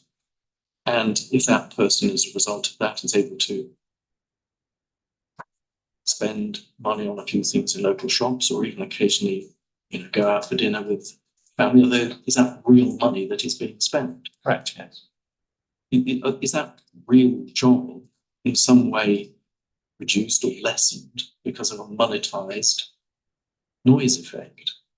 No. And therefore, when the inspectors are looking at socioeconomic benefits, do they have to recognize that this is not just paid units, this is jobs for people that are being paid in the balance? Yes, absolutely.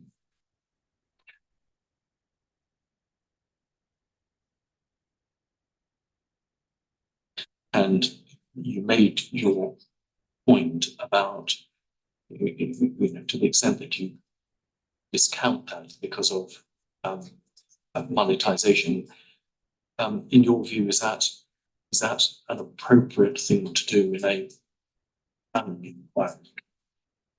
No, as I said, it's not been accepted before and doesn't change the planning balance. Thank you. Those are all of my questions. Okay, thank you very much. So that concludes the your evidence, Mr. Bashford, and that actually concludes the cases. I know everyone's keen to probably go home and either watch countdown reruns or go out clubbing, but I've got a few things to wrap up before we leave. So if you just bear with me.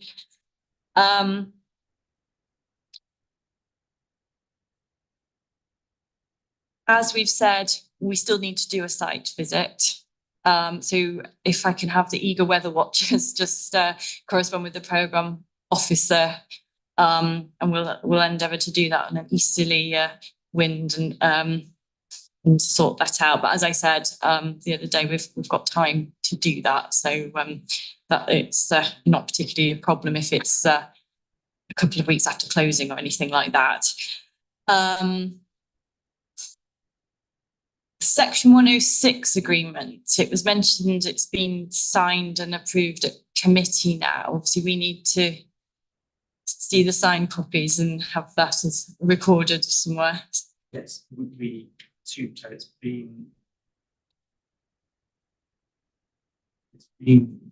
signed now by all parties. It's in the form that we saw for Christmas.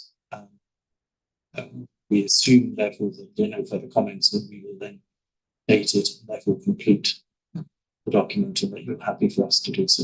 Yeah, I did that. Yeah. Yes, that will be done. Yeah. Do you know when that's likely to be? Will it be before closings or? Oh, yes. Oh, Yeah. right. Okay, It's fine. been signed by everyone. We just haven't completed it. Okay. In case you. Yeah. Yes, it will be done today. Right. Okay. That's great. That's helpful to know. Thank you.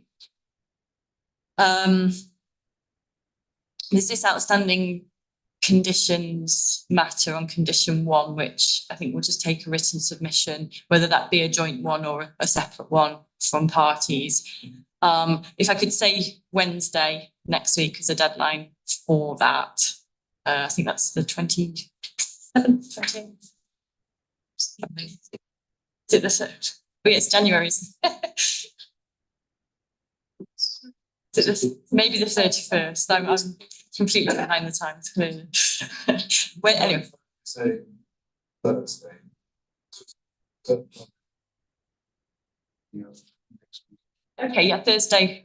Yeah. And that's what the submission I'm asked to say. I don't need to hear it again, but I think I can. That's fine. No, Thursday. Close of play on Thursday. Then that's fine. We're not at closing yet, and I'll come to that shortly. But does anyone intend to make any applications for costs without prejudice at this moment?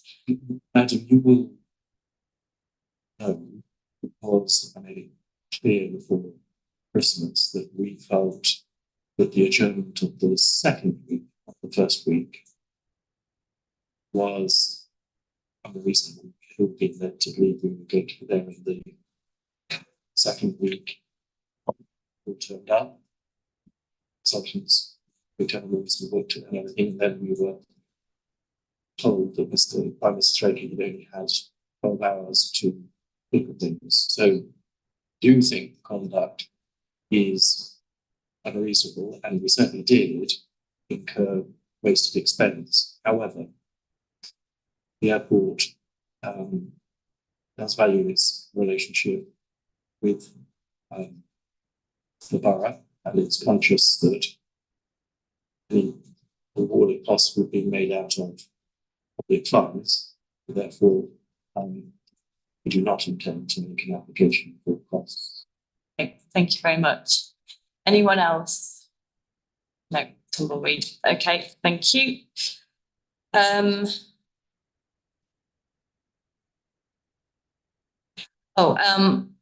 Over the lunch break, we had an email forwarded from Mr. McFadden just on the objection numbers issue. So we'll get that added as a inquiry document, because I just asked for the sort of numerical clarification for that. Yes, I hope Mr. McFadden had that there was an original committee report there was then an update report. Yeah. I think that's important, but we're very happy to go with that, and obviously know that in relation to the fire, the Callaby fire, I think there were over 3,000 objections by that stage, but absolutely fine in a sense, it is what it is. Okay, thank you. Okay, so closings are going to be next Friday. We'll come on to the virtual arrangements shortly. Obviously, this is a Secretary of State report that we'll be writing a recommendation for, but as part of that, we have to set out the case for each party. So it was actually taking your case and summarising the closings into the report takes an inordinate amount of time. So a plea from me when you're writing your closings, if you can just almost write them for the Secretary of State, it just helps us be more efficient with our time in reporting. So that's a plug from me. So the virtual closing arrangements, they're going to be done on Teams. I think the council are hosting that. So I think, given all the issues with live streaming, I think if anyone wanted to come to the closings, they can access it through the Teams, through Teams. It's just the closings are for each of the parties, the advocates, to speak. There'll not be any more questions or comments taken. So that's the caveat there. But I'm content with that approach if the parties are, you know, fine. Okay. So it'll start on Friday at 9:30. We'll have I think it's an hour and a half each for all of yours. So we'll have 9:30 till 11 for the council, 11:30 till 1 o'clock for Hakan, and then in the afternoon 2 o'clock to 3:30 for the airport's closing. Okay. Yes, ma'am. And I'm assuming, sorry, it's not strictly closings, apart from Louise Condon's note and the completed section 106 agreement, or not any more documents that are going to come in that we have to deal with. Other than the conditions. Yeah, Yeah, sorry, yeah, I'm I not think anticipating those anything are- else. Those I Yeah, think are the yeah, yeah. Okay. Okay, well, that's all my comments. Are there any more procedural comments before I do a few wrap-up points? No, silence, everyone's tired. Well, thank you all. I know we're not closing yet, but I just thought I'd just say a few remarks while we're all in the room. It's been a difficult inquiry. I think we all said it's cursed at points. It will span almost into 3 months and over a year as well. And it certainly at times felt like that, but everyone's worked very hard. Everyone's worked very hard together, particularly with the technology. And I thank you for that. And I thank everyone for their patience in dealing with that, because it is a new level of challenge that we've had to face. And we can all add things to our CV with regards to microphone technology that we didn't anticipate. So thank you very much for that. Thank you to all the witnesses. It's not an easy job. And I know there's a lot of work that goes on in the background. So thank you to all of you as well. Thank you for those interested parties that have taken the time to come and speak, or written submissions, or have come in just to watch proceedings or watched on the live stream as well. And thank you to the programme officer for all her very valuable support and excellent website, which we've all used accessing all the core documents. So if there aren't any more comments, we will see each other virtually next week. So we will adjourn till Friday, the 2nd of February, 9:30. So thank you very much, everybody. Thank you.